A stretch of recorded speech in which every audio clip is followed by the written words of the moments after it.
And hello, everybody. Welcome to round 8 of Aktobe Open. I'm back today. Hello, hello. I see that Nightbot on Twitch is saying I'm a grandmaster without W. Yeah, So yeah. I see I improved since I've been gone. However, hello to my co-commentator Raluca Sgîrcea, who definitely improved after yesterday's stream, Oh, I yes. I assume. learned a lot from Rasmus. Hello, everyone. Welcome to our stream. Welcoming Laura back, who had an awesome day in her family yesterday. Yeah. We were just talking. I remember that someone asked you about your GM plans. So look. I guess it happened. Well, I didn't have to do anything. Overnight. It will be lovely. Exactly. Yeah, yesterday I was celebrating my grandmother's 85th birthday, so I guess her birthday gift to me was to get a GM instead of I am. I guess The so. title already. Yeah, Okay. the title, the whole thing. Just the whole thing, no norms needed. Yes, however, Luca, you have to tell me like what happened yesterday because I see that Naidic actually decided Lost yesterday. to Oh, drop out as well. I I didn't see. see that. Okay, I Yeah, hadn't seen that, I he have to say. he's not paired for the last two rounds, so I see we have some drama. Naidic being one of our top players in the tournament, besides Van Gaal, Sarana, Ceperino, Sugiro. Um, and if we check today's pairings, for example, we see Sugiro against Sarana, ooh, and Van Gaal against Sgîrcea. So very exciting to see these top players playing each other. But yeah, Naidic, as you can see, nowhere to be seen. He, in fact, did drop out. He had a tough tournament so far. Yeah, and he Mm-hmm. lost as well yesterday. I don't know what happened if there is any other type of background, any Yeah, other reasons maybe. behind his Yeah. retirement. But yeah, he hasn't had a good tournament.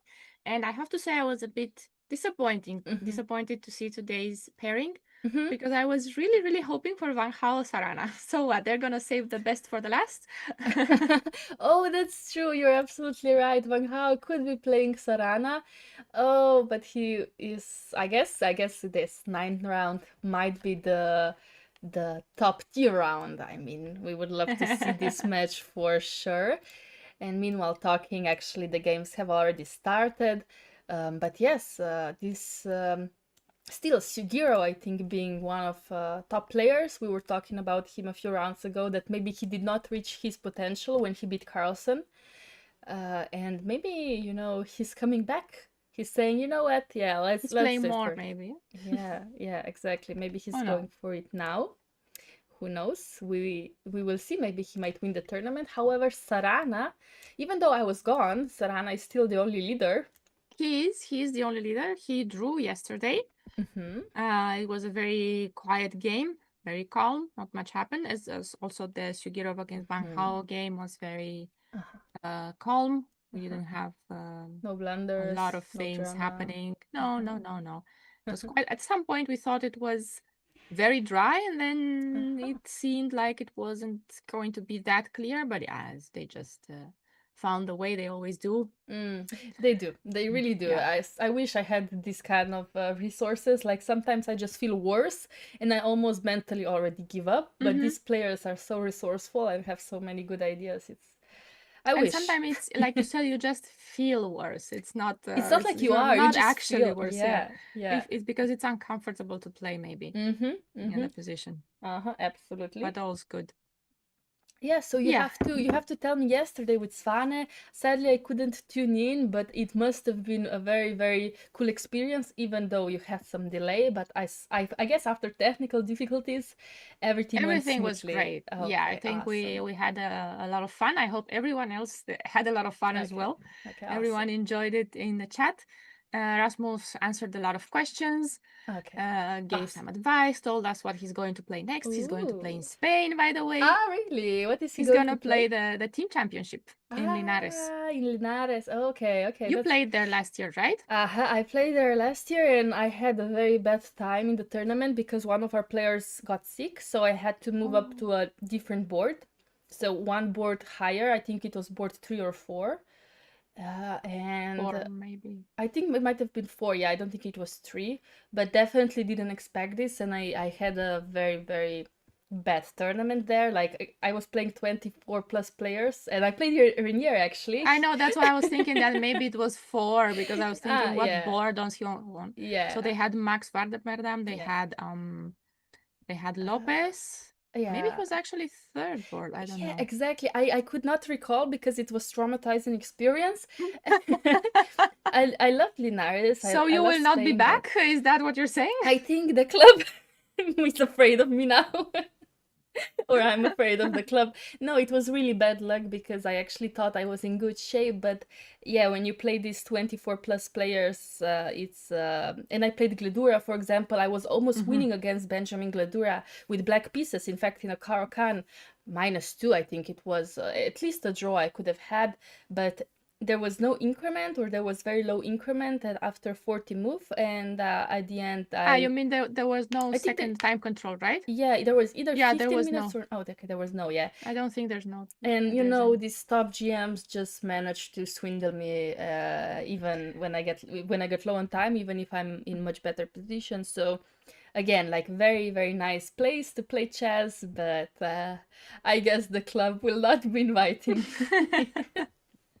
I know it's a very, very hot place as well. It's nice because it has a long chess tradition and it has a lot of chess everywhere. There are, Yeah. I mean, the hotel you probably were in Hotel Anibal. I Uh-huh. don't know if you were in that I one, but guess so. they have a painting on the wall, Yeah, yeah, a yeah. whole wall with chess. Yeah, They yeah. have this nice poster, yes, of all Mm-hmm. the champions of the Uh-huh. Linares Open, Yes. right in front of the elevators. They had this long tradition tournament there where Mm-hmm. all the world champions Yeah. played. Yeah, Linares And they is have even really. some streets with the chess theme. I remember Ah. I saw, yeah, they're not in the center though, but I remember when Okay. I was coming into Linares by car, I saw the poles with some chess boards on top. So that's very cool. Ooh.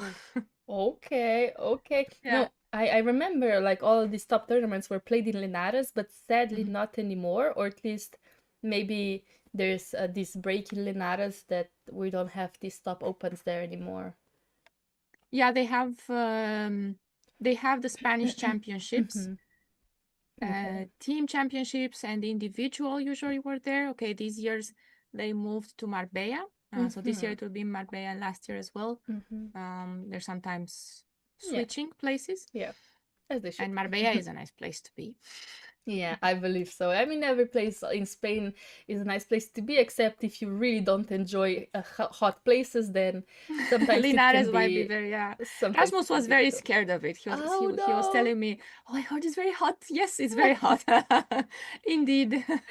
Yeah, it is, but I myself enjoy heat very much. So I actually, it was a very nice walking around the streets, even though at some point there was like 42 degrees Yes, on yes. outside, and I was like, whoa, is this safe for my health? Exactly. That's what I'm saying. It can get very hot. Yeah. 42 Yeah. degrees sounds about right. Okay. Luckily, around that time, you will be at the round. So you will only Yeah. have to walk to the playing hall. I don't Yeah. know if last year it was played in the same sort of a theater where I used to play. Uh-huh. Or, Yeah. Yeah. or was it in the I hotel? actually we played in the hotel. Yeah. Yeah, we played in Okay. the hotel, They so it was changed the fine. playing Yeah. hall. It So was you didn't nice even have venue. to go in the heat. No, yeah, no need to go in the heat, and it was very nice air conditioned playing hall, Yeah, so yeah, yeah. very That for much sure, yeah. enjoyed it. Yeah, yeah. Okay, They but take care of the players. yeah, absolutely. I had like I said, like, when everything's vibing, the playing hall, the players, the teams, the arbiters, everything's okay. You know, it's a perfect place to be. Yeah, yeah, yeah. Um, We enjoyed very much going out with the team because in Andalusia, mhm. and then we're going to look at chess, I promise. Yeah, In yeah, yeah, Andalusia, yeah. Okay. they still have the tradition that with every drink that you order, you get free tapas. I don't know if you Ah, enjoyed that yeah. or if you knew. But we used to go out with the team, and everyone was ordering a beer or tinto de verano or sangria, whatever they Uh-huh. wanted, and you would get the free tapas. And in the end, okay, if it was a team of a lot of people, you get like full plates of food. You didn't even need dinner anymore. Ah, so that's the trick. You order drinks and basically it's a Yes, dinner with in it, like some Andalusia, snacks. that's the trick. It doesn't work everywhere Ah, because some places are already very touristic, like Sevilla. It doesn't really work in Sevilla anymore. ah, Granada, I think either. Cordoba, maybe either. But places, Almeria, a lot of places like that, it's still maybe Malaga also too touristic to put free food with a drink. That's true. Yeah, Malaga is quite touristic. Yeah, but yeah, this is a very good tradition in Spain. I do agree. Sometimes you just don't need to have dinner, but when you're playing chess, honestly, I feel like chess does And it's so burn a hot. lot of energy sometimes, so some extra dinner sometimes does feel It's good. welcomed. Yeah. It does feel Okay. good. So now you know what to do. Okay, but yes, that's a very good trick. So just sit down somewhere, order a drink, and you get usually Yeah. what, some bread on with some No, you in tomatoes. Andalusia, well, Yeah. in other places you get maybe olives or just some around Spain. But in Andalusia, you actually can order anything from the menu. You can So they order give you the menu. even. Yeah. You can get calamari, you can get seafood, you can get Oh fish, you my. can get whatever. Oh, that's Hola. amazing. Do we have a Spanish in the chat? Hola, hola. So yes, Speaking so much about tapas and Andalusia that we just brought you in. You're yeah, just here yeah. with us. Yeah, join into discussion. No, absolutely love Spain. However, Spanish is not on the board right now. Not So yet. No. Let's let's leave see. off Okay, in let's this move game. to Italy then. Let's Oh. see Sicily. How is Sicily doing? Let's see if they have some free tapas there. I guess with the Najdorf, not yet. But yes, knight f6, knight c3, a6, bishop e2. Somebody said that queen d3 here is the Carlsen variation. Carlsen indeed did say that. Yeah, I saw that as well. I didn't know, but thank you for telling us. I was hoping yesterday with Rasmus that we would get more insights into the Sicilians. Yeah. But Rasmus was very, very extremely maybe honest, and he said, I don't know anything about this. I don't understand these positions at some point. I love Of course this. he knows. Of course he knows, but maybe he feels like he doesn't know as much. So he, yeah. So obviously he knows he's a grandmaster, and I think he's very, very versatile in his openings. But maybe as compared to these top GMs, he feels a bit maybe insecure about his opening knowledge. However, compared to me at least, I think he could have been talking about this for 1 hour. And me for 1 minute. So let's see what I can say about this with the help of Lichess database. Queen d3 not being the most played move, number 3, and like Karsten said in the chat, this has been played a lot by Magnus Carlsen in the last few years, and after Castles, even Dingley Rim played this against Nepomniachtchi in 2019. Yeah. So what is the point of playing Queen d3 and not going to, Castle and Queen d2? Why is the queen on d3 different than on d2? Let's see. I guess after knight bd7. Yeah, what do you think? I would say that you can move the knight from c3 and the pawn on e4 is defending a lot of situations. It's actually a move that you see in other lines. For example, I was thinking now about the Maroczy, which I see more often. And white generally, typically develops the queen to d2 there. But there are some lines where the queen does go to d3. And it has this idea that you can play knight d5 and e4 is defended, or you can swing over if it needs. Okay, so after knight bd7, you're saying I can go knight d5. And actually, this is the main move? It is? Okay. Actually, even a transposition to queen knight d5 immediately, I think. So here, white has an option to play knight d5 immediately. Yes. And why? Why? Am I winning the rook from a8 if knight e4? Yes, if knight. Yes. Yeah, I think this should be bishop b6. Maybe bishop b6 is clearer. Or even better. I was trying to figure out where to jump with the knight to attack the rook. I was trying to do the same, and suddenly, oops, bishop b6. Let's put a different piece on b6. Indeed, so knight e4 not possible. So after knight bd7, queen d3 is the most played move. So it is kind of almost a transposition from knight d5 immediately. Yeah. But I'm just going to answer one question from chat. Who is the leader after round 7? It's still Sarana. Actually, yeah, let's bring out the standings again for people that were not here when we started. Sarana with 5.5 out of 7. I mean, a very, very good score in this top field. And then many followers with 5 out of 7. 6 grandmasters, actually. And then people with 4.5. I'm going to ask you this question as well. We were debating yesterday. So, question, what will you think will be the score, the final score for the winner of this tournament? How many points? Okay. That's actually a very, very good question. So if 5.5 out of 7 is the top score now, gonna have some draws. So let's say Sarana draws. He's gonna be on 6. I think somebody who might be on 7. You think someone might be on 7? Yeah, Rasmus was feeling the same. Maybe with some luck though, like some blunders or something, or some bad play from his opponent. Otherwise, in this top field, maybe 6.5 might be enough. So what do you think? Yeah, we were debating between 6.5 and 7. But Rasmus, for example, he thought that someone would reach 7 and some decisive games will happen. Maybe even Sarana will win a game. Don't know if today he's black, but okay, we have a Sicilian. It's very fighting position. Or maybe tomorrow, or he will be white. Who knows? Exactly, who knows? And maybe against Wang Hao, who lost round number 1, even though he came back, came back very gracefully in this tournament. Yes. But, you know, some wounds there that maybe cannot exactly be leaked during the tournament. And also Sugiro, I think Sarana playing the Sicilian and trying to maybe out-prepare his opponent, even though given his time, he's not succeeding. However, as you've seen in the first few rounds, Sugiro really was in time trouble already. After 10 moves, he was 30 minutes down, for example.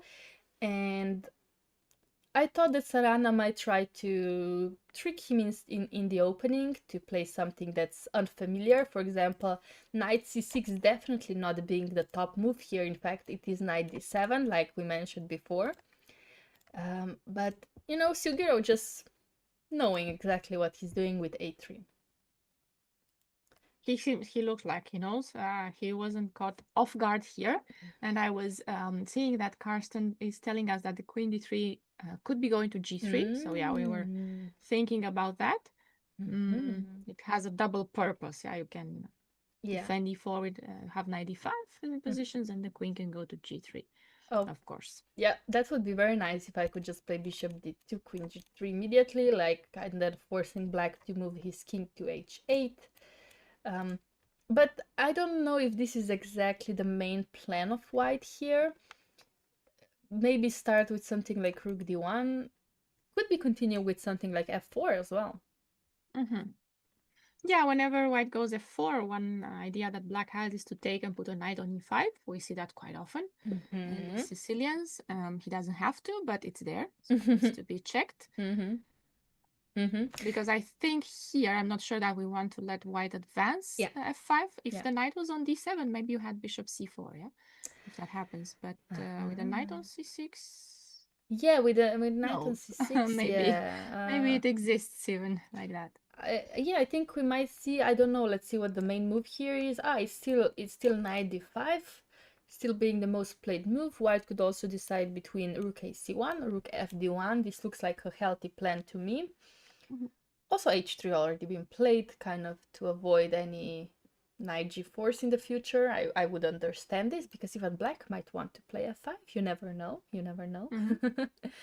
but yes, usually just this knight d5 seems like a healthy plan for white. I wonder how Sarana will be trying to push this, or maybe he just wants to get the structure and just play it because he knows it the best.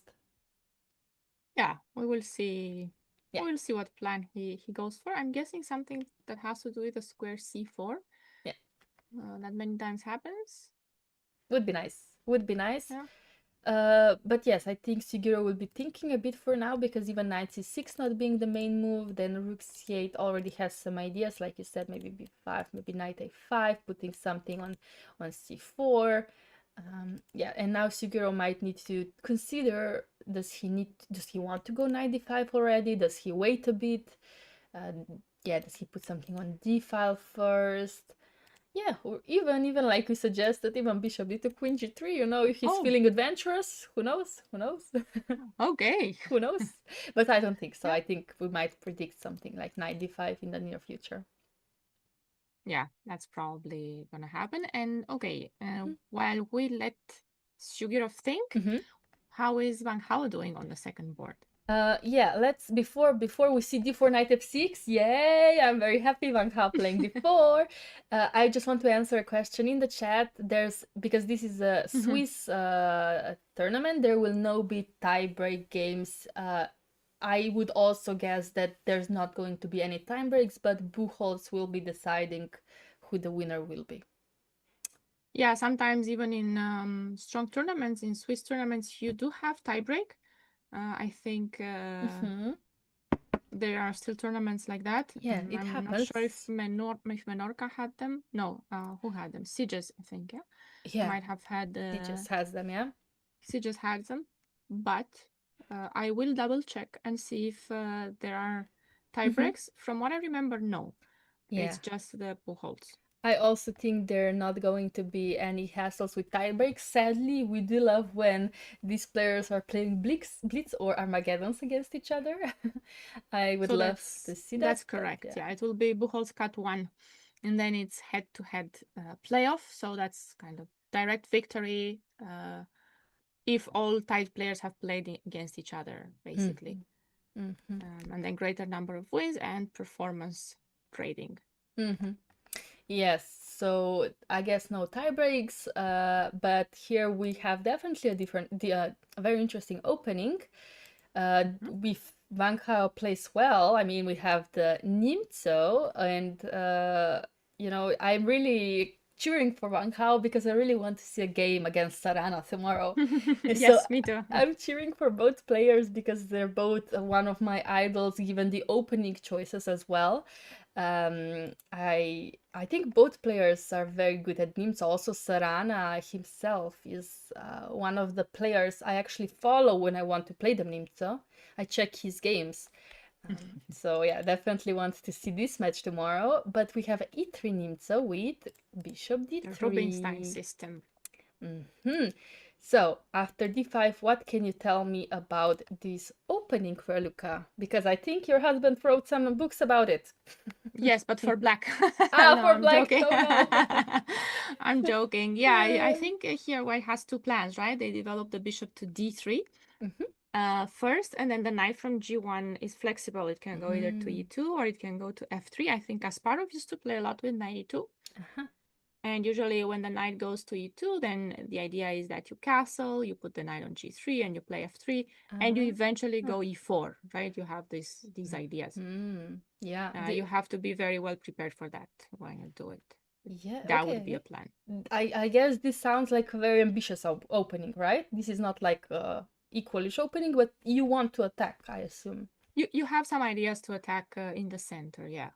Is And break in the this... center and push the pawns. Yeah, and I don't know exactly if this is in Van Gaal's style, but let's see what he prepared after takes knight e2. Okay, so he went for this and not knight f3. And after rook 8, castle, bishop d6. Yes, so this bishop, I think, can also would move to f8, right? It does, yeah, it does sometimes go to And f8. also sometimes it's just waiting here until it's kicked out by b6, right? Sometimes black just goes b6 without moving the bishop, or I'm not sure, but Yeah, I think it's possible. Yeah. It's possible. Okay, I think black's idea is to play c5 anyway, so that's why Yes. he moves the bishop, so he's comfortable when c5 is being pushed.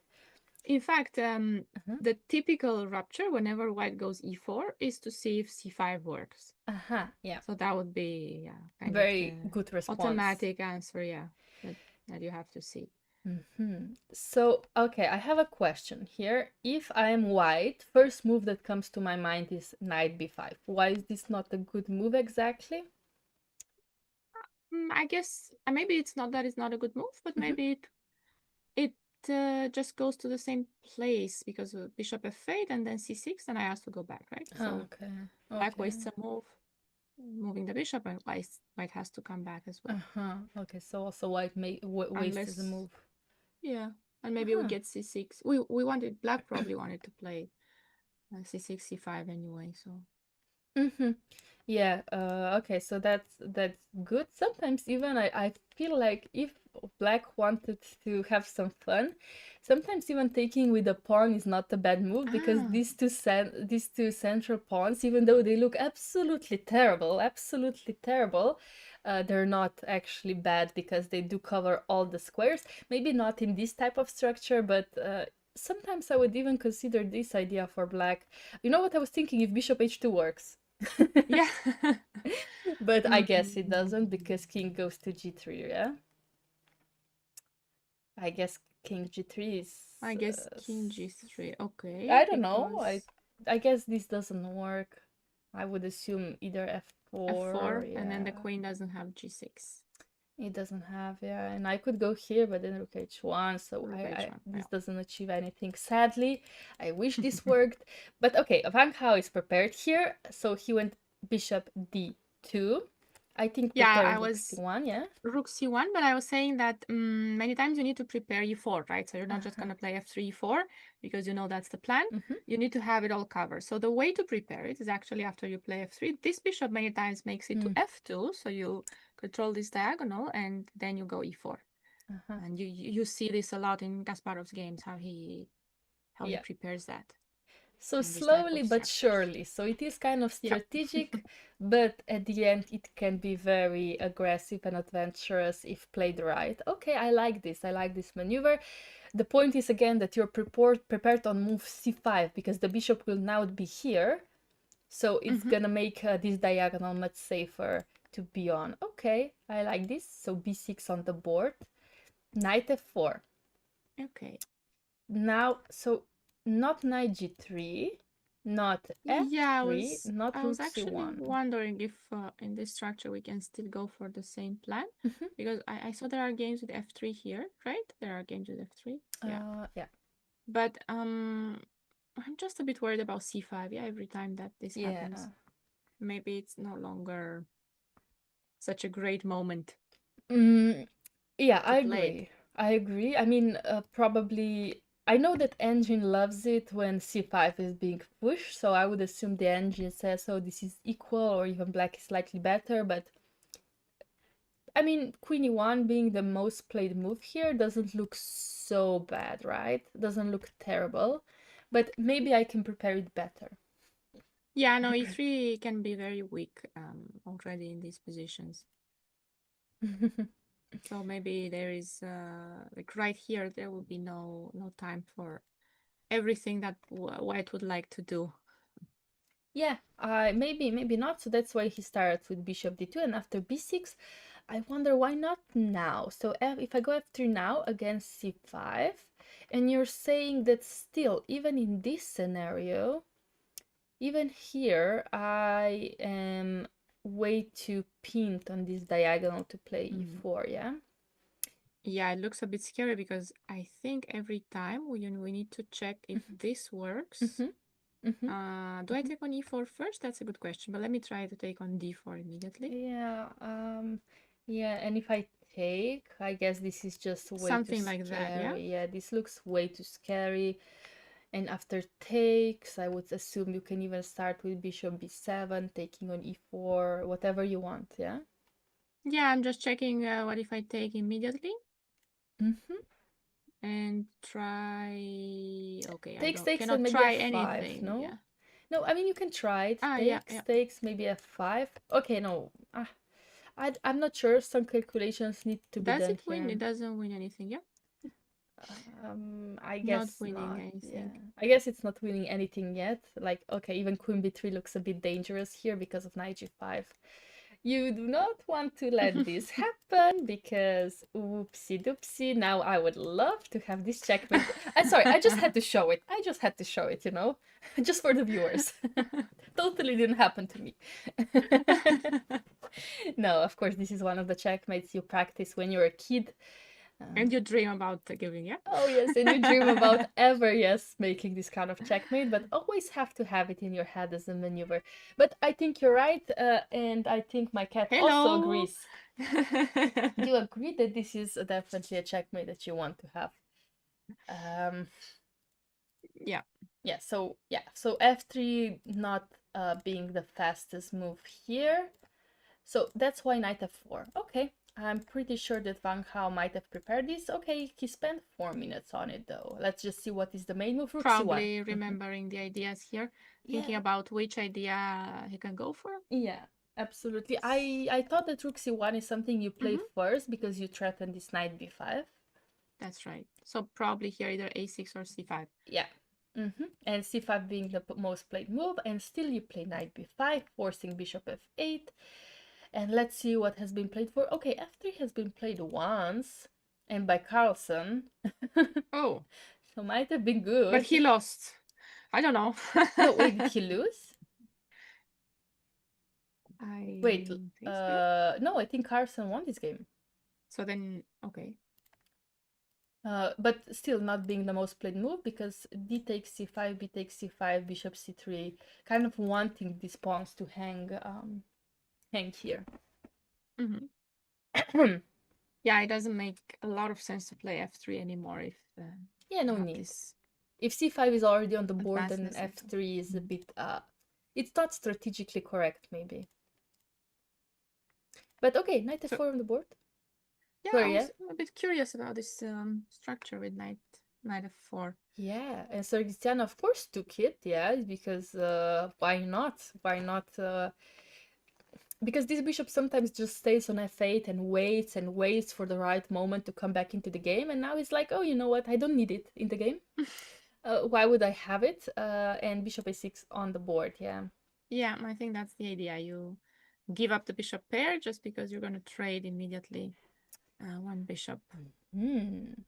Okay, yeah. I have some questions here. So after takes, can I go queen a4? I think knight b8 is anyway going to be played. The knight just comes back. Okay. And it's not a problem.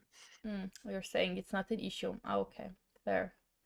I was trying to make rook something E1 like or something. Or rook c1. Okay, actually rook e1 that's even more because interesting. Because c5 doesn't work.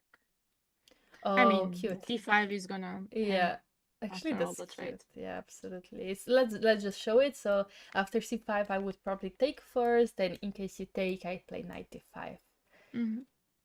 Maybe even start with taking on c5, who knows, but yeah, now sure, yeah. Well, now the queen cannot take because oopsie checkmate.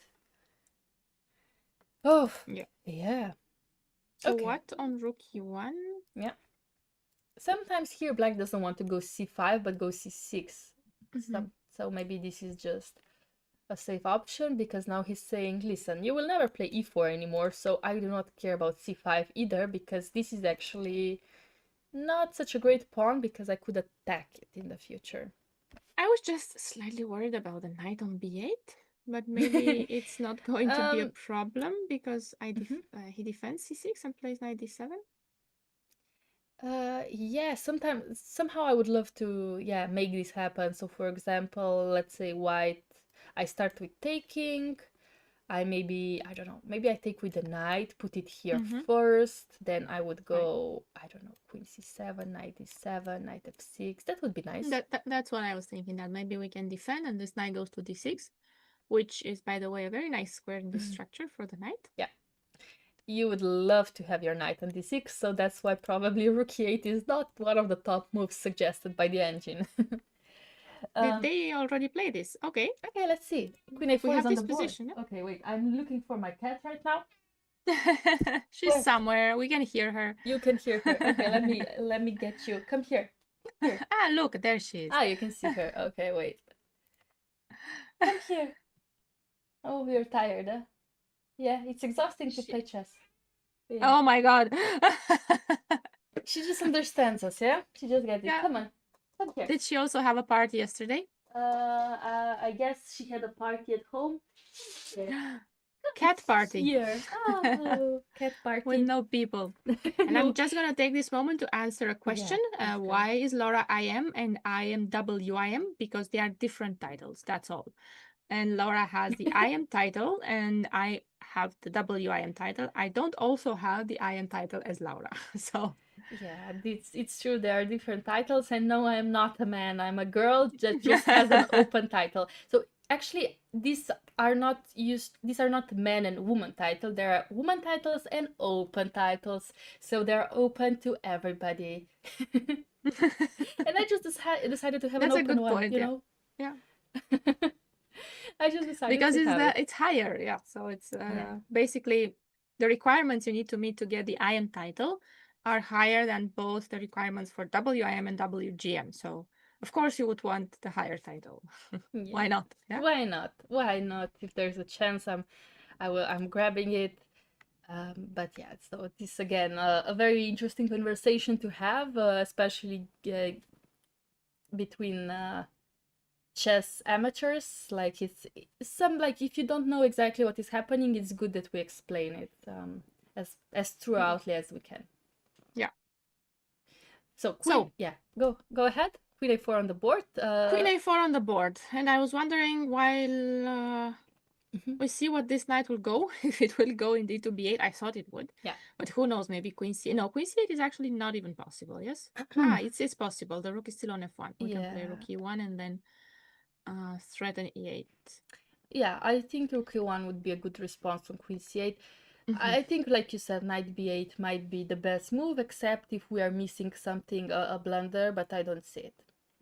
Yeah, I was trying to figure out if we could do anything about the queen defending two things, but no, I don't think so. I had a moment of Yeah. No, it's okay. We can move on to board number 3 and leave them here because who knows what will happen when we come back. I'm sure that both players will be calculating some lines now. And let's see. Okay, so we have the... Oh no. Is it the Petro Petrov, time? your friend. My best friend Petro. Okay, but knight c3. I think either d3 or d4 is a move here, right? d4? D4, yes. d4 being the main move here by far.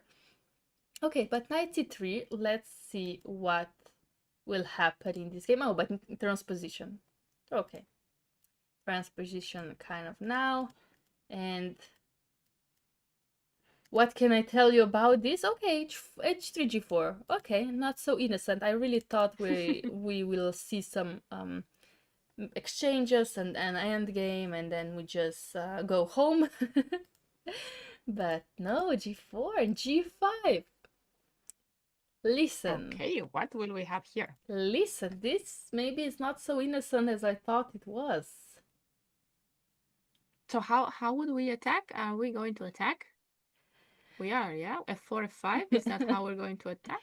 How are we going to attack? Actually, that's a very, very good question because I have no clue. This pawn is not being attacked actually because it's defended. So But if we do want to move the knight to play F4, it will be. So, yeah. So he decided to go knight e2 first. I like it. Maybe protect the king H4, first. H5.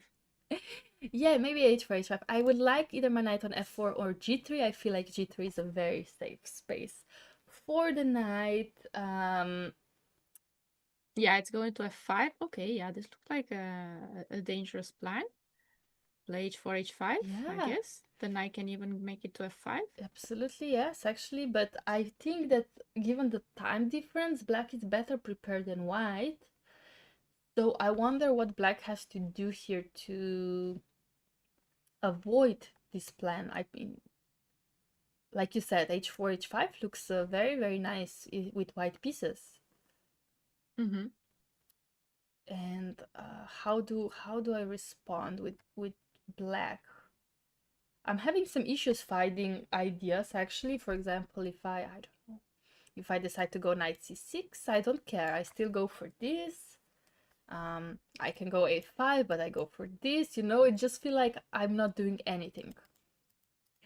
And I was thinking that maybe black could try and open the f5, but I'm not sure exactly what the right way to do that is. You want maybe to? Do you want to go f6? Yeah, yes, I do, but not by allowing white to take on g6. I wouldn't want that, to be honest. Yeah, this looks a bit scary around the king. Even this could be a very good move, or even knight f4. So many nice ideas. So maybe you want to start by taking. Okay. And now if you go f6, I still go g6, right? right? And if you decide to close everything off, this looks slightly No, that potential was not my plan. sacrifice. That was not my plan. I wanted a knight on f6, and I wanted to develop my pieces harmoniously, not to have a pawn on g6. Thank you very much. Yeah, okay, So so queen not very e8, nice. maybe? Queen e8, okay, and I But it could be start. too slow. It looks very slow because even rook e1, knight f5 Exactly, could be yeah. a very nice plan Yeah. here. On f6, I think rook e1 is already very annoying. Absolutely, yeah. And my cat also enjoying this position. She's actually Is she still purring? here. Yeah, she is. Wait, let me bring you the microphone. Ah, Not sure if you always can hear. always enjoying a cat purr. Yes, so some ASMR also. We know they are happy. Yes, so she's very happy in this position, but c5 on the board, so black knows exactly what he's doing. I was thinking about this because whenever, this is some unwritten rule, whenever your opponent is attacking you on one side, strike in the center. Ah, so c5, okay, very nice. I didn't think about this pawn break. Yeah. But so d5? Yeah, somehow why is d5 not bothering him? It's a very, very good question. Is he going to e5?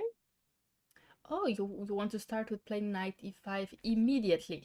You want to play it immediately? That's I could try. I don't know if it's a good idea. It takes take. Let's say take. I assume you take with an h pawn now. And knight g.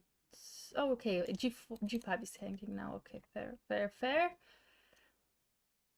Fair. So I go h. Okay.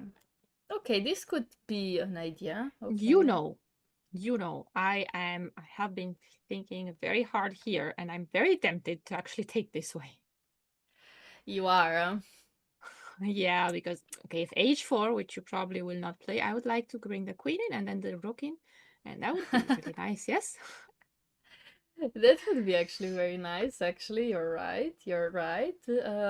Even I know this pawn here looks a bit strange. It does look strange, it but does. maybe if the rook is strong enough, I agree, and I think if this we pawn can make it work. Yeah, if this pawn cannot be active enough for the game, or if I'm too slow to come to e4 because I need two moves and not one, then maybe I think you're right. I think you have a very good point here. And that's why I will not. Yeah, I will not be Take on so helpful to you. However, after knight Knight g3. e5. But knight g3 I can take on d5. Yeah. Even on f3 and g5. Yeah. Yep. I don't have a choice here, but I have to like here, yes, you can decide to either take like this and take on g5. No, wait, sorry, you cannot do it. I cannot do it both things. I would love to. Here I would have to be happy with the double pawns, but in the other scenario, in case of knight f3, I could. Oh, sorry, here there. Okay. In case like of this, I you were could take thinking. Yeah, okay. one That's of them. Maybe do I want a pawn or do I want better structure? Probably the pawn. Yeah? True. Yeah, I mean both of the options actually Oh, I seem can very get good. both. You can? You start I can get both. You start with bishop d3. I'm gonna be very happy now. Yeah. Okay, this looks perfect. Yeah, this looks very perfect. Takes, and bishop g5. Yep. Works, right? Works. No jokes with queen f5, queen h5. Nope, no jokes. No okay. jokes. No jokes on the board. Yeah, very good point. So 95 forcing to take, and I guess okay. I guess I have to go for it. Okay, let's go for it. So I have to go h4. There's also queen d2, but on queen d2 I was thinking rook f3, right? Yeah, rook f3 looks. Yeah, I want to play h4. Okay, let's say I want to do it. Okay, so which way to begin, you're asking? I would also like to play e4, I'm thinking, and use the diagonal. Which way exactly? Because if I start with queen d7, knight g3, and maybe I have queen h3 in that position. Okay, so queen d7. Let's start queen d7. Queen d7. Yeah, no. You know what? I really don't want to care about your idea. Like Maybe queen d3. I'm gonna start with knight g3. And now I'm gonna play d6. Yeah, I was going to ask, do you want to go with d6? Oh yeah, I wanna go You have d6. queen here and here, yeah? Yeah. So I'm a bit careless here, what Yeah. you're saying. I think so. I think this is it can be potentially slightly scary for black if not played correctly. But actually this was not played, so d5 No, was he not didn't allow it, played, yeah. even though it seems But like a maybe very good. d5 wasn't actually good, no? Can we check if Yes, d5 was a good move? actually we're thinking exactly the same, but because I just opened the stockfish line and d5 actually being second best move and it's 0-0. So what's best move after d5? Actually, it is Is it 95. It is. Makes a lot of And sense. takes. Here, even f takes g6 is the best move. Wow, we are so strong. h4 still being the best move. Queen d7 being the best move. Knight g3 being the best move. What are not we? queen h3. Not queen h3, though? Yeah, here is where c4 should be played for So that way I'm opening chances. up the bishop. I I wanted to open it up with e4, but I couldn't. Yeah. Yes, absolutely. So c4 here should be played, but this position I think has a lot of potential for both players. Okay, let's say bishop e3, right? So to stop Even this 94. idea. Or 94, yeah, but somehow I feel this, if this knight is protecting my king, maybe I should develop. Yeah, I could play this. This is actually also a very good move. However, after rook d8, how do you defend this? You don't, yeah? That's the idea. Okay. You don't defend Well, there's it. knight c3, but that's not why I went to You really to don't e4.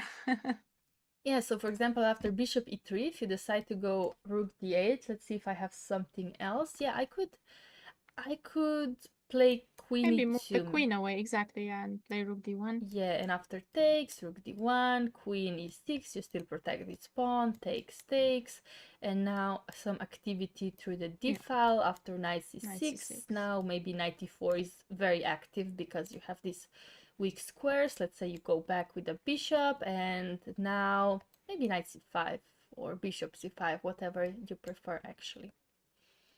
So black is a pawn up, but apparently okay, the e5 pawn is still weak, and these two, yeah. Would be very interesting line. However, White decided to play the best move by the engine, which is bishop takes g6. Because if you take with the f pawn now, right? Now there's now there's some weakness because of this check on d5. So I assume you have to take here, and maybe now d5.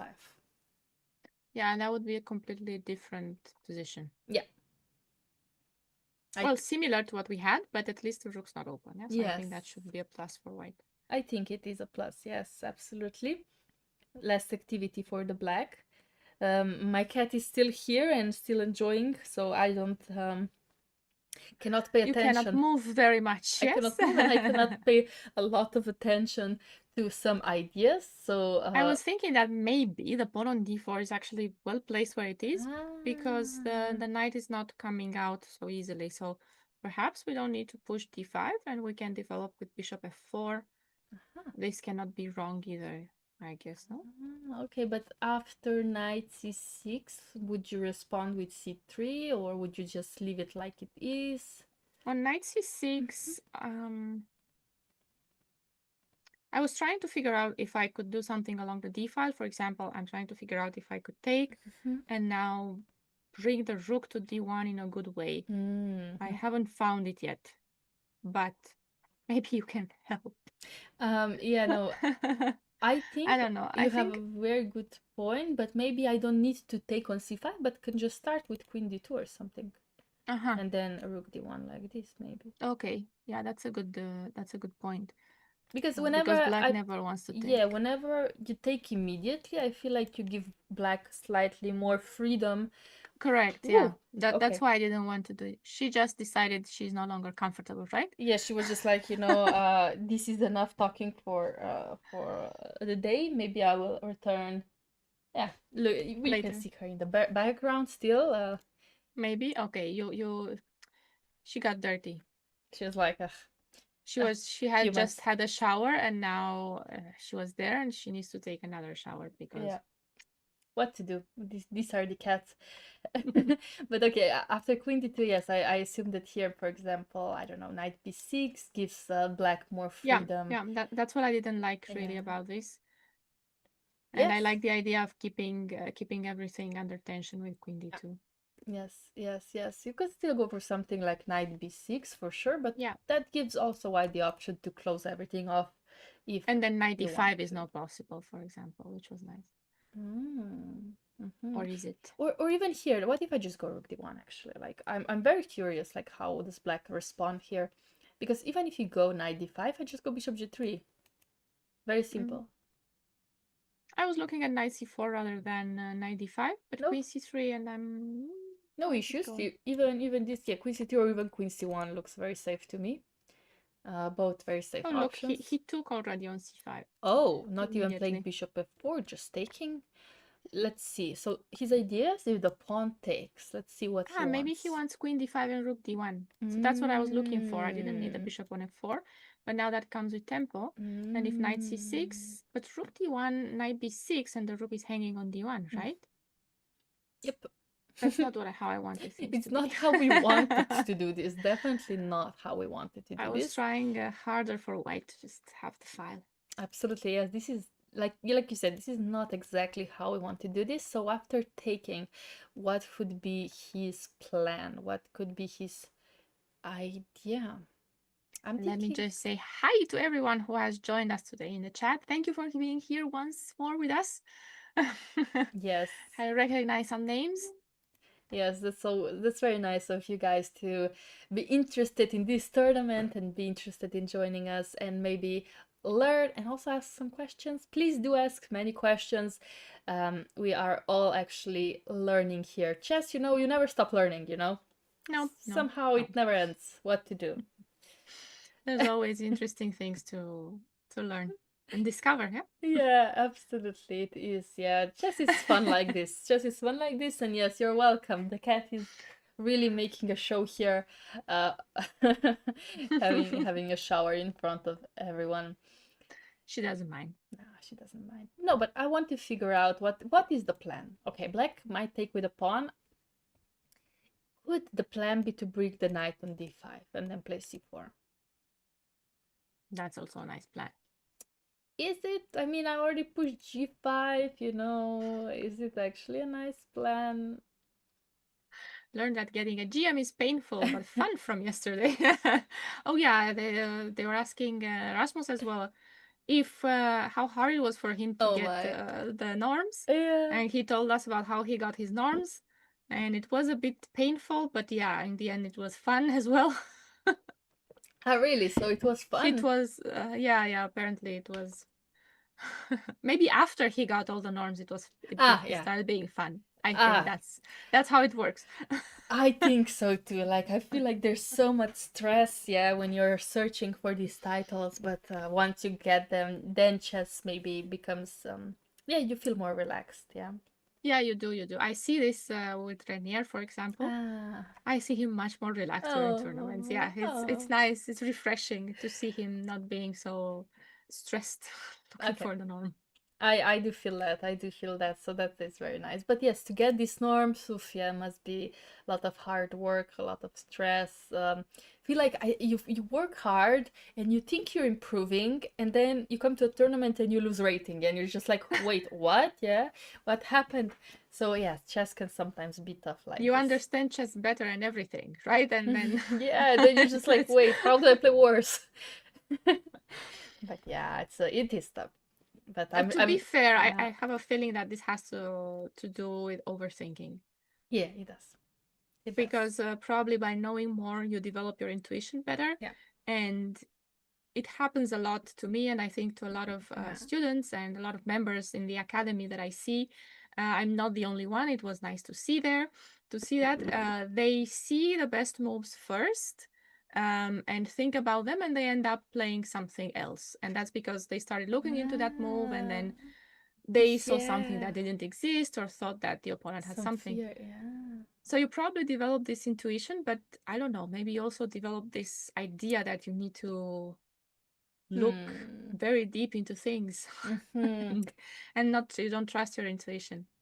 Yeah, I do agree with this. Yeah, this is like some psychological phenomenon in chess that I don't fully understand yet, but it does happen to me also. Like I see the best move, I know it's the best move, but then when I calculate, I think, oh no, this cannot be the best move. Yeah. So there's something wrong going into this. And yeah, when I was in my best shape ever, I after 3 minutes I realized this was the best move. I calculated only once just to double check I don't blunder anything, and I played it. It was that simple. And I then think that's yeah. the best thing to do. Yeah. Yeah, and your opponent also will be more stressed because you play fast, you play ambitiously, and you play confidently. Mm-hmm. And this is very important, Yeah, apparently. sometimes it happens to me in a game that I see a move and I immediately say, no, this is a move that I cannot play. No, I can't play this. So, for example, there's a threat and I have to defend that. And the first idea, the immediate defense is very bad because I understand that it weakens the position. There's something positionally, completely anti-positional, maybe. Uh-huh. And then I start looking for moves and I probably find the best move. But I don't know, maybe end up even playing the bad move that I knew I didn't, I mean, I couldn't play. And then I Yeah. go back home and I say, but I just I said to just myself, this is a move that you just cannot play in this position. Why did you play it? oh, you know that actually also happened to me. Like I see, or the worst is like I see if I play this move that I like, but I see it loses a piece or something. Like I see that it's completely stupid, like absolutely dumb to play. And then I start calculating and I see that I like nothing else. And then I come back to the first move. I'm like, wait, why didn't I think of this earlier? And I That's, play yeah. it. And I'm like, Okay. oh my god, I lose a piece. You know, it's just that simple. I just forgot that I already calculated it and why it was bad, like because I had so many calculations in between. Again, very stupid, very stupid. Let's not do this. I also find that in these moments, like sometimes I would start calculating something just to see how it goes, but then it's very important that not always, but sometimes I stop myself and I tell myself, what are you even calculating? Because if you don't play this move, is there another move that you would play in this position? And I'm like, say, no, of course not. I'm thinking, this is the only thing. So I'm thinking, just stop calculating and play the move and let them figure out what they will play. And then, I can continue my calculation. And I think this is actually a good thing that if I remember to do, it goes well. That is smart if you stop yourself, yeah, but you have to learn to stop yourself, which is very annoying because you are supposed to already, your brain is supposed to be wired to stop themselves without you saying, hey, stop. Yeah, be practical. So, Exactly. You have to yeah. be practical. Why would you want to figure out a move? You cannot figure out chess, right? So if you know that you're going to play a move, just go for it. And then the opponent has to figure out what they do, and you figure out the next move. It's much easier if you take every position that you have as an exercise. And this is actually something that Ranier keeps telling me. It's just different problems that come up in the game, and you have to take them one by one. And now you solve this one, and then you have another one, and this is the next exercise, and you solve this one, and what's the best move here, what's the best move there. And you don't have to figure out the whole thing because it's impossible to begin with, right? Absolutely. No, you have a very good point. Like you just try to figure out chess, but it cannot be figured out. So you really have to take it step by step. And what's very important, I realize, try to save as much energy as you can. Yes, that's very important. Yeah. And there will be a moment, and this is also, I think, very important in practice, that you will actually need to calculate. Yeah. There will be a critical moment, and you will need all the time. And And energy. you just wasted it, and energy. And Yeah. you wasted it on figuring out what your opponent could do against a move that you'd play anyway. Yep, exactly. Yeah. So you really have to be practical in that sense. Even though it seems very easy in theory, it is not in practice. So I want to figure out knight c3 on the board, so he's going for d5. Yay me, yay us for figuring out that this was also a good plan.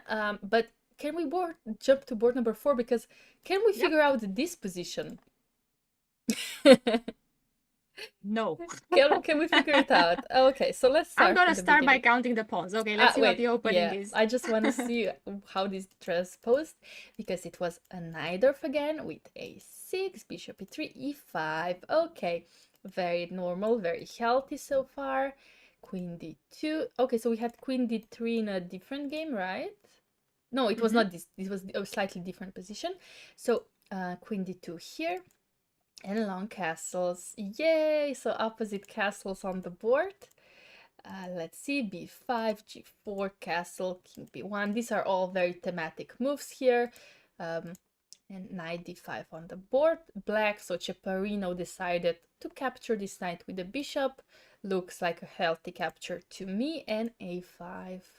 I couldn't have captured that pawn, that juicy pawn on e4, right? There must have been something. This is a good question. Why not? I think 97 and queen d3 or something like that. Yeah, I was thinking about this, and then Yeah, you just say you're just taking it or something, yeah? Yeah. Okay. And this looks bishop pair for white, so with not a lot of weaknesses, so that's why also this bishop, you know, it's not really doing much, so if to be exchanged for this knight, I like this trade. I like this trade for black pieces. And after a5, bishop b5, a4. Nice. Of course. White had a plan, black had a plan, and he's going to play it until the end. So a3 on the board, and now this is the moment where white didn't want to go b3. Why? Why didn't I not want to go b3? Is it just... Is it so bad? Why is this so bad? Maybe something like queen a5 would have been... n94, no? Yeah, n94. But here I would take, forcing you to take. And I guess black is saying, you know what, there's no way for you to capture this one, and then you have many weak squares that I will take advantage of after bishop f6, e4, for example. Okay. Could this Was it a very, very, very bad idea to go 94? Immediately. Wait, here? So here. Huh. Do you want to go 94? Yeah. Oh, I'm feeling adventurous today. Okay, so after queen d3, I guess you're giving me a check. Yeah. And I was hoping you'd go queen d3. You only had to play. There was queen e1, and now I was hoping to get this. But is it so bad? I don't know. Okay, maybe, yeah, let's say I go queen c4. Maybe it's not the best placing for the queen, but I always say, you know what, I can play bishop d4. You were hoping for bishop f6, yeah? Yeah, and I'm also thinking that maybe the bishop from d7, but no, it's going to c6. Yeah, it is going to c6. If I take on d1, I'm already losing some of my army. The army that was attacking. Okay. Yeah, we just want to figure out... I guess it doesn't work, yeah? Yeah, we just wanted to figure out why exactly you do not want to play b3. Yeah, let's see, because this, knight d7, and for example, now if you go knight e2, apparently this can be very uncomfortable. Rook c8 maybe c8. First, yeah. Now going to this file, I don't know, knight g3, g6, and h4. And apparently, yeah, like this is... Okay, maybe I'm not playing the best moves by the engine, but... Yeah, engine says, you know, this is playable for both colors. Okay. Yes, so, but yeah, like Carsten in the chat said, you know, queen b4 is just a better move, allowing taking on b2 and knight b3 on the board.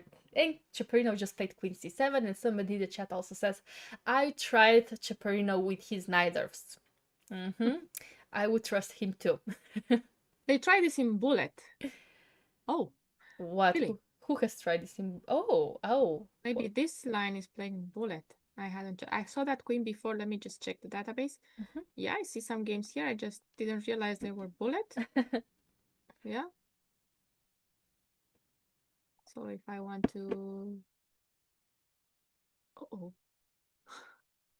I think What? some sort of bee is visiting me. Oh, is it I don't just know a how it bee? even got here. I Okay, if hope it's it a also goes bee, out. if it's a bee, it's okay. If it's a hornet or a wasp, then I would be unhappy. But I bees are very kind and bring luck. It's leaving. Okay, Okay, it's gone. I'm safe. No, it looked like a bee, but it was bigger. it was I don't bigger. think it was a bee. Yeah, yeah. Okay, it's back.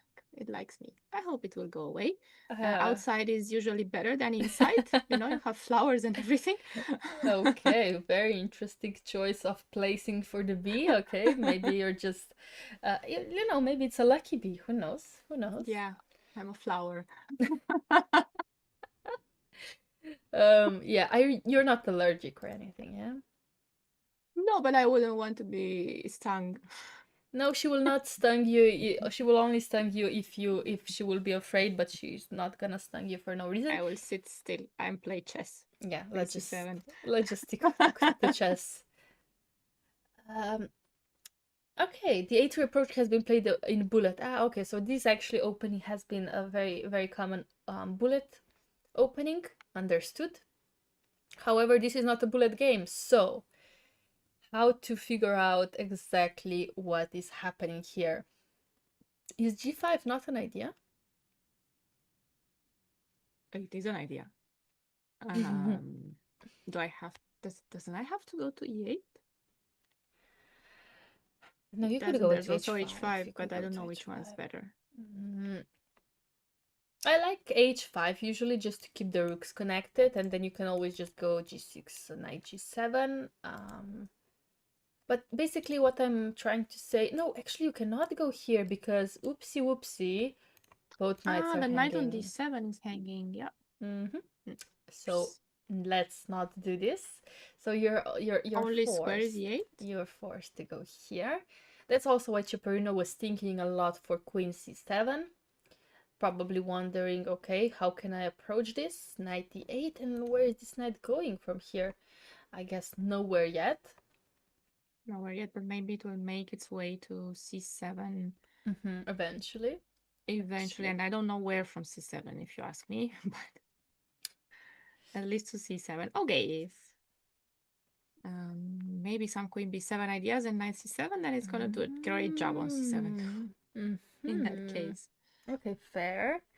And if I start with something like bishop C6, how are we approaching this with black? I guess just rook B8, right? For example, and then knight B6. Looks like the only move. Looks like also a very healthy way to play chess here.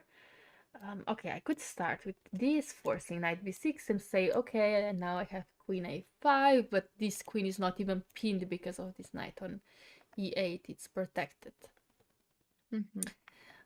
However, again, I am not a Sicilian player, so I don't exactly understand what white would want to do here. I feel like if I go h4, h5, I might be slightly too slow. Or am I? H4, G6, H5 is sometimes an idea. Yeah, that's actually, for example, if black decides to, I don't know. Okay, here maybe black needs to play queen b7 actually, or either rook b8. And now this is a slight threat, very slight, but so I have to deal with it with white pieces. But knight a5 isn't also annoying. I would be annoyed by this move. You're and right. the knight going to c6. This is actually a very good point. This is a very annoying move. Even if I go queen c8, I have decision between this and this. Yeah, and probably knight here looks very juicy. Okay, fair. So okay, now if I have to put the bishop on d8, I only have to put the knight on b8, and mission accomplished. Everyone's on the 8th rank. Actually, you might do something like this. We That are would be ready for funny. a Fischer random game. You were thinking that bishop d3 was a move instead of bishop c6 also. With queen e4 ideas, yeah?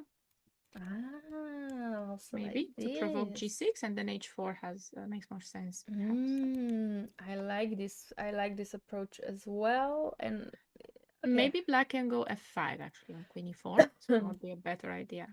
Oh, immediately. Oh It's not yeah, bad either. I That's was not bad either. I was Now thinking, that, why see, not? Why not? why Yeah, not? why not? Threatening f4. So I would have to take, and now you're asking, okay, I guess I take with a knight on f6. The e8 knight, yeah? I would Finally assume. back into the game. I don't. I would assume, and Rook g1 or something. yeah, which one? Oh, from h? Yeah, let's go from h. But d5 is hanging right now. Oh, you have bishop h7 in fact. In fact, it's not hanging. Okay. Yeah, I was hoping I have either this or something similar to that. Yeah. Bishop c4 might be even better. Slightly. Very slight. Okay. So rook g1, yeah. Maybe you're right, I have to prepare f5 slightly better. Bishop h6 is becoming a threat already. There's still rook f7, but not pleasant. I don't know if e4 can be a move here. To maybe open up the dragon. Put the bishop on f6, knight on e5. Oh yeah, why not? Let's try this. e4.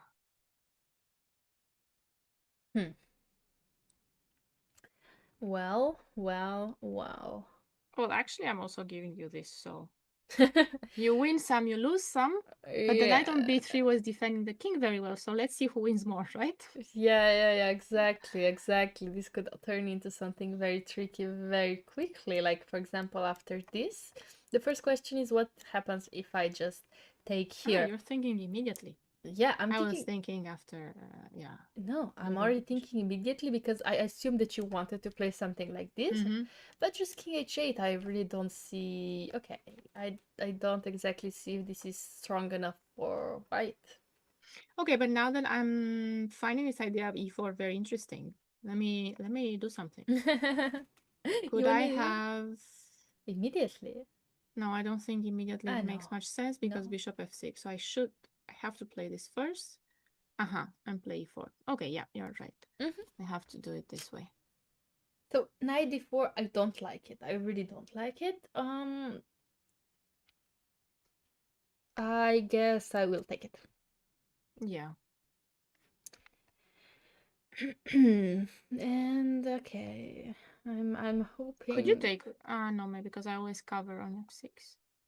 I was seeing some sort of checkmating ideas with me on too. g1 I meant, and something here. Me too. But it's a dream, but I can't. f6 is it just never works. King goes to h8 and bishop on f6, so I have to take. And now this was my idea. Now play like that. Okay. Let's see what I can do about this. I'm looking at bishop h6. Oh, you cannot do that. I don't think you can do that. Okay, let's show why. Yummy. Let's see exactly why this is a problem. Okay, and I guess now this looks like a checkmate. Yeah. Oh, that would be a very nice way to checkmate. It would, yeah. Can Chepa and as just as a disciple of Kaisa was suggesting that the sacrifice on a2 is there, we made it work. I don't know if in the current position it still works, but if there's a bishop on f6, that's also why I wanted on f6, because now rook a2 is becoming a big threat. That's a huge threat. So I would have to play bishop d4. I think so. And now I wanted to bring my knight. I was thinking that bishop d4 and knight e5 were the next moves. Bishop b2 is possible, but then I want knight c4, yeah? And maybe try to get in, I don't know how. Infiltrate into my king side. But... I like this for black. I don't know, do you want to check the valuation here? We can do that. Should be compensation, at least in practice. Yeah, actually... I hope the engine will not break our hopes. No, this is actually very good for black, because especially there's only bishop b2, and I think now this is extremely uncomfortable for white, like extremely Queen uncomfortable. a7 first, right? Yeah. Yeah, you're forcing a4, and now not only that you can take and go into this Rook endgame. c1, rook c4 look good as well. Rook c8, rook c4, sorry. Yeah, This rook one. fc8 also looks very, very tempting. Yeah, this is actually very hard to play for white, in my opinion. Definitely compensation for the pawns. Definitely. Yeah. So where did we go wrong? Because at some point we went wrong. White cannot be lost in the current position, No, as we made it look. So let's see. So taking on f6 is apparently extremely wrong. Is bad. Mm-hmm. Should go f4. Yeah. Okay, Yeah. Then Okay, keep... this is still 0-0. You take on f4, queen f4, knight e5. And again, this is probably uncomfortable for white, I think, in general.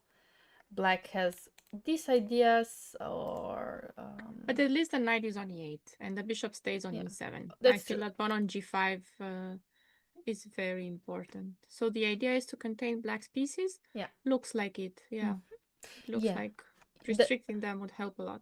Absolutely, especially because we realized white doesn't have much of an attack. So if we even go with the rook on g1, black is very, very protected, and that means that his pieces are just flying. And then, like you suggested, some sacrifices on a2 might happen, or on other squares. So yes, let's leave this knight here as long as possible, please. So f4. Also, okay, let's see. And what in the current else. position, Yeah. yes, in the current position, we went g5. Is that also a good move? I think it looks like a good move, yeah? It is actually the best move, and we miss something for black here. Rook fc8. Oh. This might be very important because... Of course, because we wanted to get the rook out of f8 for a very long time. Very long time. And here, how do I defend the c2 pawn? I will turn off the engine, is very important. For example, rook d2, I think it's already a terrible response because of knight d5. So that means we either have to go c3 or c4.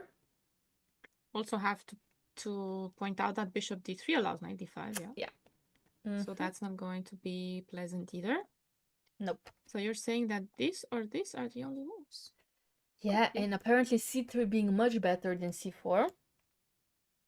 And yeah, now black can just play knight e8, and yes, now there are some weaknesses. Well, not some, a lot of weaknesses on the board for white here. And this is, I think, slightly better for white after, let's say, bishop c6, rook b8, queen c, or queen e4, queen c4, queen g4. I don't know where we want to go. G4 is nice as well. Yeah, you're forcing some knight b6 or knight c5, whatever you prefer. But still, I feel like white needs to be very careful here.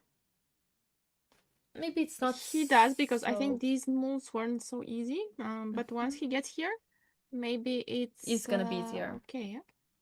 Exactly. Now this might be actually slightly easier because this knight has no moves, no c4, no a4. This rook is now here, not attacking a2. If white gets here, I think he can say, okay, I survived.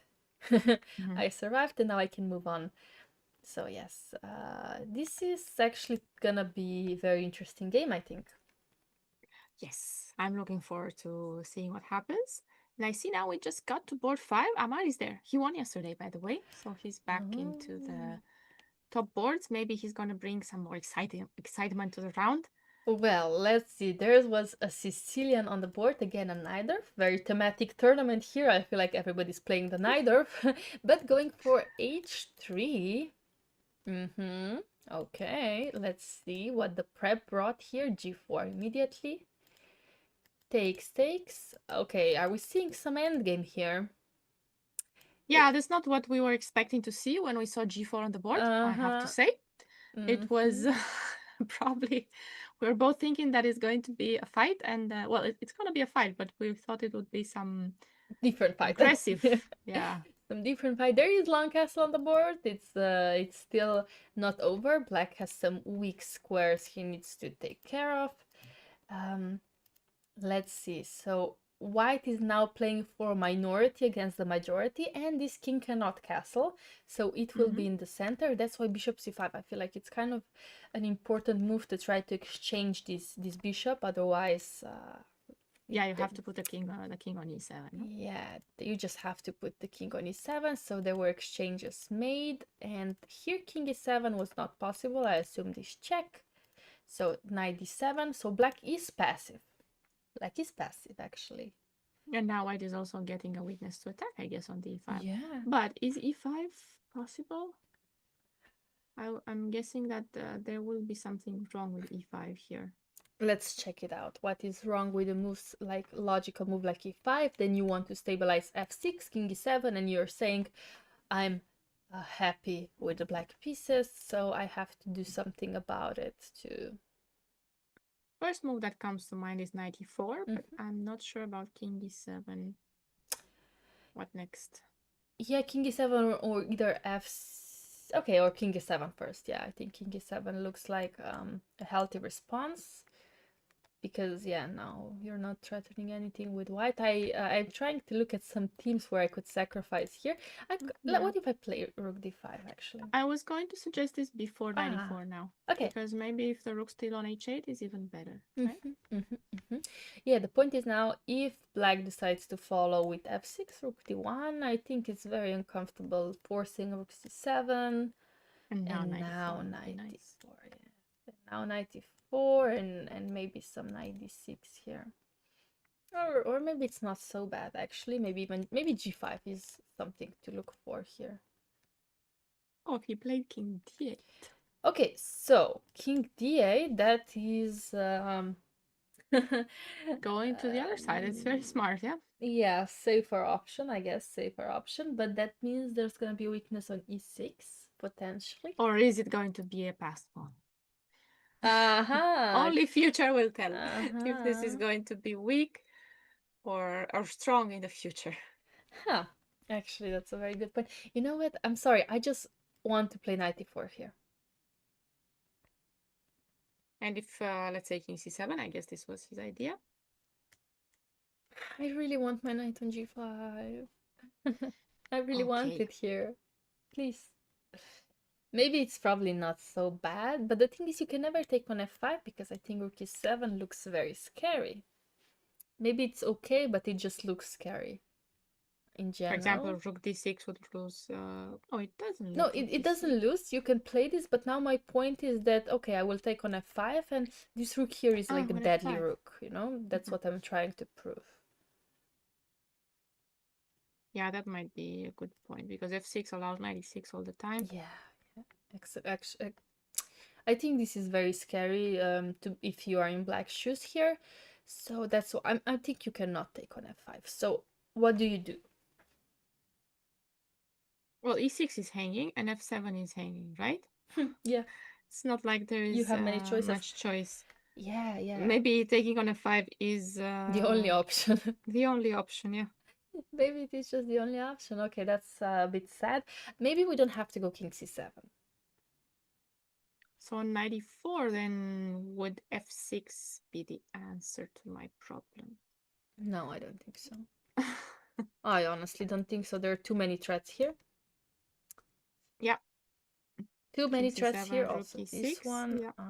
So you cannot play f6. So that means maybe you have to take immediately, but that doesn't change much. Well. What does black have in mind here? What does black have in mind here, actually? What about taking now on f5? Yeah, but still knight d6. Yeah? Knight d6. Maybe you were right. Maybe just king c7 was his plan on knight e4.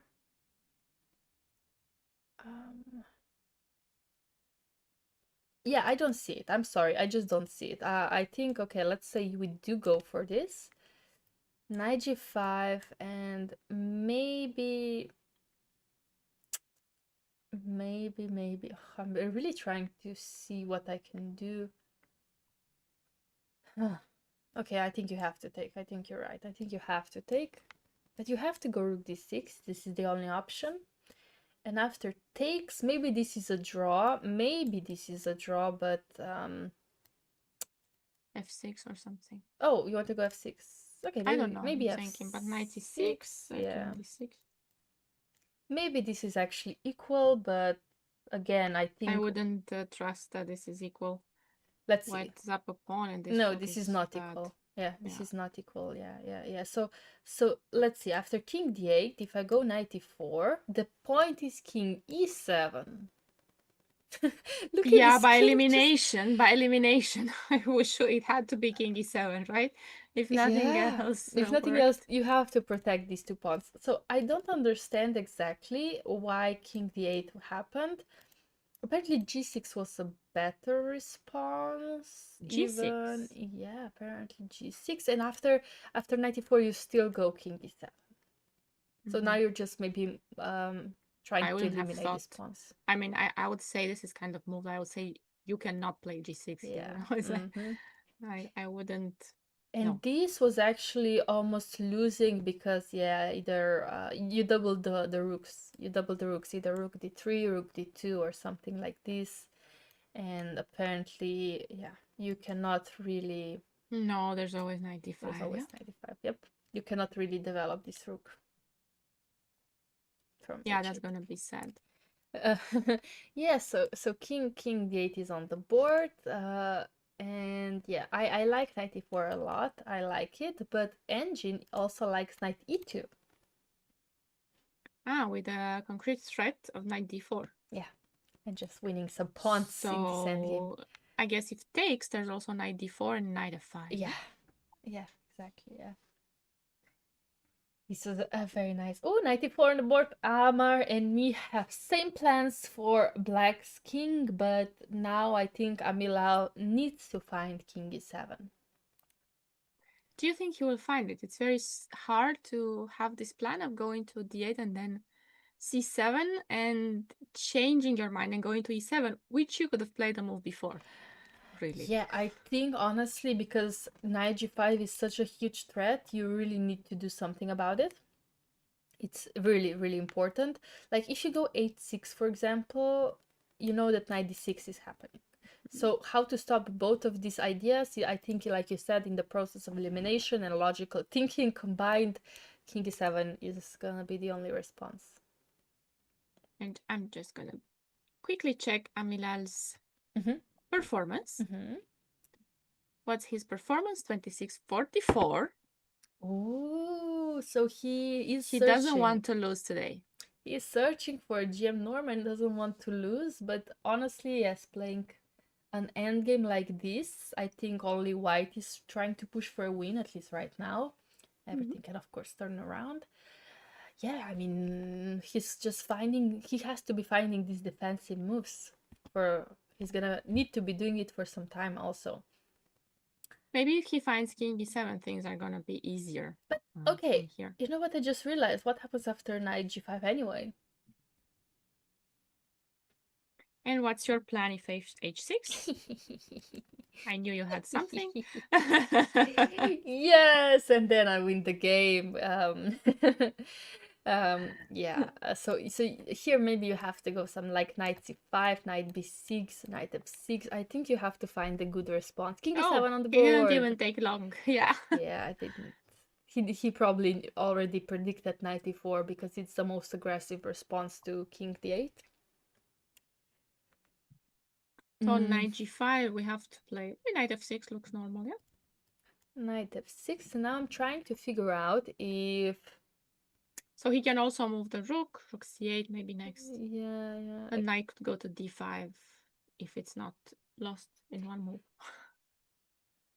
Okay, that's a fair point. I was trying to figure out if I can take play rook d2, but 8-6 now I think is very strong. Even though you have some weaknesses, I think this might be enough to hold. It's not so easy. No, it's not going to be easy for sure. It's not so easy. Maybe he can try trading some pieces. Is it going to be with rook d8 or is it going to be with rook d6? Yeah, exactly. I think you can. Maybe on rook d8 you had 95 in between move. I don't know if it helped. 95.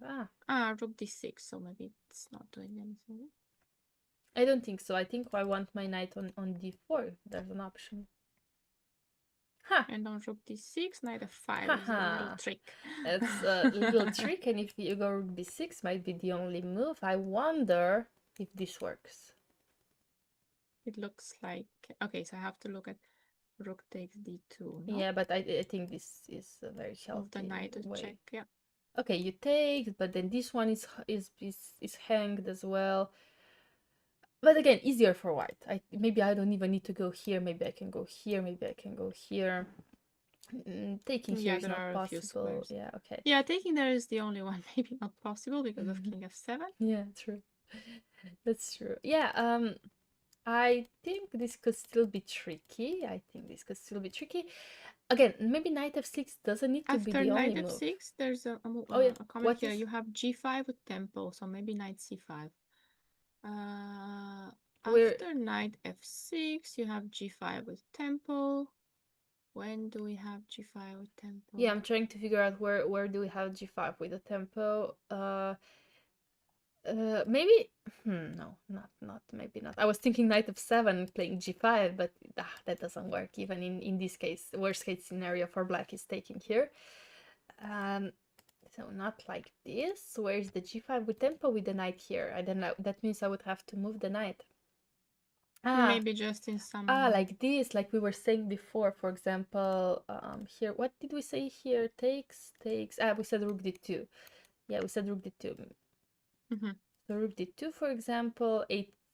Yeah, and But maybe maybe knight f3 instead of rook d2. Maybe like that. Knight f3. Yeah, Yeah, maybe knight knight f3 instead of rook d2 is stronger. Is it? Yeah, might be. I don't know. It doesn't allow... I mean, it allows, but on rook c8 you have knight d4 already defending c2 as well. That's true. No, yeah, that's a very good point. Also, c3 worst case scenario. Yeah, I think this is very annoying for black to defend. So wait, this is the live position right now. Yeah, I was wondering, do I have to go knight f6? Can I go knight c5, for example? Yeah, that was actually the suggestion, that knight c5 maybe. I was just curious about this. Because now, if takes, I could take with the knight, and I say, okay, my pawn structure stays intact. Not... Oh yes, it does stay intact. Okay, I wanted to see if I could make it to f7. So, what if we start with b4?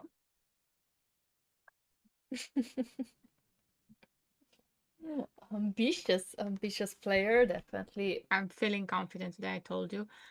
Yeah, adventurous. Adventurous, confident, and there was some bees to bring some luck as well. I mean... Oh, the luck was brought when she left. I think that's the moment I felt very lucky. So if I take here, I wanted to check. Yeah. If pawn takes, I wanted to see something like this. Oh, I like this. But rook c8 maybe is just fine. Rook h to c8. Yeah, let's go for it. I mean, you can go rook d2. I don't see an issue. Right away. Or start maybe with it. No, because on rook f7 there will be a knight hanging on g5.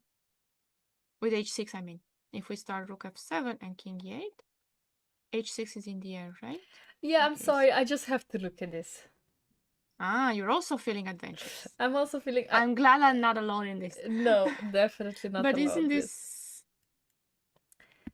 How do you beat me? No, I don't I'm hoping there is some sort of checkmate. First. Who's gonna be first? Yeah. Who's gonna be first? It's a very good question, but can you find it? It's a very good question, though. Maybe you can. Maybe just rook c1. You play knight g5, so we're going to see what the plan is. So this, for example, this, right? But now rook c3. King e4. You go to e4? No. I don't know. Why not? No.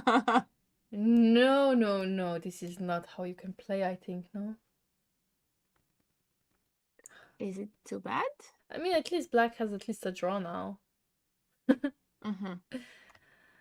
Yeah. Because of rook d1 or rook f1. Okay. And if I went to e2, hold on a second. E2. If you go to e2, I think again black has at least a draw, yeah? Perpetual on the Yeah. 2 ranks. I wanted to make it to G3. Yeah, I know. Me too. Me too, but after this, how do you yeah, make it there? How do I make it there? Yeah. I think the other rook was better, yeah? Sorry, Like which you played here. sorry, yeah, maybe, yeah. Like this, yeah. Mm-hmm. Absolutely, yeah. Yeah, and this is a draw. At least a draw. Maybe black has some potential, but I'm saying, yeah, at least a draw. Yeah, okay, so we cannot play adventurously like this. Good to know. So here, rook d2, maybe. Mm-hmm. And then threatening rook f7, but h6, I thought. H6, yeah, h6 looks like looks like a way to go. Yeah, because I have to go back. I don't see a way for keeping this knight in, and this is not what I want. Like knight f3, but this is not what I want with white. So let's not do this. Let's not do this. This was rook c8 was a very good move. Mm-hmm. But also like b4, yeah. So here we had this, and we had rook f1. Yeah, we had rook f1 here. What if I just go rook d2 anyway? Let's say I want to play this. But you go h6, yeah, again. But now still some weaknesses. Not so clear, not so clear. Yeah, there's always ideas with knight d4 and knight e5 that are a little bit uncomfortable. Yeah. Yeah, so let's see what is so maybe currently on not the knight board. c5? Oh, sorry, knight g5. Yeah, so maybe not knight c5. So then we have the option of knight b6 also. Knight f8 looks bad. Knight f8 looks terrible. Maybe that's the one we don't want to play. Yeah, we can go here. I think this is also fine. But now again, your idea comes to mind somehow. Rook f1 is a very strong idea. So maybe at the beginning we were right that knight f6 is the best move to stop this plan.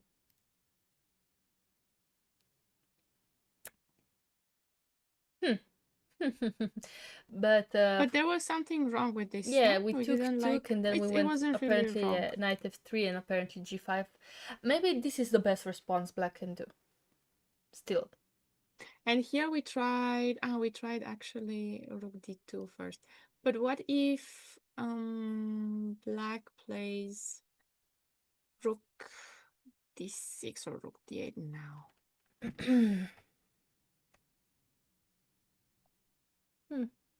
Yeah, that's why I played rook d2 actually. That's why I played rook d2 to force h6 as a weakness. But maybe, okay, I went h6 and rook d8. What if I go, I can go. I had suddenly a brilliant idea. You know what brilliant idea I had? Knight d5? Oh, that was even better. And mine was in 2 moves. Now, rook d6. Oh, okay, that's even more brilliant. Yeah, I love it. So you just want to give up your rook for no reason. Yeah. Mm-hmm. No, it had a good reason, taking the file. Okay. Taking the file, yeah. So that's why I went rook d8. I actually had a point when I went rook d8 before. Yeah. I think h6 has to be played, yes? I think or h6, maybe, yeah. or do you think rook e8? Rook e8, you're saying. But rook e2, King d7. rook d2, e2, king d7, and now something on e5, yeah? Oh, yes, something f7, like that. f3. f3, yeah, f3 I like it, because if king c7, then the knight goes to d4. And then we win the pawn anyway. That's the trick. Very tricky position to play. Probably engine says it's 0-0 or maybe slightly better for white, but to hold this with black pieces, oof. Oh, you need to suffer a bit. You do, I think. Okay, I'm just curious. Since you mentioned, what is the evaluation of the knight g5? Yes. Just to... Yeah. I love that we think alike. I was thinking I wanted to check the best move as well for black. Knight g5, so the duration is apparently +0 3/+0 4. So comfortable for white. The engine agrees this is a little bit Yeah. good for And better. knight f6 is already not the best. Apparently, we don't even need to take on e6 and play rook d2 because apparently here, okay, h6, knight f3, and rook d6 is apparently also So fine. rook d6 here is better. Yeah, Yeah. I thought so. After everything that we saw, that the rook on c6 was misplaced. Mhm. That's why I wanted to play rook d6 before, but Yeah. we Couldn't, saw so many lines that Yeah. I kind of mixed them up. Yes, actually. So here the best move would be like Karsten said in the chat, knight f3 immediately without even taking on e6. And now, like, yes, so maybe g5, some knight here, some knight here. And again, many options for white to play with. Rook c8 would not be good enough because of knight d4. And yeah, now again, knight rook b6, but now we take, probably go knight f5. And oopsie whoopsie. 7, knight d6. Yeah. Yes, so have to go here, knight d6, and I think then we take this one. Then we take this one. So what's the best move then? Yeah. After knight g5? Well, there are two good moves. One is knight f8. Oh, really? Yeah. You know what the point is? The point Play is... h6 and have g6 covered. Don't tell me. No, h5 is the point. So you want to activate this rook through the h file. Yeah. So this is an idea that it's very hard to think of because you Very would prefer deep idea. your rook somewhere here, but the engine just says, you know what, can just go h5, activate my rook through the h file, which is a very, very funny way. For example, here, let's say we take knight e6, or we start with rook b3, b5, a4. For example, we're playing on this side, just takes. We take here and B5? take here and rook h2. C3 and rook b6 holds. I would still be not I would still not be comfortable here. I agree. For example, rook a3, white. you want to go from this side and just rook b7. You know, engine doesn't care. Engine doesn't care at all. But we will not go knight f8. Trust me, I would like to bet on this. I would like to bet that black has no way. Is there a similar... Yeah, knight c5 is the second best move. Well, that's a more human move. But after before, knight a4, here we had f takes e6, so we had the best engine line, and we said rook f1, but then we realized, okay, rook f1 is followed by rook c8, and this is a draw. So let's go rook d2. And we also had this. Good. And this is good, forcing a6, going knight f3, forcing some weaknesses, and this is holding again after rook d6. The only move to hold, rook d6. I'm just looking still at 95 ideas, but maybe now white takes on d2 and plays rook d8. Yeah. So what if we take on d6 and play knight d4? Then rook e8. And then rook e8 is not gonna be possible. There's knight f5. Oh, that's true. That's true. Okay, so let's show this. If rook e8, we were thinking that here gets the pawn on g7. Yeah. So how does black defend this? I turned off the engine, but I had a pick. I admit I had a pick. King d5. No, because here. Yeah. It doesn't do anything. Okay. The best move by the engine is rook f8. So activity or what? Yeah, the point is you cannot take on e6 with the rook because you would probably lose. King d5, that's what I missed. I saw that we cannot take with a knight because there was rook e8. But of course I cannot take with a rook either. Of course. Yes, obviously. There was no threat. And yes, now apparently, for example, let's see what engine says. King d2 he's suggesting for white. And now we can go king d5. And after this, there's this check, so we don't really care. That's what he's saying. And after, if we go back, then even g5, and the activity is deadly for white. Like, white has nothing here. Yeah, now I kind of believe it because the knight is not coming back. Before I was a bit skeptical looking at the knight coming back at some point, but yeah. Yeah, but here we just said, okay, what if we attack this pawn? But the engine just says, you know what, this pawn will be a weakness forever. Let's just push c4. So now you have king c2. You're not. Yeah. There were some checkmating ideas when the Yeah. king was on b1 because it got checkmated on the back rank. Yeah. And also the pawn on c2 was a bit misplaced in some lines. Uh-huh. You also have a pawn majority on the queen side. Yes. I guess it's making a good point. Yeah, it is indeed a very good point. So I think this is very, very, very hard to defend with black still. Yeah, even like I say, we can take or rook d8, king c2, like you said, queen pawn majority. This knight has to then push back, and still Feels easier for white all the time. very playable, very, very, very playable position for white only. Please, I would not want this with black pieces. I really don't want to defend this. Is a kind of position that we were mentioning before, that you feel that you are in a much worse position and you feel you're almost lost. But then you get home and you think, okay, my opponent completely outplayed me. I was always worse. It was always a suffering. Yeah, and you see it's like, yeah, there was nothing for you to worry about. Yeah. What are you talking about? Yep, exactly. This is exactly this type of the position that that you really don't want to have on the board, especially because you do not know what is the evaluation of the position. Never, yeah. Yeah. So, and as we can see, even if we have the evaluation, it sometimes only moves. You are showing there some moves that were the only moves to keep the equality. And Knight of Fate, I have to say, is the best move. It really feels comfortable now that we see it. Yeah. I mean, here we have these weaknesses, but in the other line, where you showed... can we show it? Where is it? Yes, please. I try to find it. Sorry, so knight g5. Here, Knight of Fate, yeah? Yeah, if you realize that you can play h5 and activate rook to h2, this is how you do it. But we are so focused. We are so focused on bringing this rook out. We are so focused on defending this pawn that sometimes, your mind just plays tricks on you and says, so I have to do this. I have to play rook d8. I have to play rook c8. I don't have a choice. But if you're experienced enough and you know the idea, this is like maybe a pattern that you would need to know. Yeah, and when you figure it out, you're just like, oh, it's so simple.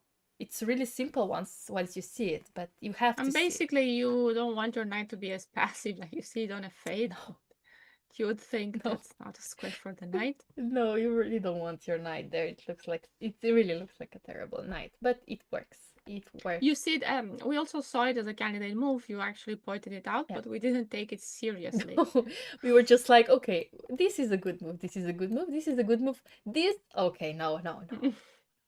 But maybe also if you take the process of elimination, you get to it, right? Because knight c5, you see b4, and you see that you have to defend this e6 pawn.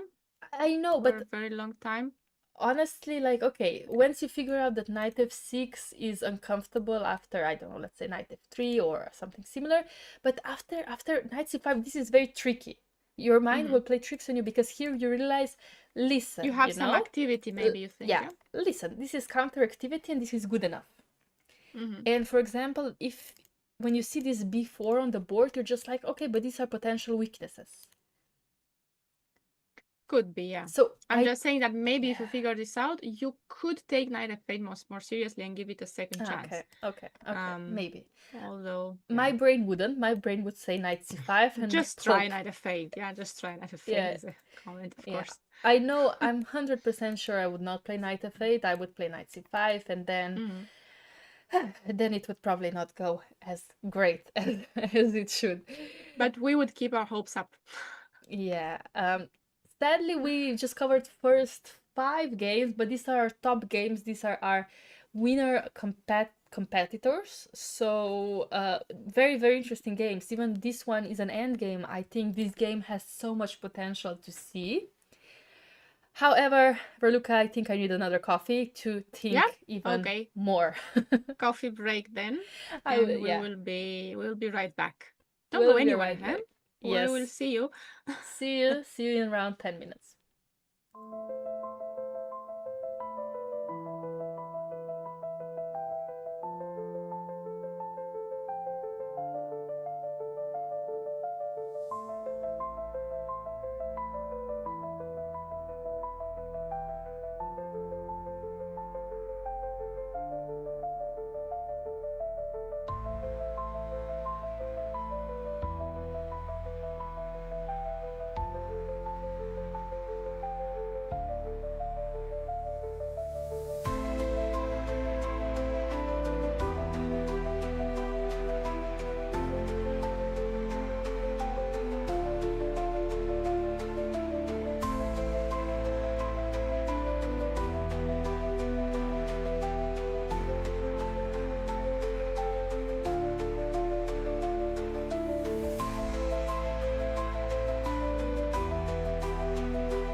Welcome back to round number 8 out of 9 rounds to Aktobe Open. We were gone for 10-15 minutes, we got some coffee, and already we have some moves on top boards. But, Raluca, I would like to see yes. what's What is happening going on on? different boards. Let me just change the settings so you guys can see the top 2 boards to see the positions here. Okay, and we will move on to board number 6, even though this game it didn't go as we thought it would. Not knight c5 and not knight f8 for sure. Yeah, so it went to a different move, but I think we will return here when some moves will already be made so we can judge the players even more. Yes. A bit later. But yeah, let's quickly jump to board number 6 and see what happened here. There was this kind of Benoni, but with g3. So this is a very good response by Inyan. It's probably the best type of Benoni you can get with black pieces. Let's see. There's of course theory here. I tried to play this with black once without knowing too much, and I got burnt, of course. So let's see how Suleimano is going to play this. Bishop f4. This is all still theory. Knight g4. This is exactly how my game went. White cannot take this one due to some probably queen b6, as I would assume, and followed by this. So yes, this is the main move, or one of the main moves. Actually, not. I already forgot. Maybe h3 is actually what my opponent played here, forcing knight. Yeah, this is what my opponent played here. This was our position, and I messed it up with black pieces. So let's not go there. That's easy to do, I think. It's so easy. Benoni positions are very complicated. Yeah, they really are. I agree. So bishop g5 on the board. Queen b6 attacking b2. That's why queen c2, h6, a5. Okay. I see both players are a bit of out of theory here. So bishop g5 was already out of the book for Suleimano. Let's see. So h3 and a5 being the top 2 moves here. Bishop g5 not being played very often. So let's see. Hans Niemann played this with white pieces, and this is exactly the game, except here he played, Gustav played c4. I was looking at c4, to be honest. I've been looking at c4 for a while because it's quite a typical response. And if the queen's on b6, looking at f2, it usually works. Actually, yes, this looks gorgeous. Why has this not been played? What do we do with this pawn? e4? E4 or e3, but I assume e4 is what we want to do. But can we now play knight c5 and be happy? Yeah, that's the idea usually. I think the same reply would be possible to e3. Yeah, absolutely. Yeah, absolutely same reply here. I think this might have been better than going h6, because yes, now a5 is on the board. Still, I don't think this is an issue. Queen c7, and now maybe c4 again. But the trick is now f2 is not hanging. No, but c4 is still a thematic move. Thematic idea to put the knight on c5. You know what? Maybe he's not ready for it yet. Maybe I'm just curious if here was c4 was actually the best. Yeah, c4 was suggested by Engine. However, 0.2 for white. So. And what's the best move? e4 or e3? Knight d1. We didn't even consider this. Okay, yes, of course, you don't want to weaken the d3 pawn, the d3 square. Yeah, so after... Very instructive. Yes, and also c4 is all gonna be taken, so after knight c5, queen c4, black... But this is what I'm saying. These positions, white is up a pawn, but it doesn't mean that they're so easy, because black actually sacrifices this pawn many times. So I would guess maybe something at bishop d7 and rook c8. Yes, bishop d7. Black would get active. Or a5. Correct. a5, yeah. Both moves are very, very good. This is okay. This was a threat. Both. I was actually wondering on bishop d7 about a5, but I thought maybe there would be some queen b5 ideas looking at e2. Yeah, it is. If I so you go this, and after a5, yeah, queen b5. What's the best move? b5. Yeah. Okay. Yeah, could start playing the Benoni. Yes, I guess you're made for it. But yeah, tricky positions. No. Okay, you tried it? I cannot say I tried it. I sometimes play the reverse Benoni with white. I got into it, but never really felt entirely comfortable in those positions without space. Sometimes it can get a little bit cramped, but they are very tricky. Yeah. So actually, in Sharjah, we saw Indic playing a lot of Benoni with Yes, both colors, and he is he. the expert for the Benoni. If you Mhm. want to play good Benoni openings, just follow Indic's games. Yeah, Mm. absolutely. I try to do it myself because I'm very interested in playing the Benoni. I think it's a very cool structure to Mhm. learn. For both colors, I think I have issues. But yeah, I do follow his games and try, but so far I have not succeeded yet, like he did. But even if you don't play it, or Yeah. if you don't end up playing it, it's a good structure to learn and Yeah. understand. Yes, yes. Like you said, you can even have it with white pieces, and Mhm. it is very popular these days. But okay, I just want to maybe move on to the live position very quickly because I have some weird pawns attacks. So let's see. I will turn off the evaluation now. This was the game. And after h3, takes. Here, these pawns are just, okay, so first we play like this, and now these pawns are running. So g5 on the board. That's very interesting. I like it because a lot of times black is playing for dark squares domination, and I feel like white is somehow stopping this.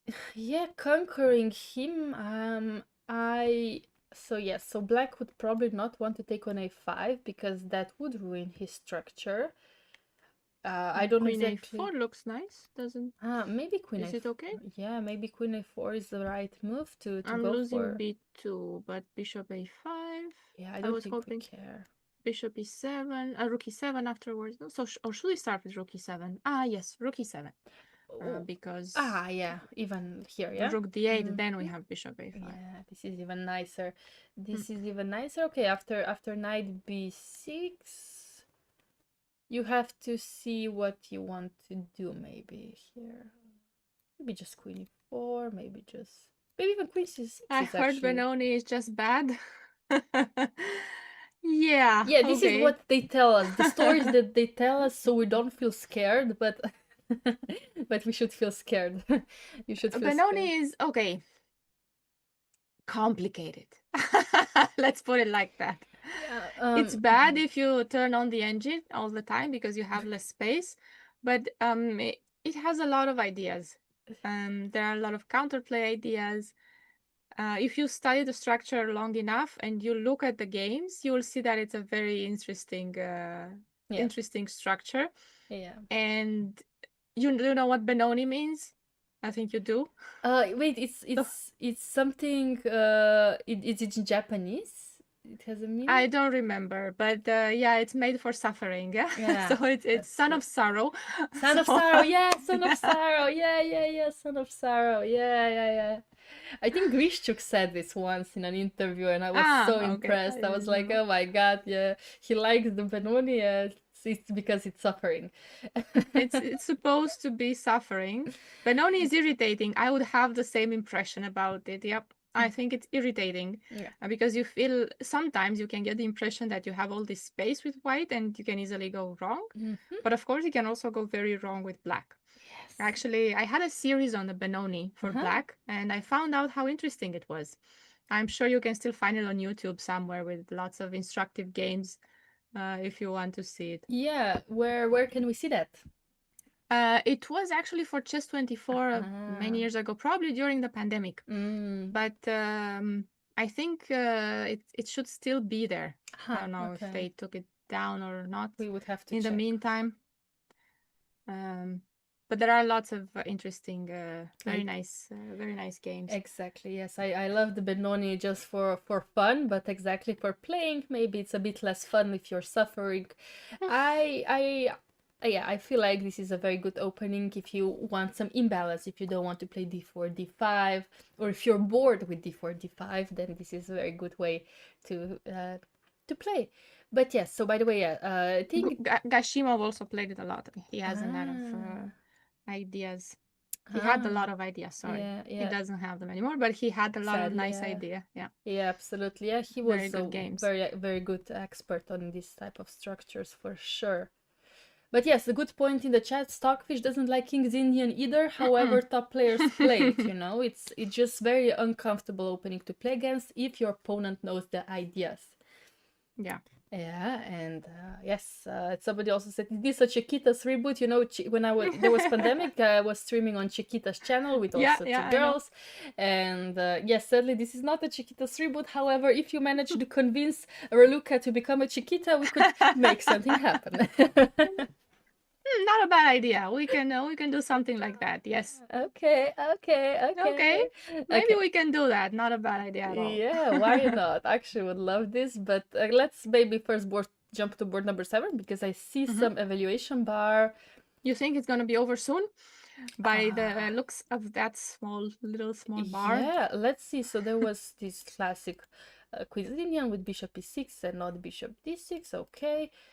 Some theory here that I don't want to discuss too much of because I want to jump to the live position as soon as possible.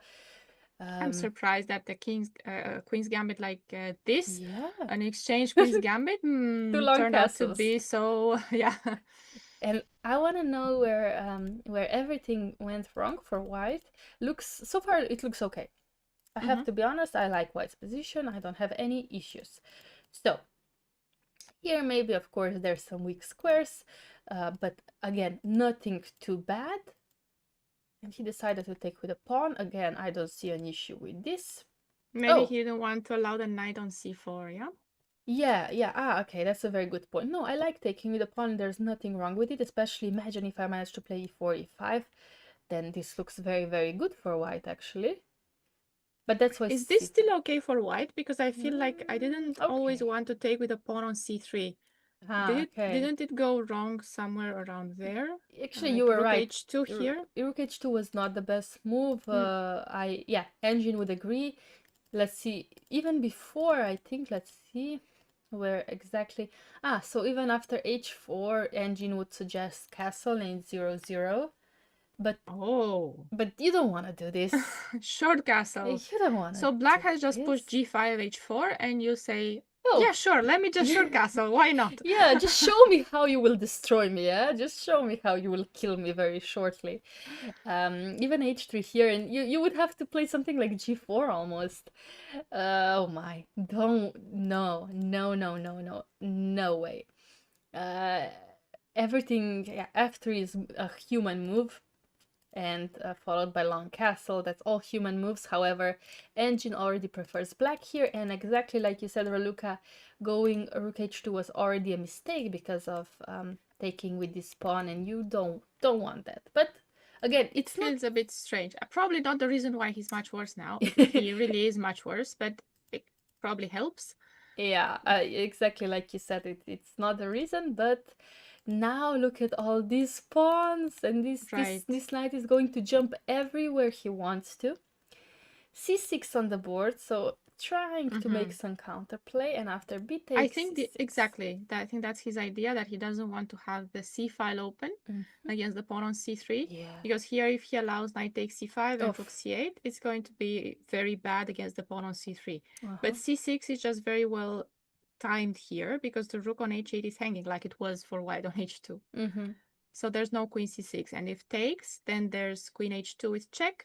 And he's even winning a piece, so that would be terrible. Yeah. So this sort of defensive idea is very nice to remember. If you have these bad pawns, sometimes pushing it and closing down the file that you're gonna get attacked on is a very strong move. Yes, and queen b2 is a check, so white played it, why not? And after king a8, yes, this is what I was transmission error again. Maybe this is why there's this evaluation error on the board. This is why the evaluation error was on the board. So what happened was takes, and queen b4. Yeah, this is what I was curious. This is actually the live position right now. So black is not really winning, yeah? Yeah. So it was just A transmission error. transmission error. I would have. This is something that would worry me with black. Well, worry me because now that I exchanged my rooks, like you said before, I would love to have my rook here. I would love it, but yeah, with no rooks on the board, I'm coming in myself, and maybe this I way. liked very much black's idea with c5 and knight d7, but c6 kind of. Maybe I would also have black wanted to went wrong play it, somewhere. yeah, without allowing this c6. Yeah, I don't know if it was figure that possible. out. Let's figure it out. I think black was doing absolutely fine. Here, c5 apparently not being the best move. So the best move maybe would be to move the rook from h file, for example, to Rook e8. Huh? Or what? yeah, e8, or maybe they even engine suggest f8 even. I don't know exactly why, because after e4 you take and go queen e7. Why is this so good for black? I don't. And now c5. I don't know. Rook doesn't want to. Rook doesn't want to be here because of probably bishop b5 or something. Okay. So yeah. So this is something suggested by the engine, but yes, c5 is now equal exactly because of this exchange. Oops, sorry, these exchanges. So our line there, yeah. I mean, this would be the position. Apparently, queen f8. I'm going to try and queen f8. Okay. Apparently, queen f8 and go into this endgame is easier for black. This is what engine is saying, because apparently the structure with and jumping with this knight is supposedly easier, but I wouldn't maybe. I'm going to try to win a pawn while you take a look at the overview boards. I think they jumped, but I'm going to try to win a pawn here for black and play queen h1. Give you some time to work on that, and maybe everyone can help me out here and tell me why I cannot take this pawn. I would guess that something is going on with the queen. It probably gets in somewhere here. But where exactly? Oh, or maybe bishop a6 is just checkmate. Maybe bishop a6. Maybe bishop a6 is just checkmate. And it's not. So actually, I went king d2. I wouldn't know for what reason. I'm gonna now hide on b2 because I feel much safer here. And there are no checks. Well, there's one check, but that's all black gets. Yeah, that's all black gets. Yeah, this is exactly why I loved move queen b4. For example, if I went bishop a6 immediately, then black had this option of exchanging the queens. All right. And this is exactly why white went queen b4, and I really like this maneuver, just saying, oh, take the pawn. Take it, please. I don't need it. And I'm gonna checkmate you myself. So this is why also queen f8, I think, is the best move, because this is a huge threat. And also there are many threats by white. Queen d6 was also a move that I was considering after black's capture on f3. But yeah, bishop a6, if it works, it's much stronger. Going back to the Benoni, I see Karsten telling us that he even has 3 books, a 3-book series about Benoni that he's yet to open. Oh, I feel you. Do you have books that you haven't opened yet in your library? Yep.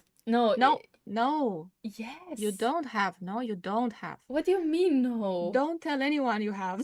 Okay. Well, listen, you probably don't see. We read everything. We read everything. Yeah, that's true. Actually, yeah, all I read 3 times, and I just need to read them the 4th time. I'm sorry. No, this is a big issue. I love chess books because I love this idea of learning new strategies, new pawn structures, new ideas. But somehow there's no time. It's I'm remembering that we had this book. It was actually Dvoretsky's Endgame book. I know exactly which book it was as well. We have it very nicely preserved. It even had the plastic on it. We took it off maybe last year or 2 years ago. We of course had a lot of books on endgames that we looked at, but not Dvoretsky. But it's a book that you have to have in your library, right? And yes, as good chess players that we are, we had it in our library. So yay to us. This is a bonus. However, I do agree this book is like so huge, so like so true. You have to really take your time and understand these Oh, and endgames. Siddharth also said that 90% of his stack of books have not yet been opened. Okay, that's, I think, it's an important point. We were talking to a friend, and he was seeing all the books. He was telling us, you don't just have to buy books, you also have to read them. That's how you get better. He had a good point there, yeah. That is a very logical point. I agree.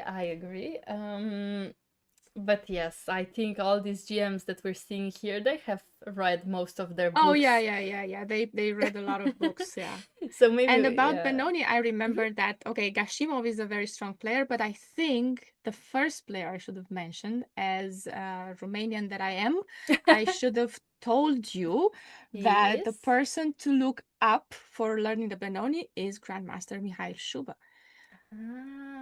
He had a lot of interesting games and interesting ideas in the Benoni, and he played it a lot. Okay. It's a very famous and loved figure in Spain. I know people like him a lot. When he was playing, he was a very difficult person to deal with because his direct style, and it could be, you could have gotten burned with him very easily. He had all these ways of shutting you down.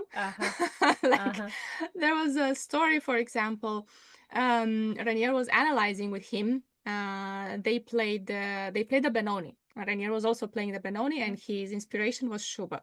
And he even beat him once. So they were analyzing a game, and there comes another Spanish, I think, maybe he's just international master, but okay, he was 2400, right? Yeah. And Ranier was explaining something, and of course Shuba, he didn't agree with Ranier, and he was of the opinion that he was better. He always thought he was better. Yeah. And this guy comes in and says, Master, I'm sorry, I probably don't know anything about chess, but in this position, I think Ranier is right. And Shuba turns around and looks at him. Obviously, you know nothing about chess. Okay. So he was like that. He was a big personality in chess, but people loved him. Yeah. Okay. Just He doesn't direct. play. He doesn't play a lot these days. But you should check his games if you want to see the Benoni. Yeah, ideas always come in handy, especially by experts, even though maybe modern chess is changing, but these ideas stay the same. And yeah, we also have a FM Lafonghua who actually named his cat Benoni. Yes, I know. So he must be an expert on it as well. Sounds like a disciple of Korchnoi. Maybe Korchnoi was much worse than him. I heard the worst stories about Korchnoi than Really? about Shuba, yeah. Okay. Interesting. But okay, I just want to move on maybe to, because I see top boards changing, and I really want to finish top 10 just to see the live positions, if that's fine. And I just want to We see. did have a Spanish, yeah. Spanish, and talking with the long today castle. about Spanish, yeah. Yep, always talking about Spanish. Yeah, we love Spain. We do indeed. And okay, just want to see what is happening here. There was some interesting traits by, this is now interesting pawn structure that I don't see very often, especially long castle. But I think black is doing absolutely fine, even though this pawn can be very dangerous potentially. I think in the end game, if this pawn is lost, then of course the game is over. So white playing on the queen side now, exchanging the knight, and now the question is, who is better, the bishop or the knight? Or the king? The activity. Or the activity, yeah. Yeah, the bishop on e3 is sort of a sad bishop, but as I said before, as Shuba was saying, bad bishop defends good pawns. It was his saying. It was his saying. It was his saying. Oh my God. Yes. How everything turns around very quickly. Yeah, so we talked about this even the first or the second day. And now you tell me the Benoni story, and this is his saying. Yeah, so, oh wow, that's actually very interesting. But yes, this bishop is not doing very much. I feel like this knight could potentially be very active. I think if black king was even safer, so if the pawns were, let's say, on b7, a6 or a5, then we would be looking at black being better here. But maybe because of this pawn structure, it's gonna be easy to make this. It's not going to be easy to have some advantage. But let's see the engine. Oh no, engine does like still like black very much. Okay, I did expect this, but not this much. 0.6 for black here after knight With knight d5? Okay. Yeah, for example, the point is, let's say I play a stupid move like, I don't know, king a1. c3? Okay. Or c3. We can play c3. Yeah, we Maybe could play c3 c3. doesn't help either. Maybe So, it's just bad to open the king even. yeah, probably c3 is something you don't want to do, because what is funny is after even king b7, now white is screaming, what are you going to do? Are you going to play c4? But let's say we do play something like this. Now this exchange would be very good because we're winning a pawn. No, I wanted to say, let's see what the plan is. If I go king a1, black just wants to improve his pieces by playing either rook h4, rook h2, and maybe going like this. That looked like a plan to me. I was it's actually a nice thing to do when you are in control of the position, like black seems to be here. Your opponent doesn't have a lot of active ideas, to not hurry and improve your pieces to the maximum. You are pointing out that the king on c8 is maybe not on the best square. It can become under attack, and on b7 it does feel much safer, right? Yeah. So king b7 feels like an improvement of the position.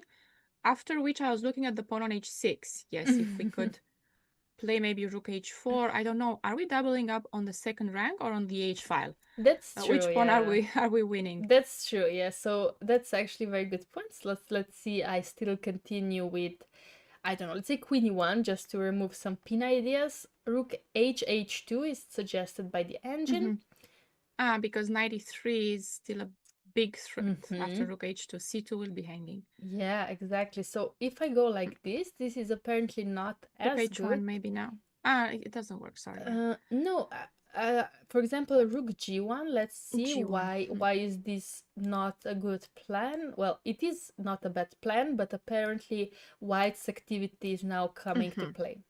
And there goes the king. If the king was on c8, it was probably even worse here because the rook would have gotten it with check. Yes, exactly, yes. So yeah, like this is still, of course, playable for both colors, but apparently white rook is... g2 maybe. Yeah, rook g2, for example. We could play rook f1, even giving this pawn, but now you can resign, actually. No, I was going to say, how is this? Yeah. No, but... And queen g3 looks like... And now, of course, you should not take this one because you're gonna get you're going to get checkmated yourself. So even king a2 here wins. Yeah, because you don't have a defense on c7.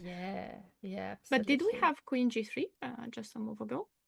After rook f7? Here, yeah. So you have this move. Okay, let's try to figure out why is this a bad move here. Well, I bad think move. d5. I think d5 will open everything up. D5, or I'm thinking, do I have something like rook f8 still?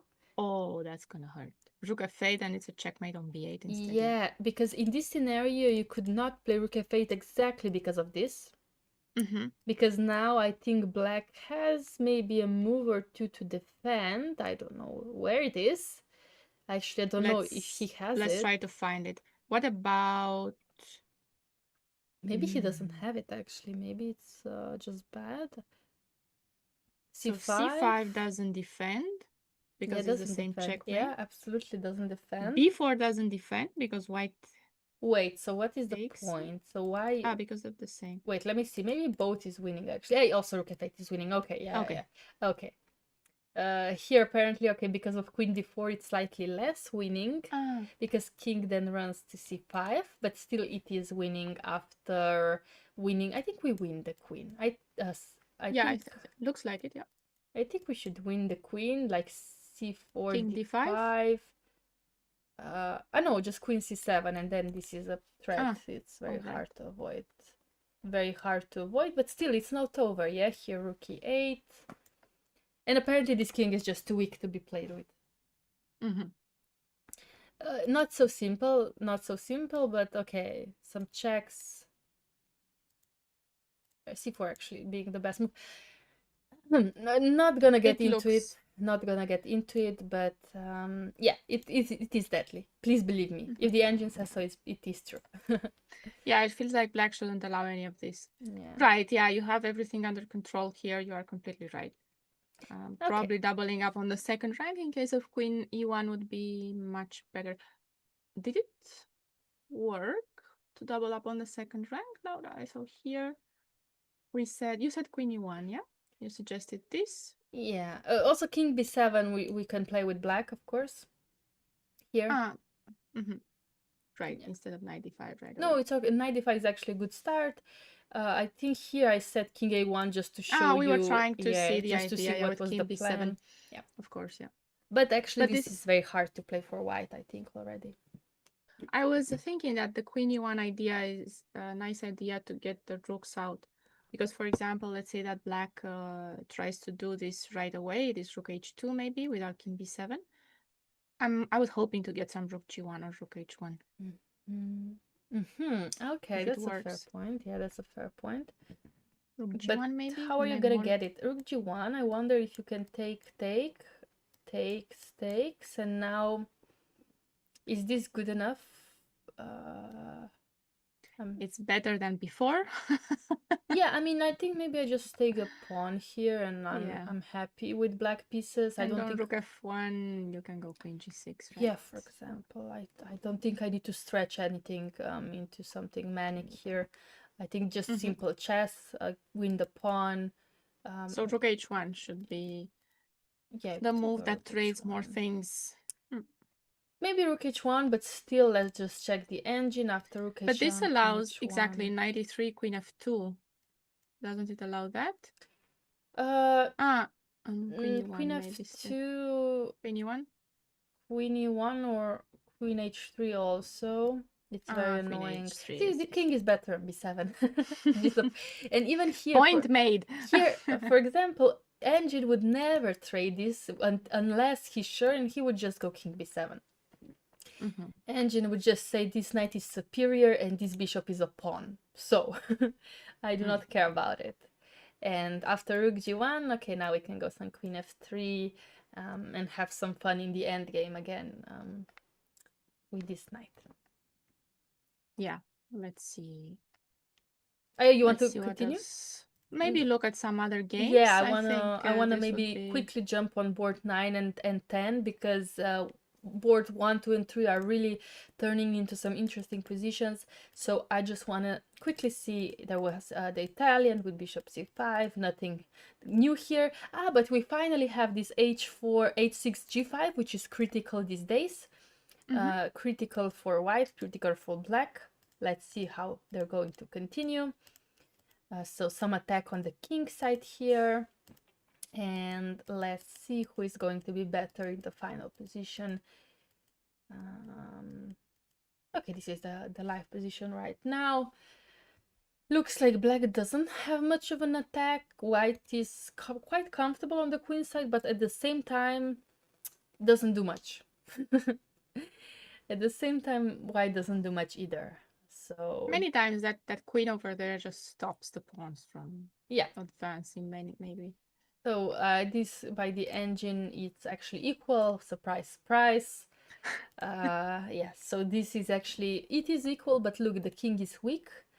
And this, of course, with some mistakes can turn into a win for white. Also win for black with some white's mistakes. So just quickly gonna jump on board number 10 to also see the Sicilian here with e6. Oh, so finally no neither. So we have the... Maybe a Taimanov? Let's see. Just so far... Can Sicilian Taimanov. Okay, so it is. Can, yeah. Yeah. I think they are, I'm not sure what the big difference is between them. Don't ask me again. Maybe Svane could have been a better answer here. Just call him, just call him up, ask him how is this called? Or maybe Karsten. I knew it by the Taimanov, but it's also known as the Kan. So... I see, yeah. And let's just see. Ooh, some attacks. Even though we have short castle, we just went g4, g5. Whoopsie whoopsie. I guess it's okay to do that. And I don't know. I would be slightly scared for my king. Slightly scared for my king. However, let's see what is the life position right now. Ooh, king d7, knight e2. You're saying that the king is totally safe on e7, yes? I think your king on e7 is safer than my king on g1, to be completely honest. I think I would prefer king on e7 than king on g1. How about you? How about you? I'm not sure. Yeah, you might be right about it. I'm constantly looking at some knight f5 ideas, which I would really like to make work. Oh, yeah. I would really like to make them work. Maybe not with a d4 knight, maybe with the e2 knight. Maybe that's where it's going. Knight e2, knight g3, knight f5. I think maybe it's gonna start here if black gives him the Go to option. d5. Gonna Or go to here g6. or here. Yeah, I think both of these plans, or yes, like you said, this could be a very, very interesting idea potentially. Even sacrificing maybe first something on e6 and then giving some checks. This could also be very interesting. But yes, this is now the live position, and if the white's king is not in trouble, then white should be fine. However, the variation is disagreeing with us. What are you gonna do? No, no. no. Rook h somewhere on the h file, and you're gonna tell me. You're gonna tell me how are you going to play with white? There's a threat of rook g6. There's a threat of rook h8.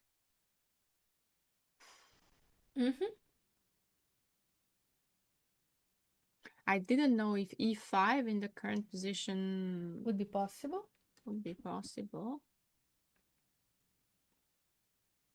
It looks like it shouldn't be possible. But why? Knight f5, I guess, yeah. Trade queens and then take on f5. Oh, 8 rook h4 on the board, by the way, which is also a good move. Looking at e4. Yeah, more human way to do things. Yeah. But what do you do after knight f4, though? Do you just go queen g5? Just go queen g5, yeah. And rook h2. Does it work? Does it work? Oh, does this work? Does this work? Looks like... Yeah, because knight h3, the queen is hanging, Yeah, doubling the rooks on the h file. Here even this works, but yes, the original plan is of course to play rook h8 here, and engine says -2. Wow, that's a lot. Yeah, now that we look at it, it does feel like a lot of pressure from black, no? Yeah, it is. It feels like white is under a lot of pressure, so looks like Utegalia will be trying for his GM, if not at least an IM norm here. If he doesn't have it yet, of course. But yeah, definitely very...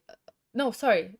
I mixed it up. So Zhu is actually pushing here for wins, and Utegalia will is defending. Not going to... It's probably gonna be very hard to catch a GM norm for him, even though I've been seeing him on top boards a lot. So he's been having a good tournament, but yeah, this is just rook h4, rook h8. Looks very, very hard. Even, I think... Sorry, I just wanted to say, even apparently queen g5 going into this endgame is good for black. Even because the e4 pawn will be gone? Yeah, well, yeah, it just seems like it's very hard for white to defend from these. I would play e5 here with white. Not bother defending that pawn, but at least double up the pawns. Yeah, we're doubling them, but then I think knight h3, king g2, and bishop c6 is a very big threat. Bishop on c6, I don't like it. Yeah, I was looking at knight g4, but good point on bishop c6 also, yeah. Knight g4 was also very, very, very annoying. I didn't know what to do with all the knights there. Yeah. Yeah, absolutely. Okay, so do you want to jump back to boards like what is happening board number 3? I don't know. Let's see. I was just going to take some questions from chat. Yeah. Someone's asking us who is the best lecturer for the King's Indian. I think there are many good players. I can start with Judith Polgar. Maybe Kasparov, of course. Yeah. And maybe Petrosian is a classical player. Do you have a favorite player to watch in the King's Indian? In the King's Indian, wait, I have to think about this very, very much. The thing is, I play G3 King's Indian because I want to avoid all these classical lines. Just because you said it can be very tricky, and I'm just trying to remember who plays G3 King's Indian the most. I don't I know think if it depends also what color you're trying to yeah, that's true. to That's true. Yeah, I usually watch with maybe white pieces. with white, yeah. So it's different. Yes, I maybe Dink plays something like this, G3. I almost forgot. I'm sure if you told me the names I would remember, but yes, the thing is I watch with white pieces. With black pieces, yeah, like you said, I think these classical players are very good Svidler start to maybe. watch. Svidler is expert on Maybe. Grunfeld more than But a yeah, King's he's known Indian. more than. But also is very good on the King's Indian system. The thing is, these days, modern chess doesn't want King's Indian to be played much, so these modern players don't play it a lot. So Maybe Fischer was also playing the G3? King's Indian with black. Was he? Yeah, I mean, I wouldn't be surprised if he did, but not sure if it appeared often, right? How hard is it to provide live commentary on multiple boards like this? What do you think? Is it hard? Is it a struggle to switch games or positions this quickly? No, it's not a struggle. I feel like it's playing a simultaneous exhibition. So when you're playing on different boards at the same time, and then when you come to the board, you're like, oh, what was my plan already? Yeah. So it is. Which of game course, was this? Yeah. Yeah. Petrosian. Yeah, Petrosian. I mentioned out of the classics. Petrosian is famous for the King's Indians. Yeah. Also, he has actually a line against the King's Indian as well. Yeah. Petrosian system, very famous, and I like it very much as well. Okay. Yeah, definitely. King's very Indian interesting ideas. Yeah. Being very interesting opening for sure. But yeah, sadly not played enough maybe these days. I wish it was played more often. That's what I'm going to say. Oh, really? You would like to see a King's Indian more often, huh? I would. No, really, Okay. I would because in your games. Is that what you're saying? No, or maybe just watch people play it. Maybe yeah, watch top grandmasters play it. Maybe that's okay. Because I see it enough in my games. Maybe let the top players suffer a bit. Yeah. Yeah. Not just me. But see how they deal with it.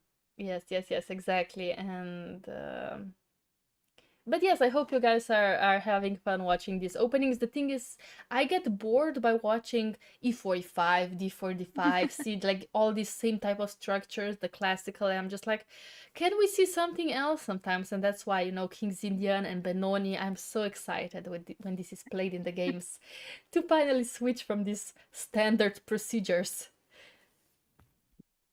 But okay, do you wanna see what's happening in the live position? We left it here. I wanted to see what happened. Did the knight make it to d5 and the pawn on c4? Let's see. Okay, so white hasn't pushed the knight on d5. Actually, I assumed he has development reasons for it, so he preferred his development over pushing the knight there. But that caused some issues. Where did those issues appear? F5. Do you like this move? I wanted to open up the f5, remember? Yeah. He finally managed to do it. Absolutely. I like this. I like this myself. Also, look at this beautiful knight here. Finally, knight d5 happened. Finally. Black didn't want to take it because it would just cause an unnecessary check. So queen c6 on the board, removing this bishop, but even doubling on the f file. Let's see. And after knight d4, rook a8 first, activating another rook into the game, and the queen moved here. Yeah, you wanted to take on b7? No, I'm thinking that the bishop on f4 will have problems, yeah, after rook e8. Absolutely. Is that it? Yes, I think this is it. We're taking on d4 first. Check. That was the plan. And the bishop finally moved. But now so many weak squares around the king. So check. And rook f3. Ooh, this looks nasty. I wanted to get a piece on f3 It was a very straightforward way to do it with queen c6, yeah. This was very easy way, very good play by Ptipido. And even now, knight c4, just simple chess. Simple chess, activating this knight. I was thinking... What do they say? Bring all your pieces into the attack? Is that how it goes? Yeah, and also you protect also d4 pawn by playing this. And after b3, what are we going to do now? Because now whenever we move the knight, d4 pawn is hanging. So, what happened? Rook 93? Ah, g3. I was expecting some 93, but yeah, of course, rook g3 and I think then it's 93 maybe. I think it's the same plan. I think it's the same plan. So, for example, the thing is, the Pawn takes difference rook is, g3. yeah, the thing is that here maybe white has a, sorry, yeah, white has a way to defend. I'm not sure if he actually does, actually, to be honest. Just trying to figure out if something like this works, but Shouldn't, yeah. it shouldn't. Yeah, I think rook e2 should be winning. Mm-hmm. So I think knight e3 would have the same idea, but he just started with this because it's more forcing. Because after this doesn't work. Because this is There's checkmate. rook e2 directly. So but forcing. how do I play on king g3? What did he do? Yes, Ah, knight 93. e3 anyway. And I think it's transposition exactly from what we saw before. And I was wondering about the rook g1, which got played, I guess. Yeah, that's sorry, rook g1 is on the board. Yes, and now there's a question: how do we win this? Queen c7 already on the board, so that makes our life a bit easier. Let's not calculate too much if not needed. Yeah, king f3 and so how do I stop them? Okay, if you go king f3, queen how c2? do I beat you? Where do you want to go? You want to start just with to stop the king. Yeah, just to stop the king from going to e2. I don't know if it would work. Yeah, of course he went queen f7 because probably the king is not going to e2. There's a knight c2 winning the queen. Yes, I was wondering. Sorry, can we start? What if I play a4 though? g5 works or not? Because I take on d4, right? There's knight f5. Ah, okay. Never that option, unfortunately.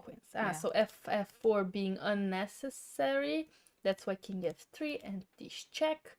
Forcing king g3. Like we said, the king has to move back. And how do we win now? Again, we have to start thinking. Rook e5. Rook so one move that comes to mind. Don't know if it works. But let's see what I can do. But f4. But f4, yeah, this is exactly. Rook f8. Then. No, your rook is on e5. No, I mean instead than rook f8, I'm looking for more candidates. Oh, okay, of course, the pawn. Bring more pieces into the attack. I just said it. Yeah, and it really is fun because this pawn cannot be captured. It would protect all the squares, but I mean, oof. What? Okay, I guess now we're forcing. This is the only move that doesn't lose. I mean, do you see anything else on the spot? No, because queen f4 is no. This is checkmate, yeah? Yeah. So okay, f3 maybe doesn't lose as well. F3 doesn't lose. This might be on the board actually. Because queen f4 and queen h2. Yeah, queen f4, this and okay. This honestly we GG's, yeah. GG's. So that means okay, if I take, I just want to see how do we win. How's the checkmate, right? Where is the checkmate? Yeah, show me the checkmate. I guess it's queen this. f4 thing. Yeah. This looks very deadly because after this we just take with the rook and we checkmate you on h2. On f3. You want to go f3? You see, we found two different checkmates. There you go. Very nice. Very, very, very nice. So g5, do we assume resignation soon? Maybe. Maybe because he's thinking and he's maybe not thinking. He's just resigning. And we don't have a result just yet. No. And there's another question here for us. Do chess players train their mind in the sense of, do they train it how not to get distracted when they calculate in long games or how to overcome many losses? That's a good question because I think that would be a good training to have. I would love some, at least in my experience, the sort of psychological training would be very important. We never really got it. I think some federations understand how important that is. I know Spain is traveling with the psychologist to tournaments, and he helps players I don't know if he really helps them overcome, but he kind of tries to help them understand how to deal with losses and how to recover. Yeah. But it's a very important point. Some people do have that, and I think probably good players have it. I don't know. I don't have any information. Yeah. Do you know anything about it? I myself work with a psychologist, sports psychologist. Yes. Because I think it's very important to, especially, I don't know, I am a very emotional person and I take all losses very personally. Like it's my mistake, like I am the one that's playing all the wrong moves. But actually, like, you have to understand that mistakes happen because of bad day, because maybe you didn't have time to sleep enough, because you had bad preparation. Sometimes, you know, these things affect you and you cannot blame yourself all the time. So I think, like you said, these top federations, Spain also, I think England is traveling with psychologists, if I'm I didn't correct. know. If I remember correctly, and I do think that most of the top, I don't know, for example, Gukesh, I think he Gukesh, yes, works with that's a a good point. psychologist. He Yeah. did, yes, he did work. He said so, yeah. Yeah. Also before the World Championship, I think it's very important to, you know, not nurture your body, but also nurture your mind, especially if you take some things very personally. Maybe some players are very chill, like they lose and they're like, a mistake happened, I I'm gonna move haven't on. met that player yet. I think Hikaru does that. I think like Now. Hikaru, I Yes, think now. now, maybe not before. Because Yeah. Correct. I was actually going to say this, that it's, you can either train with work with a sports psychologist and learn this faster. It's probably just like working with a coach on chess, because you work with a coach and the coach makes the life easier for you. Yeah. Could you study the same things from books? Of course. Could you find the same games on the database? Of course. But is it going to be faster with a coach? Yes. So it's the same with working with a psychologist, I feel like it, because from experience, I have learned a lot of things about myself and how I should deal with losses, how I should maybe what I should do during tournaments. But of course, it took many years. I wouldn't have known that as a child. And yeah, it took a lot of years and maybe a lot of bad experiences with losses to understand how I should deal with them. And maybe I'm not even dealing with them in the right way now. I don't know. I feel like I don't take them seriously very much, but Okay. at all. Now I'm more chill about it, but it would have been nice to have a specialist tell me how it should be, yeah? How, what I should be trying to focus on and give me some advice about this. Yeah. So yeah, I I think that can help you improve faster as a chess player. I also agree. Like, it helps if you have somebody that also helps you overcome your losses or even your wins. You know, sometimes after your wins, you're just like, oh, I'm the best in the world. At least some, I know some players that I do know that. Yes. I don't think girls are like that, but I think mostly male players act like this, and this is also not very good for your mentality. So no, and you also have to know how to keep calm during games, as James is pointing out in the chat. Yeah, Yun is great at doing that. She's so serene when she plays. Yeah, you look at her, there's no emotion. No. And she deals with things. Yeah. Yeah. I think also, I don't know if she works with a psychologist, but or she's just naturally so calm, but yeah, we would maybe need to ask her this to know what exactly she does to keep so composed. So yeah, to answer your question, I think not all chess players work on that, but it would be good for all chess player to work on the psychology part of the game and how to not get distracted. Do we work on that? I don't think we actually work on that. I think that maybe comes with training. When you train long enough on calculation and you're focused on the exercises that you solve, you probably can transpose that to a game. I think so too. I think focus is being trained by experience. Yeah. So yeah, I think we could focus on board number 2 a bit. But of course, any questions that are not related to this game are very welcome because they're also very important. But yes, welcome to the Lichess stream. Yes, indeed, we do have commentary and hope more and more of them. That would be very nice. It's because everybody can enjoy Lichess in all the ways, not only playing and watching, but also enjoying a commentary. So hopefully you guys do enjoy that. Magnus is great at doing the psychological game. Yeah, I actually admire his confidence. I think this is something that's something to have. Of course, there can be overconfidence from him sometimes. You can see it that he can sometimes sound like Yeah. it's too much what he's believing. But yeah, he's the best in the world. Of course, he should believe it. But as a chess player, we probably need more confidence in ourselves. I I agree. don't know. No, If I it's lack confidence for sure, and I think if I improve that, you play the moves faster, you play them without over-calculating, without overthinking, and at the end you save energy, you save time, you can confuse your opponent, and you look confident, like you look like you know what you're doing. And I think these are very, very good points that would improve your results. But I, however, need to work on that for sure. yeah. Yeah. Yeah. So absolutely, his confidence is very important, and I don't know how Black is confident with his rook on a8 right now.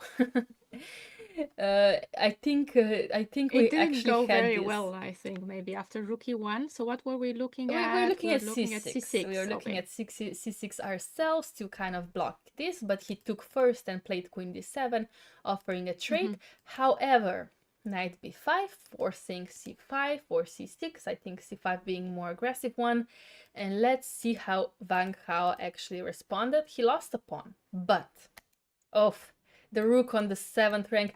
How do you call a rook on the 7th rank in Romanian or in Spain? Do you call it a pig or not? No. No, okay. So A pig? Yeah, with Slovenia we call it a pig. I don't know if it's an international saying, but if the rook comes on the 7th rank, you know it's a pig. It just starts eating everything. I like that. Yep, just so easy, like so simple. It just turns into a pig, and let's see how Wang Hao continue to play this. He just didn't even take, he doesn't care about it.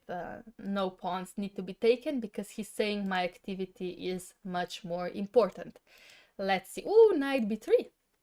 Okay, not being able to take because of a3, I assume, or even taking on a3. a3. But I see this often in the queen in the Maroczy. You do. And after this, you're just saying, okay, maybe the rook gets in. Just by a1. I don't know. Do we play a1 and the rook gets in? He gets some activity, maybe. Maybe it's not over, but it's just maybe active, or is there more to it? Yeah, I was thinking that's why maybe also taking here would not be too bad of a move because the rook comes in immediately, and I don't know. I see. Okay, and bishop c1, rook a1. Like rook a1. Yeah. Maybe All you have right. rook e1, but maybe you have this. Okay, maybe this saves But you. d3? Oh, correct. d3, bishop b2. So it's not working then. I played this. Yeah, okay. I would it's too much for calculation for right now, I think. Yeah. So Wang Hao calculated that it's not good. I trust Wang Hao.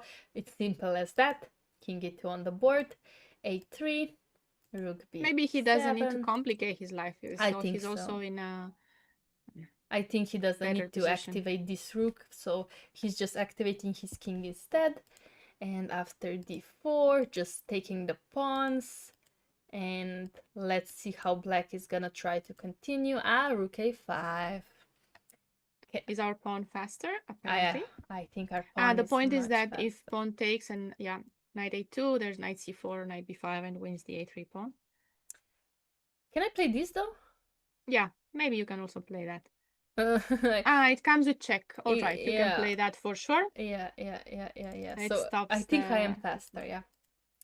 That's why rook d8 is on the board, and this is currently the live position. Apparently, is this winning for white? Is Wang Hao winning? Yeah.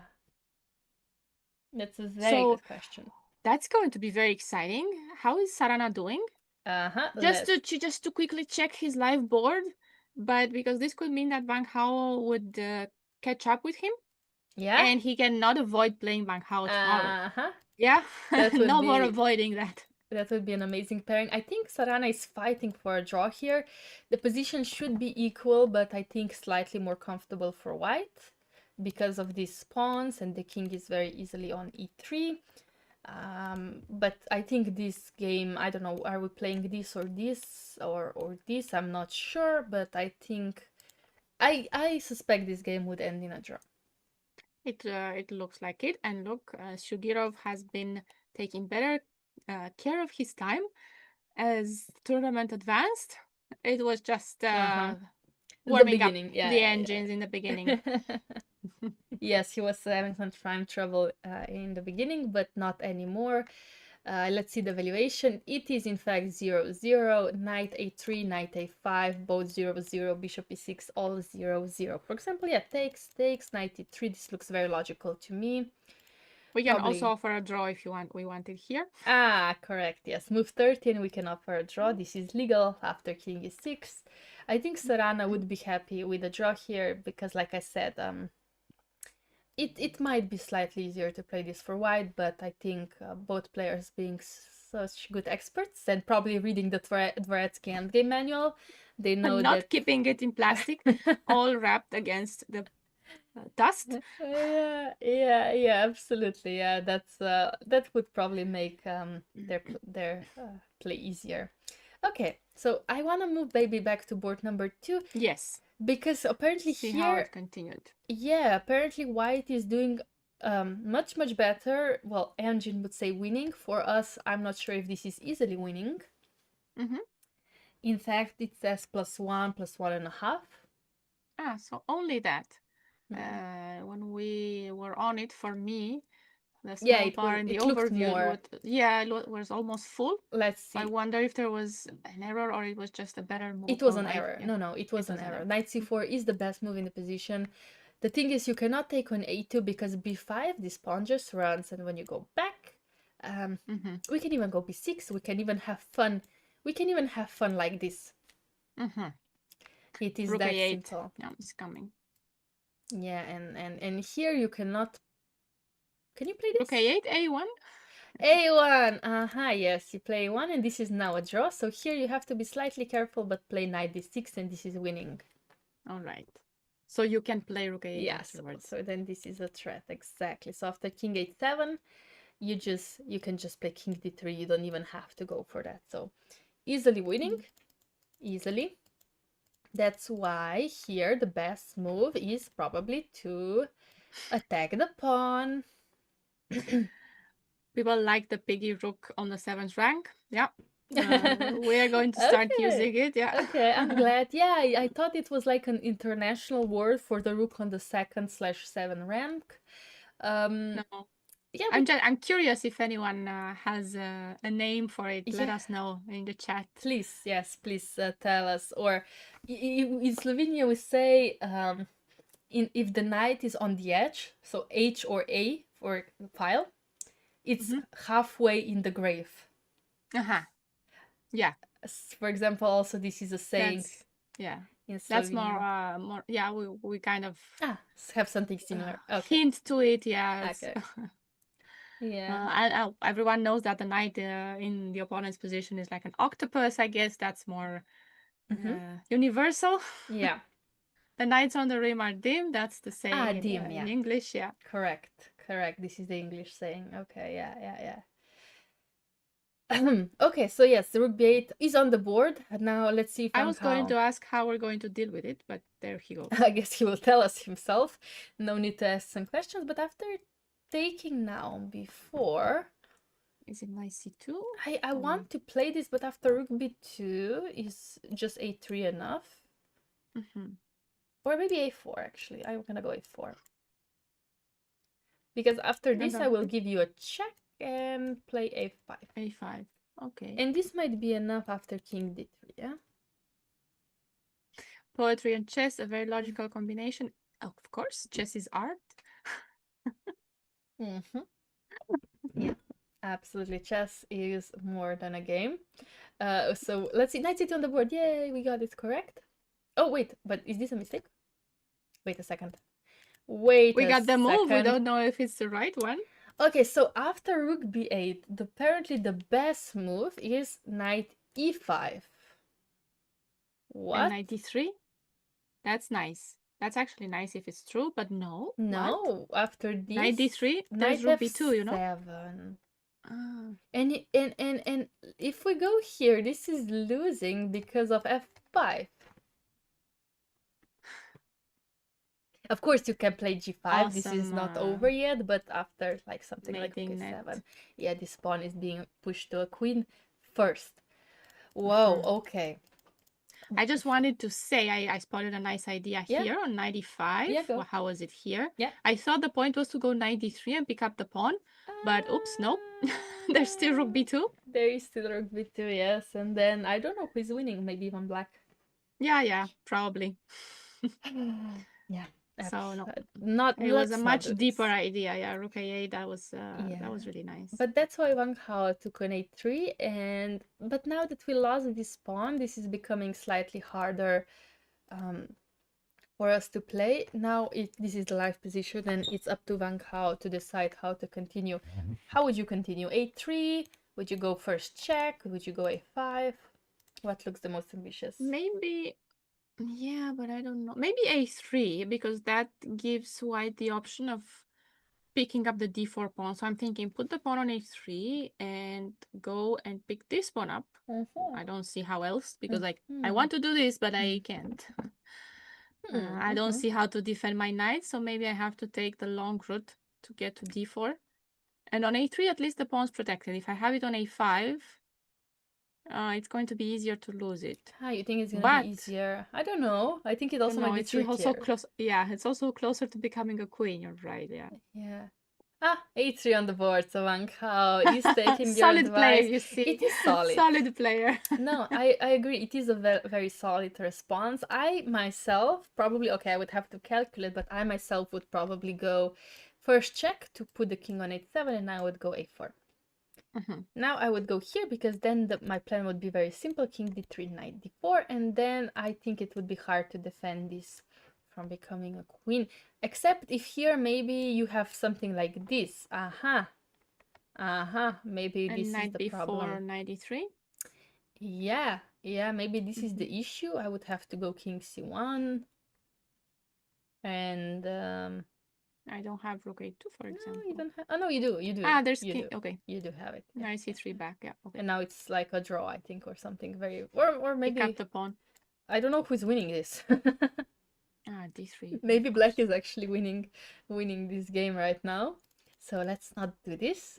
So after this, yeah, I would probably take. And are you saying that this is a draw? No, I'm not. No, this is not saying no. So yeah, I would probably go for something like this, but I'm not sure if that's good or not. Maybe even this is good enough for a draw, and I give this knight for this pawn, and I take as many pawns as I can. Who knows? So a3 is safer. It's hard to believe, yeah.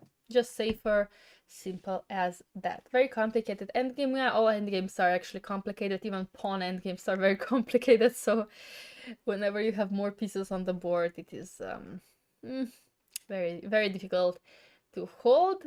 But a3. I feel like with a3 is also less calculation. Yeah. Because you don't have to worry about the a pawn, and you can even do what you were suggesting, king d3, and pick up the pawn on d4. Yeah. Without having to worry very much about the pawn on a3 for now. And it could go a4 and so on. Eventually, and maybe whenever it's black's moment to take a long think here and see what he wants to do. Kind of want to confuse your opponent as well. Yeah. I spotted an idea with rook b1 to checkmate us, but probably knight d4 is going to do the trick. I think so. I think knight d4 does the trick. I agree. I was considering move like this because, of course, the point is to maybe try. Because after this, for example, I played this, and you cannot take the pawn. No, yeah. But I think a4. Oh no, I don't know. What do I do actually? Maybe. Yeah, maybe a4. What about picking up the pawn with a rook? Rook a4? Yeah, and after king f8, you say takes, and you go here, yeah? Yeah. But this. Knight c2. Or knight c2, even better. Even better to keep the knight on the board. Oops. And yeah. Even this works. Yeah, so here, Yeah. yeah, so maybe not so simple. No, after knight b1, I think I can play this without any issue, because after this, now I check and play a5. And now this is much better scenario for white than before. Right. Because the king is already on d3. Okay. Good chances still, right? I like white's chances here. Can we move to board number 4, because we left it around here? Yes. So Ceperino did find rook c8, and now after c3, knight e8, here was, I think, almost only one good move, and it was bishop c6 for white. But white didn't play it. White played a4. And Very now, brave. Yeah, he's very probably brave. very confident that this is good. Yeah, let's see how this game continued. After c4, rook b8, takes, queen b3. Looks like a very solid bishop here. This looks like a very good defensive pawn. So what is the issue? Or maybe that is gonna disappear. I think that defend. Ah, no. You thought that he would take it, yeah? I thought that maybe that's the way to get in. Remove the bishop that defends the pawns and maybe pick them up. But he probably had something better in mind. Let's see. I just want to see if black has something better here. So c4. Rook b8 being a good move. And this is all good. This is all very good. Knight d6 being a good move. And after taking, also knight d5 is a very good move. And here, let's see how black can continue. g6, very typical idea. And king going to c2. Here, black is apparently better. Knight, because of knight d4, takes. Oof, and now we have what you wanted, except this bishop is kind of a dead bishop, so we didn't want to exchange it. And here, okay, here this is where black went wrong. You would never guess the move, I think. It's okay. Maybe, but it feels awkward to play rook a5 because I'm not going to win the pawn on a4. a5 is not a threat, I guess. Yeah. I would think so. Yeah. I would want to open up the bishop from d6, but... Hard to do this. No, I'm gonna tell you the move. Apparently the best move is queen h3. You just take the pawn, even though if you opened it, it's apparently just... who cares, as the engine? Who cares? Nobody cares, of course. No, nobody cares. The king will be safe on even on e7, it says, yeah? Yeah, exactly. Yeah, I'm just taking this one, and then this one, and then this king is running, and I don't give a F. Just doesn't care. Rook a5, though, played by Ceperino, because f4 could be a bit tricky scenario now. Bishop b4. We're opening our bishop this way. But after rook b1, bishop c3. This is now the live position, actually. Rook a3. We couldn't have taken the pawn on e5. I always wonder what if I take the pawns, of course. When would you have taken it? Here. Here? Yeah. Yeah, that's actually a very good. No, with the pawn. Okay. Oh, you wanted to take with the rook. Sorry, this is... I was thinking with the rook, so I don't... give the exchange, yeah. Oops. Or this one, yep. Even this one is better. Now it's pinned. Yep. Yeah. Now it's pinned everywhere. That's why rook b1 is on the board. So actually, we can not take on b5. The rook's protected now. Yeah, the rook is not protected. So this is why bishop c3. I don't know. I'm just curious about this, though. I would love to, at some point, maybe here even. I would actually... This would be a scenario I would be considering. You pick up a lot of pawns, yeah? Yeah, because whenever you give this bishop away, I'm sorry, but I would prefer to have a bishop than a rook here. Maybe queen c5? Maybe queen c5? I don't know. I still... And, okay. I see you have some good points. And after rook e4? Let me... Maybe you can take like this. Exactly, that's what I'm trying to figure out. I was calculating. Yeah, but king b1, I don't see how. Maybe queen a7 could be annoying. Queen a3 also. Or queen a... No, queen a3. Queen a3, sorry, yeah, we trade. But even this, I'm not sure exactly what the valuation of this is, but I guess it can be annoying for white. I guess it can be annoying for white. b6? It will be a checkmate here, okay. Yeah. Yeah, there will be a checkmate there, yeah. Maybe rook e3. Yeah, rook e3 is the move. Actually, rook e3 should be a winning move here, actually. Yeah. Because I cannot, like, okay, I probably have to play like this. Yeah, but then there's no, is there a checkmate anymore? Yeah. If Rook c3, you wanna just go to direct queen queen c2, yeah. c3. Yeah. No, maybe queen c3. I think this is enough for white to hold, but again, like I said, this can be very annoying. Maybe black can start with this move because now maybe he has this, and so on and so on. I'm just saying this is very, very tricky position to be played. So let's maybe see what's on the board instead. And after takes d6. Ooh, look at this pawn. Potential queen. Queen c5. Oh, finally, yes, we sacrifice our rook. Yay! Okay, this is now my dream. But is this something very direct? Oh, it's just d7? I think it's just d7, yeah.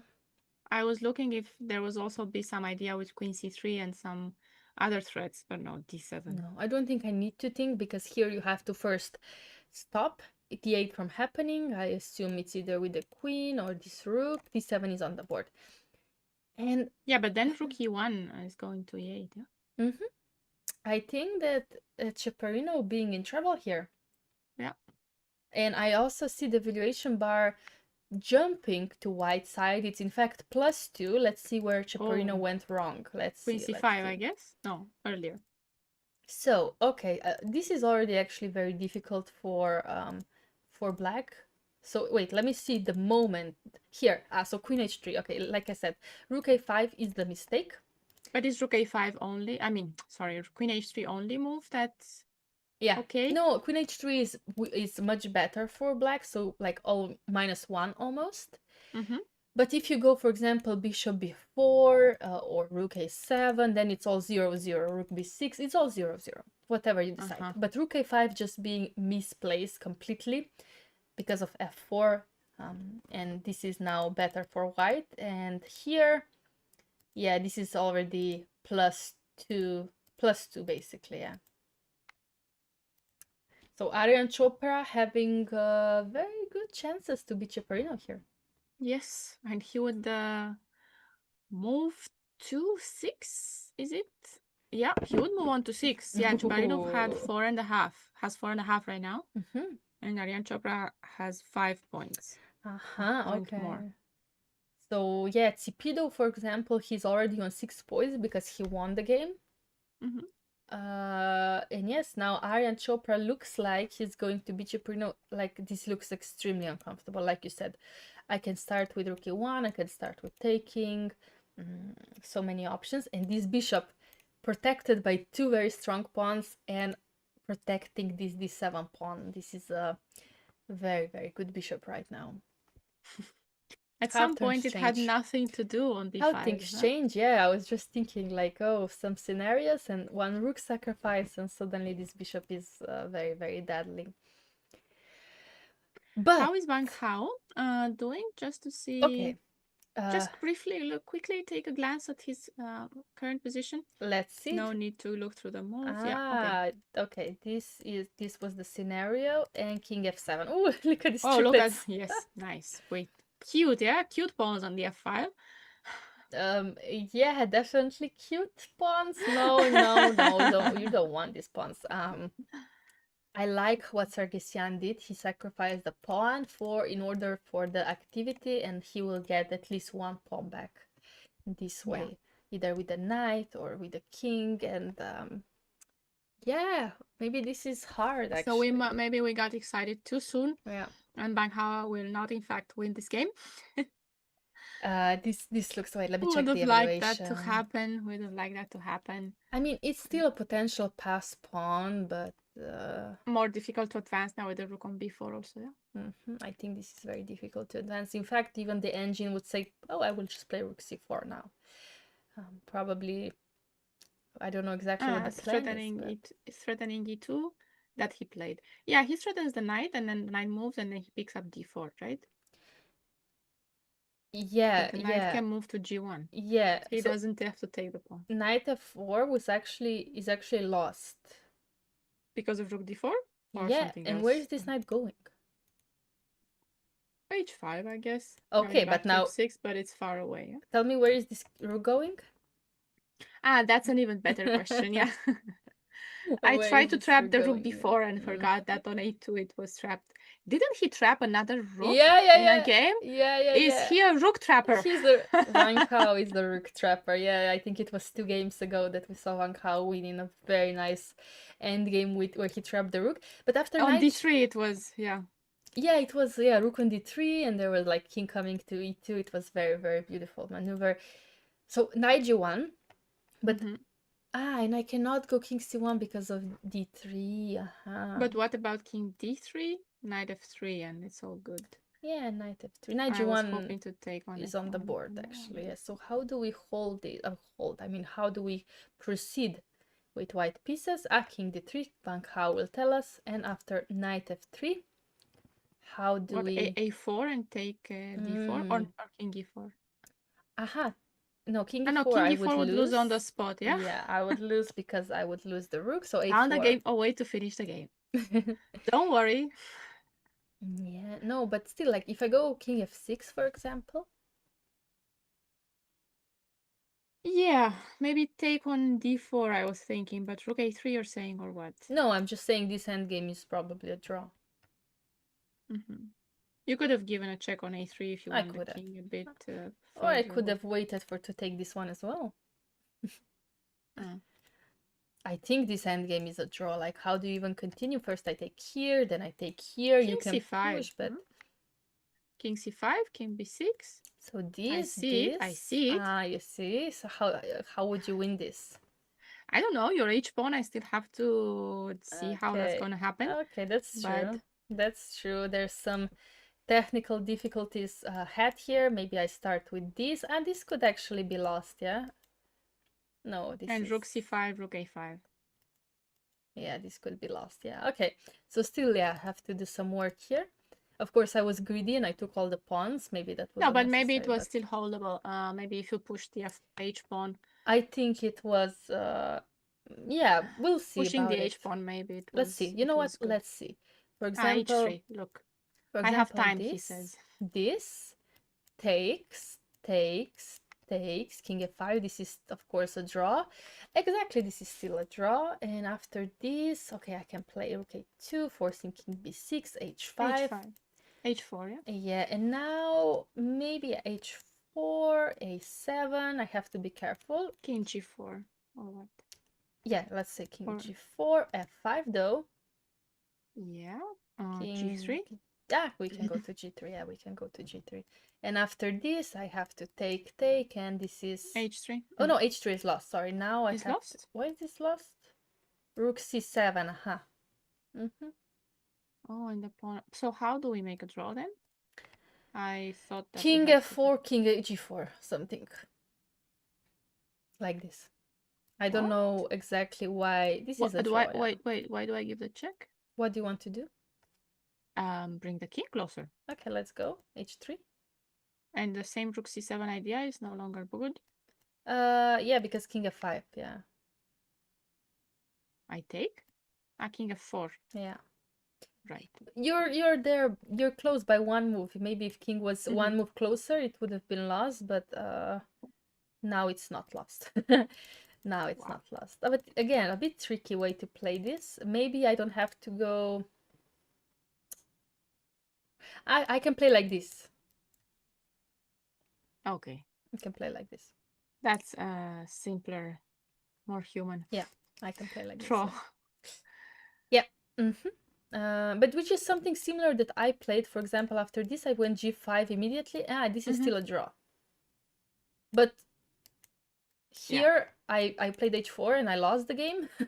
But here so I just take and take play first, h4, of course. yeah. H4. So yes, after this, the rook is not cut off. The king is not... is close enough. That's what I'm trying to say. My king is close enough. Okay, so in the game, there was knight f3, h3 first to avoid losing this pawn. I understand. King f6 and rook c7. Rook c7, all right. Because now there's no time to pick up d4 and not lose f4, I guess.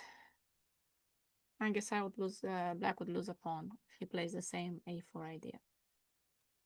White will lose a pawn, sorry. Yeah, exactly. So here at least we get one pawn back, right? Mm-hmm. This is the scenario.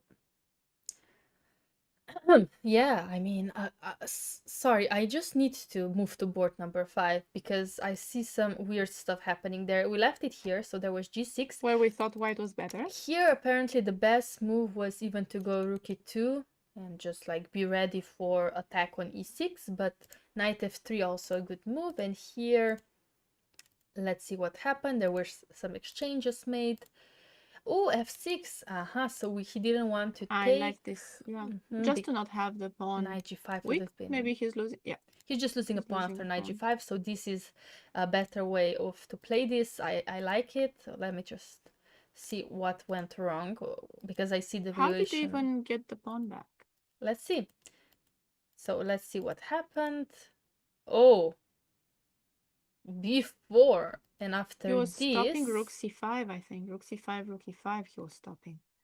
Rook c5 was a threat. Yeah. Okay. Yeah, that's actually very good. But why can I not play c3? I don't know.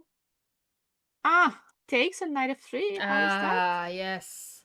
He missed. Is the end game winning? Yes, he missed it. Oh, he missed it because my king is coming here and this is over. Oof. Very bad. Right, you get a passed pawn. Very, very bad. So yes, he stopped this. However, he allowed rook c4 and this is now lost. Oh my god, he loses not just one pawn, it's all of them. Yeah, because this one is also completely weak. And wow, just pawn. Look at the pawns running. Look at the pawns just running. Yeah, and Amar Ilham will actually lose this game, and Amilal, that means he has a GM norm. He's gonna have a GM norm, yeah? Right? That means he's basically almost secured it. Even if with he a loses. win, I'm sure. He beat Nidich, by the way, yesterday. He's the one who retired Nidich. Okay, he's the reason that Nidich is not playing anymore. So if, sometimes when you get your norms, you also have to be a little bit lucky. He played very well, of course, but you also need to capitalize on your opponent's mistakes, and you need your opponents to make mistakes. Oh my, yes. I mean, this is terrible. It was just one move blunder. White was dominating and dominating.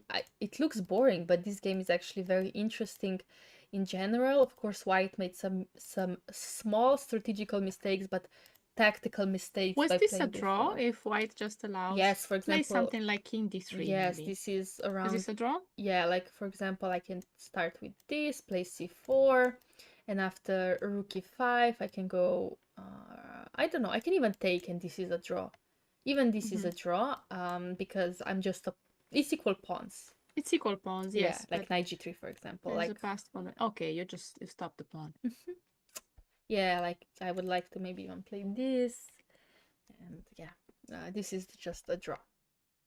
So b4, wow, a big blunder, by Amar White got Ilham. ambitious. Yeah, I think he's always ambitious, and maybe like it happens. These blunders do happen. Like it's really easy to miss it, I think. And by the way, board 2 finished in a draw already. Why? So Wang Hao for the draw. This was a draw by Wang Hao. Oh. Can you tell I'm disappointed? No, what do you mean? Why?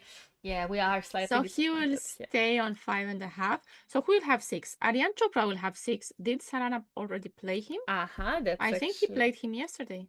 Let's see. Yeah, correct. Yeah, he played him yesterday.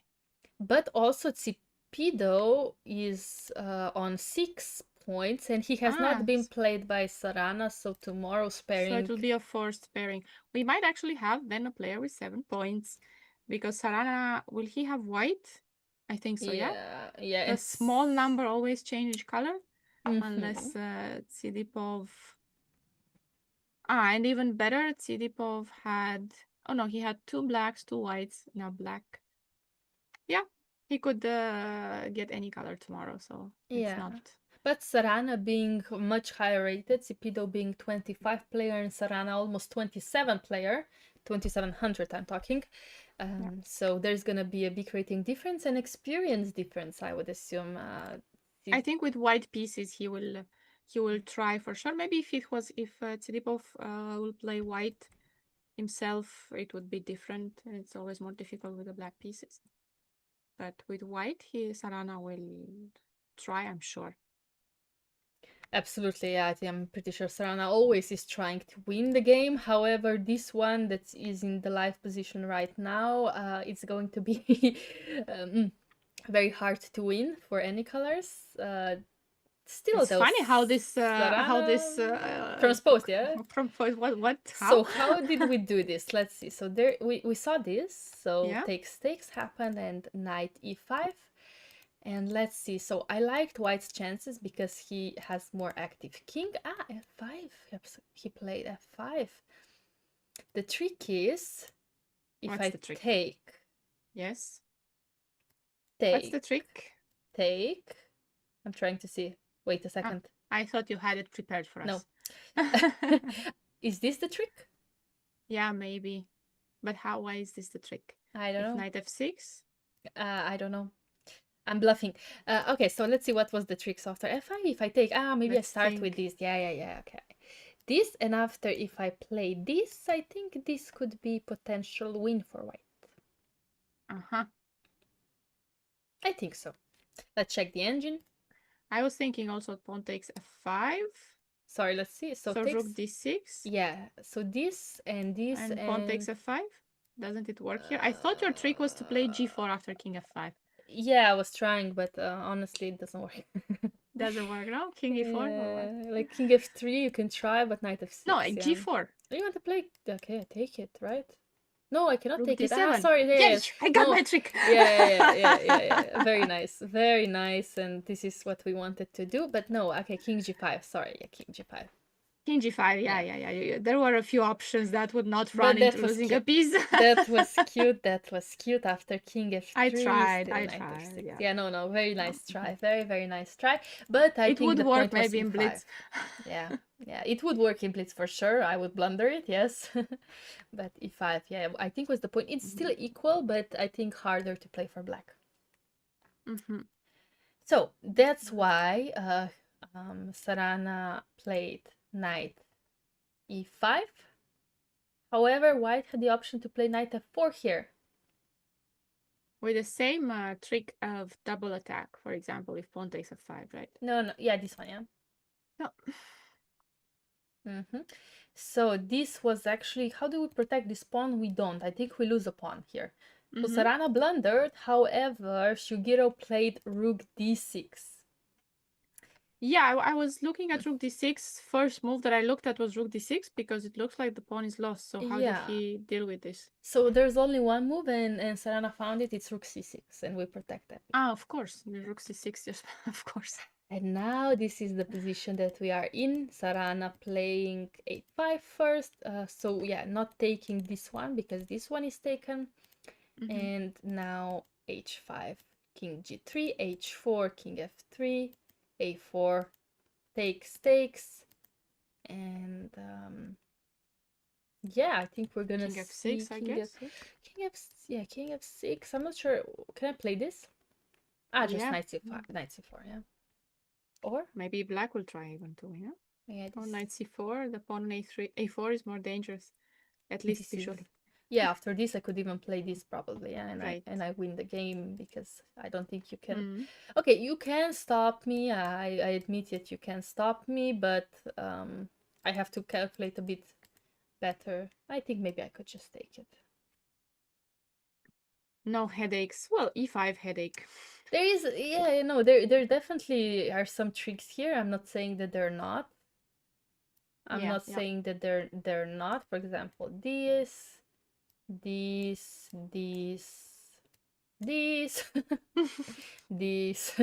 is winning? Who is winning actually? Maybe you managed to find a checkmate now. Who is winning here? White is winning. Okay, just having some fun with the variations here. Just trying to point out that this is maybe not so easy. Knight d4 is on the board. Yeah, he wants to get b5. So how would we react? b4 takes. Yeah. What are you taking? The pawn on b4. This? Yeah, I was thinking that maybe now the knight on b3 will stop it. Yeah, I don't know that's if I true. should play it right away. Maybe push a pawn first. Yeah. This, and yeah, maybe this is just not enough. The knight is stuck on a1 b3. Yeah, so but is ours. well, I mean, I don't think know. Who has the better chance? I don't know. Let's see.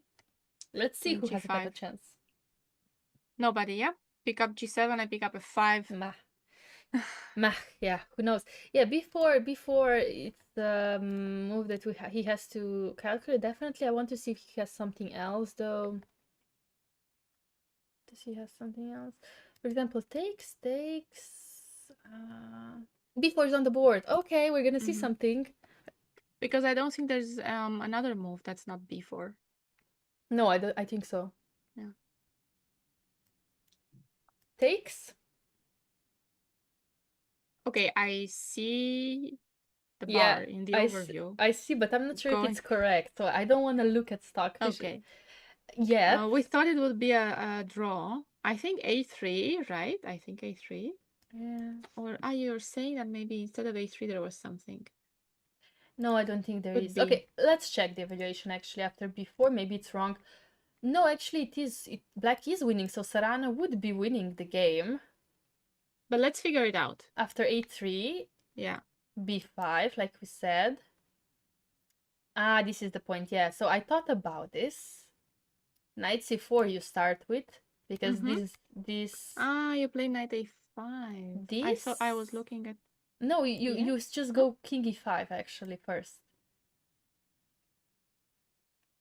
And the same idea with king g4 will but not now work because I have an extra tempo. f-pawn. Yeah, you lose the f-pawn, and that's very important, yeah? I have an extra tempo. Yeah, I was also trying to get something like this, but yeah, this how it. So this is on the board. So Sarana is if he wins today, we can call him the winner of the champion, tournament. Yeah. Yeah. Yeah, I think we can. Yeah, I think we can. Then tomorrow he will maybe just play for a draw, or maybe try to win some rating points. Maybe he will even have 7.5, which we did not predict. Who knows? No, we never thought someone would get on 7.5. Yeah. Yes. I still think that 7 is more likely. If he wins today, he will not force with white pieces, maybe force a draw. I'm sure he has many ways in which he can do that. Yes, absolutely. A3 is on the board. I'm just trying to figure out, what if I start with knight b3 though? Do I still go here, or do I go... Yeah. A b5 is on the board. We don't need to know the details. I think king e5 was, Yeah, I to think prevent so. king g4. Knight b3. That has to be the point. Yeah, king e5 is, and knight c4 is winning both of these moves, and also king g5 is also winning. So we have many options. So knight c4. You said it's also winning. Also because. So on king g4. G4. Yeah, we're going to g4. Yes. So apparently that's how we did it before. Yeah, so apparently even this is still winning for black. But you have to find the move. There's only one move. There's no way I think you're gonna find it, because... Pressure, knight d6. Whoa, yes, you found it! I should go and play Benaske, not be an arbiter. I would win it. Yeah, exactly, knight d6. I don't... so this... No, okay, why is this not winning? Is it because f6? b5, I thought about b5, maybe b5, yeah. So this is winning. But okay, of course we are just having what fun, about but f6? how is king g6 even? I have a question. No, king g6. I would assume that... Wait a second. Knight takes b5. And now knight d4. But then... but okay, knight a1. Now I start taking... Knight d6. No, knight d6, b6. So how? Sorry? I think I just take the pawn, and then I get with my king, g7. right? And king you d4. Win the knight. This. I think so. Knight b3, king c2. So, yeah. Yep, see? Yep. Nice. Okay, so... No, this is still, of course, not such a simple endgame as we make it seem. This, of course, let's see what's on the board. b5, knight c4. Okay, like we said, knight b3. Yes, this is almost forced. Okay, could have went This king is the f4. position. But so we're waiting this for is king e5. this is the position. King e5 was It's played. already He king played e5. it. Yeah. Okay. And now Sugira will have some issues in his life because he had a very nice position, a very nice endgame. And he overpressed it. Or could we say that? Or he just got blundered. overconfident. Yeah, overpressed it, or he just blundered at this point. Blundered Yeah, before. okay. That was a blunder, but even before he was trying to push. Yeah, he was trying to win it. Yeah. Knight c1. Wait.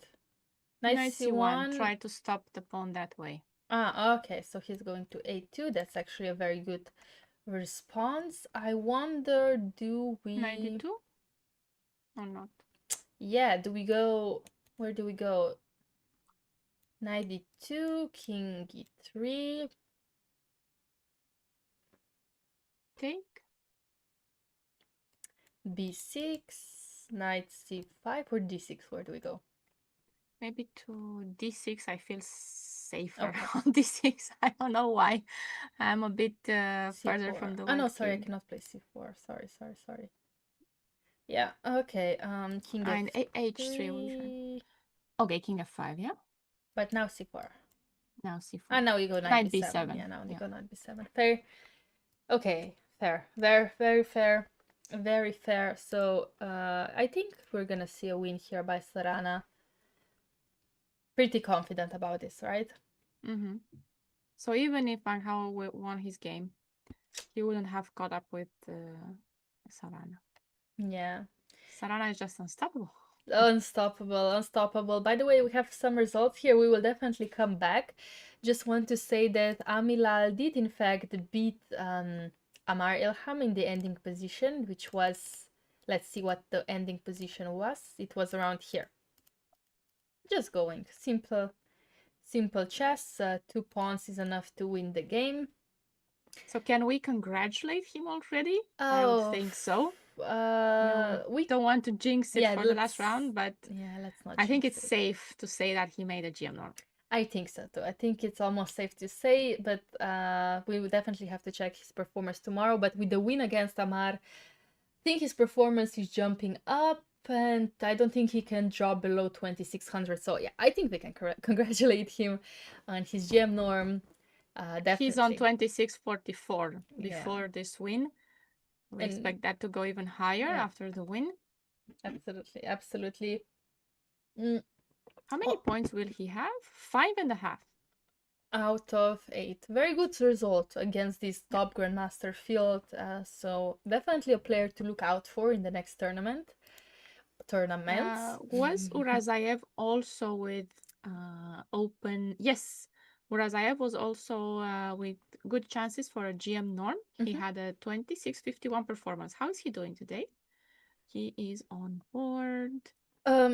I just want to say 9. Yeah, we will definitely check it. Just want to say board number 7 has also finished in a win for black. There was this queen and bishop versus queen and a knight, and now black won a pawn endgame.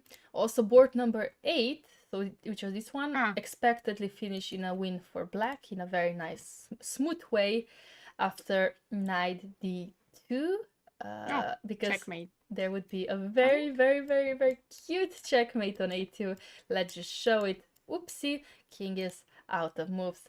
So also board number 10, Zhu with black pieces did double the rooks on the h file and won the game at the end in the end game like this. So winning a piece at the end of the day. So yes, Urazayev, like you said, he's also looking for his GM norm. The position has changed from this very drastically, and with black pieces, this is now the position that he has on the board. Okay, I have a question. Is he defending or is he attacking? You have a very good question here. I wonder here what happens if I decide to go for this. I don't And think that this is enough for white to play for a win because the no, rook comes knight here. a3, rook a8, and then push the c pawn. Yeah, that's why. But probably it's yeah. not even, it's a draw, yeah? Even if a pawn gets traded off for c pawn, Probably should be a draw. Probably, but I would not want to risk it. But No. you're right. I think it should be a draw. Put the knight on f4, and there's no way to play for black. But queen b3. White, I think, is playing for a win. Like you said before, who's playing for a win? This pawn on a6. Oof, it's a very spicy pawn. We just want to take the rook. That's why Orzaya, we will try to defend it, and maybe now we activate our knight. Yeah, Orazaev doesn't need to win. I think with a draw, yeah, with a draw, he would still be in the books. And when the knight gets to b5, his idea is probably that he can even sacrifice the exchange back on a7. Yeah. True. So if I go here, I mean, yes, you start with rook a7, but yeah, maybe, okay, here maybe Queen queen b6. b6 could be a slightly annoying. Queen c7. Yeah, queen c7, but maybe queen f6 or something. Queen f6 could also be an annoying way Queen to play. c8. Are you going to c8? Play queen c8. Yeah, to cover f5 and get a6. Okay, maybe going to c8. Yeah, maybe going to c8 is good. If I take and I play this, you're saying there's just no way for me to push. Okay. I was hoping it would be the same as before, that yeah, we would exchange one pawn for the other. Yeah. So this, even if you play c4, maybe I could activate my king, and you can never play this because I take it. So maybe you have to activate your king as well. Okay. Or where do you want to go? Rook 8? No, maybe that's a better point. I think that's maybe a better point. Yeah. And oh no, wait, I have to be careful there about was a knight knight c7. d6. Wait. No, yeah, okay. That's true. So I do, you're right, maybe I have there to was go a knight rotate. d6 also in Ah, there. yeah, okay. Yeah. So the king had to Yes, go to F6, f6, but knight c7 is always... Yeah, so I would have to play like this, and then maybe white is even faster, you know, maybe this is just so absolutely okay for white, but you know, you never so know. I don't get to exchange one pawn for the other. Not yet, but you will. You put your king on b7, and then you start moving your rook and taking my pawns. Wait a second. So king g1, we were here, yes? And here king g6 didn't work already, so we had to go rook a8 here. I think, sorry, I think even c4 is unnecessary. I think I will start like that. Ah, correct, because on c4, knight c7. Yeah. So here, here, here, here. Ah, you still catch the pawn. I do catch it. So maybe after king g1, what if I start going here? And now I have time this to ability. bring the king already. Yeah. And after this, this, though, do not go here. No. So but where do we go? Wait, so maybe I have to start going here. Do we have to go to e6? Yeah. And then I go here. And then I go here. Right. Yeah. And then the knight would have to move. And now I'm losing.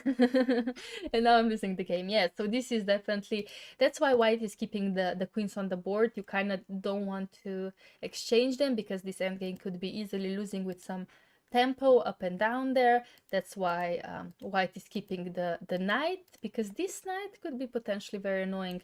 I will now take it, and this knight, yes, I mean, I think this could be a draw very, very soon after this. Even though, sorry, am I playing this on with white pieces? Maybe you would. Or maybe you would hope to get both pawns, yeah? Yeah. I would play this for a win with white. Queen That's why I was thinking, yeah. That's why this is on the board. Now I'm trying to... Let's say I play... Okay, I could start with a check. I don't know where I should go, but I'll try h7. Okay. To avoid some checks, at least. You can. I will play the same move no matter what you play. C2, and it is queen e8. Ah. That was the idea. Yeah, that was definitely the idea. Nice, nice. So maybe, yeah, maybe you have to go to g7 and defend with rook f7. But not easy, no? You have to No, figure out all this. I think 96, would it still be dangerous?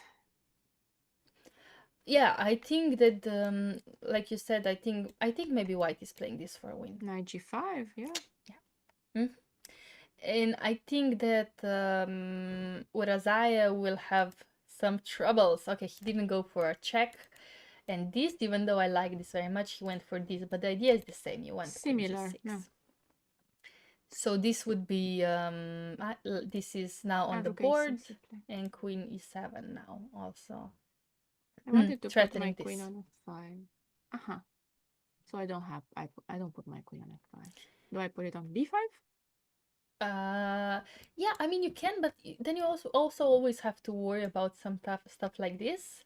But now black is happy. Now black is happy. Okay. Now black So is we very always happy. have this. That's good to remember. Yeah. If black could, he would exchange this rook for this knight any day. So this knight being much stronger than a rook. Wow, how often does that happen? Not very often. Not very often, yeah, wow. And by the way, Sarana did beat Sugiro while we were gone. Let's see, he decided to go h3 and just took these pawns and bring the king closer and just push g5. Push the pawn, yeah. Push him, baby. Yeah. Wow, okay, so Sarana on 6.5 out of 8. This is a very, very good tournament for Sarana. No losses. He only had 3 draws. No. And no one losses. of them in the first round, by the way. Yeah, one of them in the first round when most surprises happen. We were saying that sometimes it takes a while to get into the tournament mindset. The first game of a tournament is always very difficult. Even though you are playing 2 tournaments in a row, it still feels, it doesn't feel like the 10th game. It feels like the first game always. Somehow, I don't know how it is. I also don't understand, but this is again some psychology tricks, our brain playing tricks on us. And yeah, probably. I mean, this is very, very good performance by Sarana. I myself am impressed. I don't know if you are, but I definitely am impressed with his play.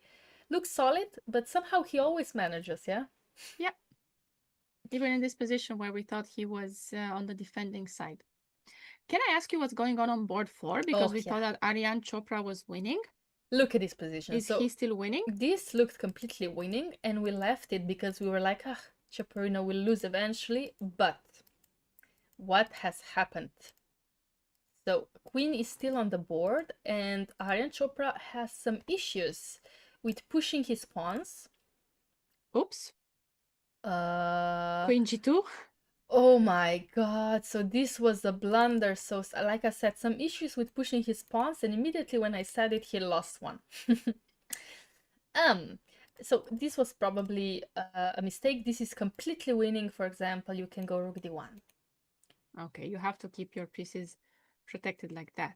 Yeah, and you're always trying to make some push, and now this is unstoppable. I just don't see a way. But when you push was he very low on time? Not that low on time. Chaparino was lower on time. Yeah, exactly. Chaparino was much lower on time. And he just blundered the pawn, and now this is not easy. Now this is not so easy. It still looks winning. But some checks. Oh, wait, what? We have 2 queens on the board, and you're telling me this is not winning for white? Are you kidding me? Wow. We actually have 3 queens on the board in the current position. I'm shocked. This is not winning for white? What? This is crazy. There's no way of white to continue to play this for a win? Is this a joke? Let's see, this is the live position right now. I don't think I've seen this. I was going to say very often, maybe. I don't think I've ever seen it. Yes. Yeah, maybe that's why he went into it, because he thought it's easily winning for white. That's a good point, yeah. That's actually a very good point. Yeah, this does look like, okay, come on. Maybe it is easily winning. How? I don't know. It looks winning. Okay. Yeah, I think push the c pawn, right? Or checkmate on g7 somehow. I don't know. Yeah, so for example, actually this is now a draw, so king c1. The only move queen h1 to hold the draw, and then queen h6. And then You queen have a h2 or check something like this. there. Like this. You play king c2, check. King d3. Somehow there are checks here, which is a very interesting way to check your king. And king c4, Yeah, queen king e6. c4, queen e6. And whenever you play something like this, you have this side. Oh my god, okay. Yes, and if you decide to play like this, you lose. So yes, king c4 was being the best move. Yeah, so but queen f1 apparently a mistake because of this, and now there's no checks. There was no check like it was before. And after queen e5, yes, rook a8. That's why he played queen e5, to stop queen g5. But still, this is very tricky. This is not even +1. Ah, no? No. It's not even +1? No. Because I don't get to play c6? You see, I told you he's gonna try checkmate on g7. No. This is it's you? this is Okay. what I played. I was just trying to say, why is this not winning? Yeah, I thought queen f1 or something, some check. Okay, yeah, your rook is turning Is to this a2, one? Yeah. Your rook is coming to a2, and then you win one queen, yeah? Right. Interesting way of playing chess. So rook a8 is on the board. Let's not push the queen to d4. What if and if I go something like this, you check me again, yeah, on g5. Wow. And that would be, winning the c5 pawn even. Wow. This is indeed very, very interesting game for the books. 2 queens on the board, but not winning. Queen c3, okay. Preparing a similar idea, I guess. This and Is this it? both being the ideas. c6 is Probably actually. c6 being the idea, yeah. So checks queen g5, I guess, right? Yeah, I think I continue with my checks. Right? Yes. What else should... I mean, maybe defending against c6 is an option, but it's more passive. So now what? King b1, maybe? Yeah. King b1, but you can also start with rook b8 now, right? Yeah. King c2, queen f5. Queen f5. Play Queen queen g2. g5, okay. Don't know what is better. Queen g2 maybe. Queen d2, queen e4. Yeah, queen e4. Oof. And then queen a4 if this queen, yeah. No, so this is on the board, king b2 is on the board, and this check is on the board. Okay. Wow. Very difficult game of chess being played here. I think this game will be continuing for some time, so if you don't mind, can we jump to board 6 to see what is happening? Yeah, let's see what else is going on, of course. To see just the live position, because we have a queen versus rook and a knight, and these pawns are blocked, so I assume if somebody is playing for a win here, it's black. Because I just want to play this and push the pawn. Wait, why didn't we go for it? Rook d5? There has to be something with f7. No, sorry, queen h1. Yeah, okay, let's not lose the queen rook. h1, yes. No, or some... Queen h1, yes. Yeah, yes, some yes, queen yes, h1. Yes, yeah, yes. So we play like this. I assume this game will end in a draw, actually. But if somebody is pushing, it's black. But now rook d5 is just red. Yeah. I see, but after this... we play like rook c8. Not so easy to hold this, maybe also with white color. King g4 on the board. Because he's saying that the king on h7 is actually great. Yeah, but finally this, we want to play this. I like this idea. I like this. Okay, so I think... Could he try maybe with queen a7, rook c7? Okay. Yeah. I was hoping to have some sort of perpetual when the king goes to g7. I think I see. I think I see what you mean. Can I... Yeah, I was trying to also find something like this. Queen a1 back, no? Yeah, queen a1 back. And if you go here, I don't care, yeah? No, I'm also Maybe trying not. to find a way to make this into... Ah, I see. Okay, so for example, if I play this. I think that's what he's trying to get. He played queen h1 check. I'm just trying to show a point that after rook c5, this is attacked, but if I check you, wherever you go, I'm checking you forever on these 3 squares. That's a nice triangle there. Yeah, very nice triangle, actually. So queen h1 immediately basically saying wherever you go, I'm prepared. I'm prepared. I can even go here and I'm prepared for the checks. So just sit on the corners of the triangle. Maybe, With yeah. the queen a1, I mean, h1. I could even play this, for example, saying, okay, play this if you're there, and then I continue my checks. So queen d5 on the board. Okay, this is nice way of playing. And if king g7, you go back to h1. Yeah, I mean, I think I can even play this and saying if you go here, I can go here. And it's the same scenario. So rook c1 on the board. Yeah. Oh, rook c1. Oh, I like this. I like rook c1 rook because g1. Yeah. And you stop my checks. Okay. Yes. Okay. So maybe queen a8 and queen a7. I don't know. Queen a7 you want to play. I don't know. This, for example, this. Yeah. This. And we're in the same scenario as before. Yeah, check here. Yeah, okay. I'm trying to keep the same options open. Yeah, I like this, actually. I like this. Yeah. But again, like I say, this is slightly harder to hold for white than for black pieces. I agree. Black is the one trying to win, not the other way around here. Very, very interesting. Did board 9? Let's see it. Let's see what happened in board number 9. So we left it. It didn't finish. Yeah. Left it. Yeah, we left it around. So this is. Yeah. Wait, let's see. Was this the? Yeah. So queen f5 checks. We took it finally, and went back. Oh, I think this looks so scary for black. Yeah, this looks very scary. And now we're trying to take this one. Oh, it's 2 pawns now. I mean, it's both pawns now. Yeah. I don't believe in black's chances anymore now. Oh, knight h2 though. I don't. Yeah. G4, king g3. Yeah. King g2 in this case. I think this is Bosharo so will. Razaev will lose. Yeah, I think so. I think Razaev will lose this. I think this is. I don't know. Theoretically, okay. No, wait. Theoretically, there's only one move here that wins.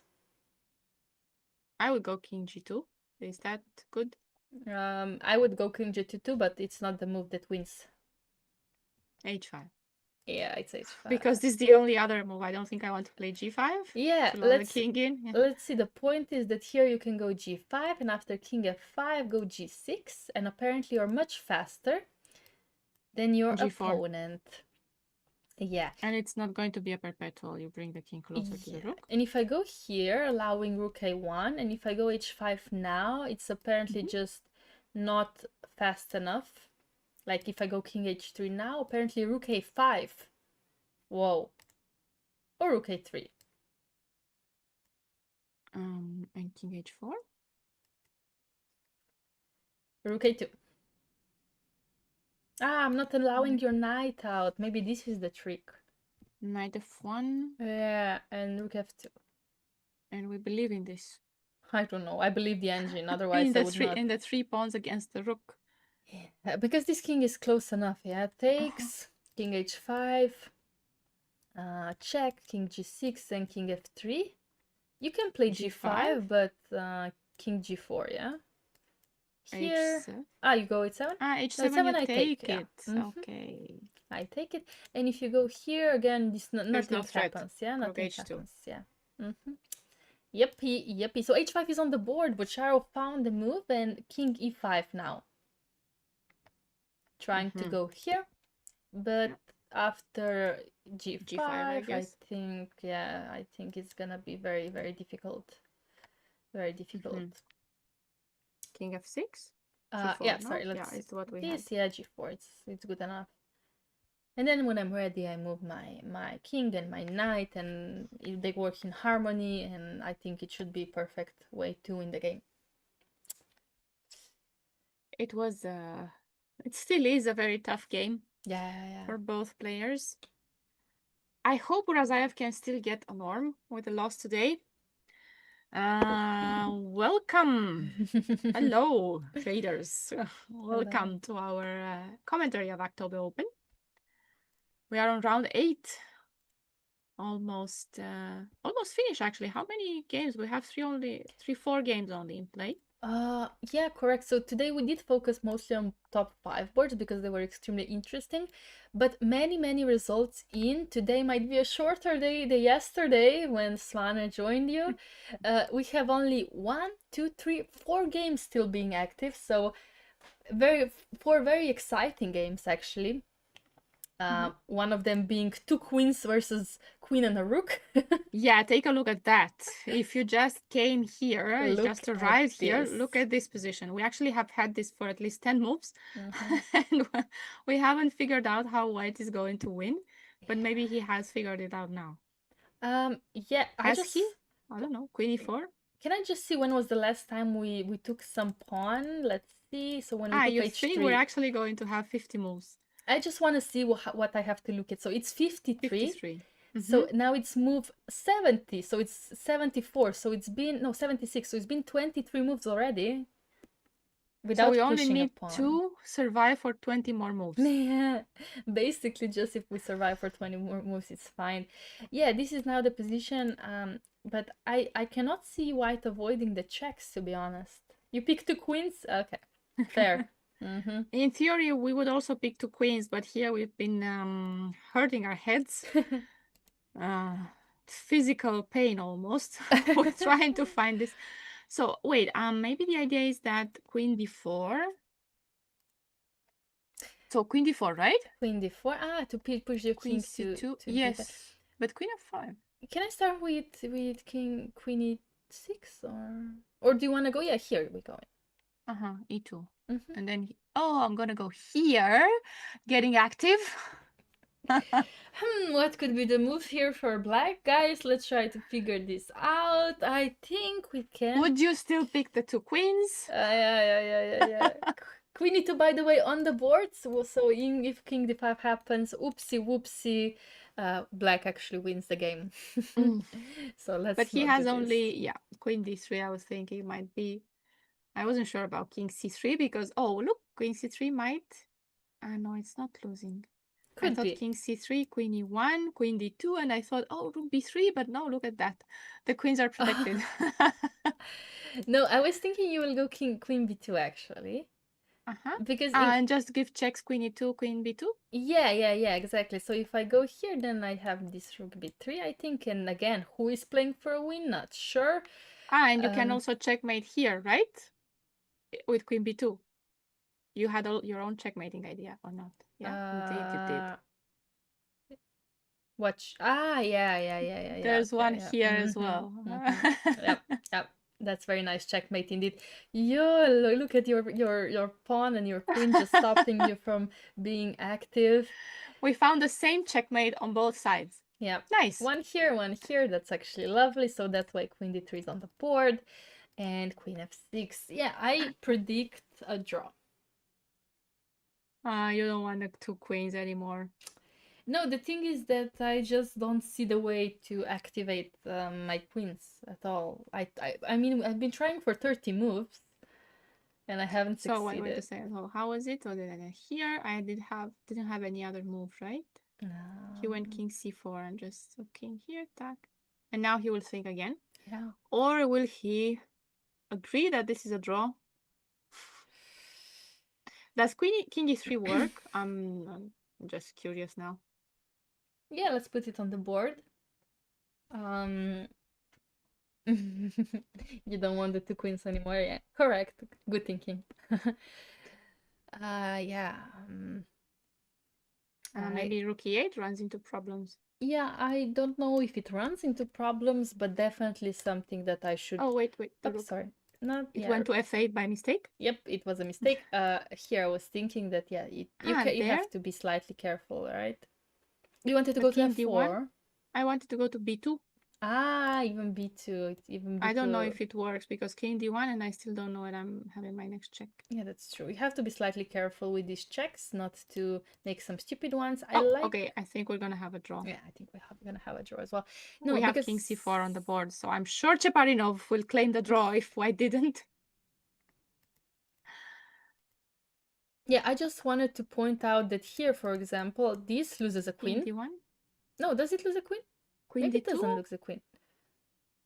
And again, the queens are protected or not? Queen d2? Yeah, queen d2, and again the queens are protected, so I have to maybe win the queen like this. I'm not sure if it's... Wait, this is not winning the Oh queen? no, it's not winning the queen. Oh, that's actually very nice, because this... Oh my, that's actually true. Oh no, so I'm losing the game like this. Okay, so actually king c3 would actually work at the end of the day, because after this Maybe there will be again checks all around. Yeah, somehow. I think it would be a draw anyway, no matter what. Just you have to figure it out. But this has been now 3-time repetition. I would say thank you, dear opponent, for playing king c4 here. If I was black. Ah, okay. Yeah, definitely. And not trying to play on with king e3. I think it would have been equal. Maybe it anyway. Yeah. Maybe there was something immediate that we didn't see. Let's see, for example, sorry, yeah, sorry, let's just go to the situation here. King e3. So many moves. Draw, in fact, h5 is one of them. h5? Yeah. Okay. But then we're not gonna claim draw on 20 moves, true, yeah? No need to play this. So we play like this, for example, king d2. Queen b2 is actually, in fact, a good move, yeah. So after king d1, king d1? You can... h5. No, please don't play h5. I'm trying to see what is the easiest way. Maybe queen g2, yeah. Threatening rook a8. Yeah, this and stopping c6 also. Maybe that's the point, because rook a8, there's queen c3, so there's no checkmate on a1. Yeah, that was my point. Funnily enough, even queen f2 is the draw. And after c6, queen g1, king c2, queen g2, and we win the pawn like that. Yeah. So basically it would have been a draw anyway, of course, but you have to find out the way to check your opponent the right way. I think Chaparinov must be very happy now. I think I would be very happy if I were Chaparinov, because I was struggling the whole game, actually. Yeah, it feels like a brilliancy almost, making a draw against two queens. Yeah, like you really don't want it to happen. But talking about some queens, is this a potential queen? Let's see how white is going to try to win the game. Black couldn't have taken, because yes, that would have won the game. And yeah, I think it's just only a matter of time. Like, I go here, right? Yeah. King f5, cover with the knight on e5. Yeah, and then when I'm ready, I push g5 and g7. I think this game will end in Bocciaro beating Worazayo very, very quickly. So maybe I just want to see the last game that's being played besides this one. It's board number 14 that we didn't actually follow, but we have this rook end game. Ooh, wait. So Afruza is actually probably doing really well in this tournament. Yeah, she's gaining 37 points. Ooh, a lot of points. She beat Sriram 2460 2 days ago. She drew Rohit yesterday, 2497. Is she performance rating 2495 for her? Ooh, is she playing for an IM norm? Definitely she's playing for an IM norm. I mean, board number 14, it's not an easy board to jump to. Oh yeah, she's definitely playing. So she actually drew Rohit. So she's playing Rohit today, and I have just predicted the future, as you can see. Yeah. Okay, I see what you did there. I didn't realize the results already in. Yeah. Yep. So she with this draw, her performance is almost 25. Yes, I think with this result she has the 2495. And performance is probably taken into account. that means that tomorrow, even if she loses, I think that she still has an IM norm. But could be, yeah, especially if she plays someone very strong. yeah, definitely very, very good performance by her. She was born in 2009, so she's still a very young player, making her way into the chess world. So very good, very, very impressive performance by her here, definitely. Yeah, she held And this to I a will draw. also predict the future for Ocharov's game. Which he probably did win, yeah? Yeah, he won, yeah. Okay. I was just double checking my facts here before I told you this, but yeah, I remember that she had won the world championship, and that is correct. It was her. I'm not mixing names Hmm? up. She won it 2 times already. She's a Whoa. 2 times world youth champion. Oh, She so won it in the strong. under 14 and again in the under 16. Wow. Okay, so definitely a force to look out for in the chess world in the future. She won it in 2023 and 2024, so she's like the current, yeah, world champion. She's the I don't current world think, champion. I don't know if the 2025 world championship was played. No, I I think it will be mean, November maybe, yeah. I mean, definitely she's playing very good chess. I mean, 25 performance with the age of 16. That is very impressive, definitely. And she held this game to a draw, looks like very easily. I mean, yeah, we can. We know that theoretically this is a draw, but we also know that the player with the extra pawn will try. Definitely, like for example, here both moves, king e4 and king e6, draw. But going king e6, for example, makes your life a bit harder because then your king is cut off from this file and you have to be a bit careful. That's why she went king e4. I would do the same, and after rook f6, we can go back. Maybe that would be a repetition already. Absolutely. So just curious about the Pocharo game here. There was this checkmate. We had again the option to play both moves, but he decided to go here. And after king g7, what's the best way to win? There's so many options. I can king h4 maybe? here. I could play here, I here. like that as well, yeah. I like a knight on f5. I like everything here. But I like my knight on f5 very much. Yeah, it helps advance g7, so we probably don't need to do anything else. Knight d6, yeah. Absolutely, and knight d6, knight f5. Yeah, he went for knight d6. Very, very nice. Oh, Razao, yeah, it was a struggle. Even though he was an exchange up, this knight, wow, this knight being so much stronger than the rook, really don't see this often. No. Don't see this often enough, but the power of this knight was incredible. The pawn on h5 was very weak all the time, and that's what happened. Once he won h5, it was easy to guess that g4 would fall. The king was very open. Yeah, he had to hold on to h5 for his dear life, but it was impossible. The activity of white pieces was deadly, so yeah, I am very, very impressed by White's play here. Do you want to sum up the results of today? Yeah, let's see what happened and what is our leader's situation. So guess what? Surprise! Sarana beat Sgîrcea today. We're actually not expecting that. First of all, because he was black, and from the beginning we thought it would be a difficult matchup, but also because the position looked like it would be difficult for Sarana. Something happened in the endgame, and he eventually won. Then we had a draw against Van Hao and Sargsyan. We had another decisive result on board 3, so now we have Tsirypov with 6 points.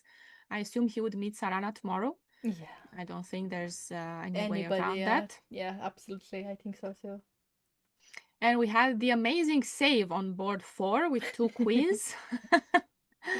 Cheparinov drawing against 2 queens on board 4. And then we have 4 wins in a row for black. Ooh. Was it black's day today? Because until board 8, there were a few draws, couple of draws, and then black won everything. Wait. It's a good day to play black today. So in top 8 boards, only 2 ended in a draw, and 6 of them were won by black pieces. Correct. Okay. Correct. Whoa. Does this give us hope when we play black? It does. Oh, that definitely does give us hope. That's so impressive. Black pieces dominating today's field, and then this game, Bocharo versus Urazayo, is the first one breaking the streak of I think black so. wins. You're actually right. Yes. And what's our yeah, standings, Laura, after today? Who is the exactly. leader? So we have top standings being here after 7 rounds. So let me sum up the standings after 8 rounds. Sarana being the top leader with 6.5 after today's win. Very impressive. Second player with 6 points, it's Tsidipo. He's the only one on 6 points, and that means in round 9 we will see Tsidipo versus Sarana. We don't know which colors, so that's up to chess results to decide. And after that we have, let's see, I think almost 10 players, 9 players on 5.5. Yeah, following you're right. Sarana and Tsidipo. So these are our current standings. We have to update them. You will see them tomorrow, the updated standings. But so far, Sarana with very impressive streak of 6.5 out of 8. And tomorrow, yeah, we were guessing, I think he will just have a calm draw with 7 points. He will be the winner of the tournament if he manages to draw, of course. So 7 might be the lucky number to win the tournament, not 6.5. Lots of unexpected things happened today. Everyone came here to fight and win their games. For some it worked, for some it didn't. And some overpressed. And turned out to be and also in the opponent's favor. Yeah, definitely. Overpressing is an issue sometimes, but also it's a sign of ambitious play, so I don't mind it. Yeah. This game ended by a win of white after 8-6, where Zayo resigned. Of course, this is absolutely over. 8-7 cannot be stopped in the near future. And yeah, very beautiful endgame by Bocharo. So the only game left, which we know the result of, is Khamdamova versus Rohit, and okay, finally the pawn has been pushed. So let's see the technique of drawing this endgame. We give you some checks, and we allow this pawn to come to h3. And yes, we want this pawn. We wanted to go to h2, yeah. And this king is now way too close, and black has absolutely no way of... So rook f1 was... the draw offer, yes? Draw offer, yes, because this is now stalemate. I was wondering, yes, so for example, white could have played this, but the trick black wanted to do was that. And basically maybe try to play this, but of course... No, even this is a draw, yeah. There's no... This is easy draw, yeah. There is no way to win this. Yes. The rule was that the white king needs to be cut off on 3 ranks, right? If I remember this correctly. Yes, so black has time to do this whole maneuver, and he wants to put the rook on g2 and have time to play king g1. To play h1. Absolutely. So yeah, even if I didn't open the Dvoretsky manual, I do know some of my rules. No, I'm joking. Of course, there are many Dvoretsky books. Yeah, let's just show it. So for example, here, so I think this is still not enough. I think we still have to be here, right? Or here. So 1, 2, 3, 4. Well, it's like we said, 3. And yes, now we would go for this, and one. Well, actually, this is still He's winning king g2. Yeah, king you G2, can come out, and we can come out all like the way this towards the rook. Yeah, this is exactly what we want to do. Yeah, we could have also went, like you said, I think here we could have went, here was easier. Yeah. Here was much easier way. And then, well, is it easier? No, because now rook a8. No, rook a8. Yeah, wait, I have to be slightly careful. So maybe rook g1 being the best response, I always do it. I know this maneuver with rook a1 and rook g1. Yeah. And then you can either come out or get the king. Put the rook in front of the king. Absolutely, yes. So this is actually the end of today's round. Thank you everybody for following. Tomorrow, Raluca, what's going to happen tomorrow? Tomorrow is the day, and we have a lot of people today in the chat. I hope you will be here tomorrow as well. Please Because don't let us down. alone. Don't leave us alone here. Yeah. I don't know where you are located. Maybe for the US, it's actually a great moment to watch us. Maybe we But will for see. Europe, it will be a little bit early. Of suffering. Maybe someone who wakes up really early to go to work will want to see some chess before they get to work. But we will be here from at 5 a.m. UTC. So Yeah. that will be 7 a.m. for me and Laura. Uh-huh. Uh-huh.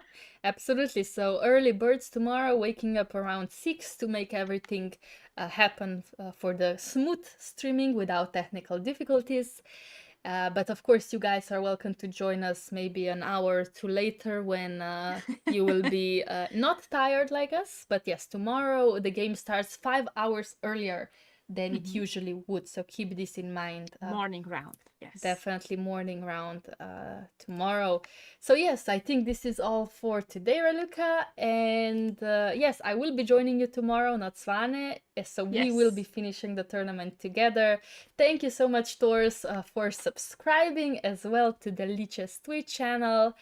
And hopefully seeing you guys tomorrow. As many as you tomorrow, yes? Please, all of you come and join us, definitely. Yes. See you. Thank you for joining us, guys, today. Bye. Bye.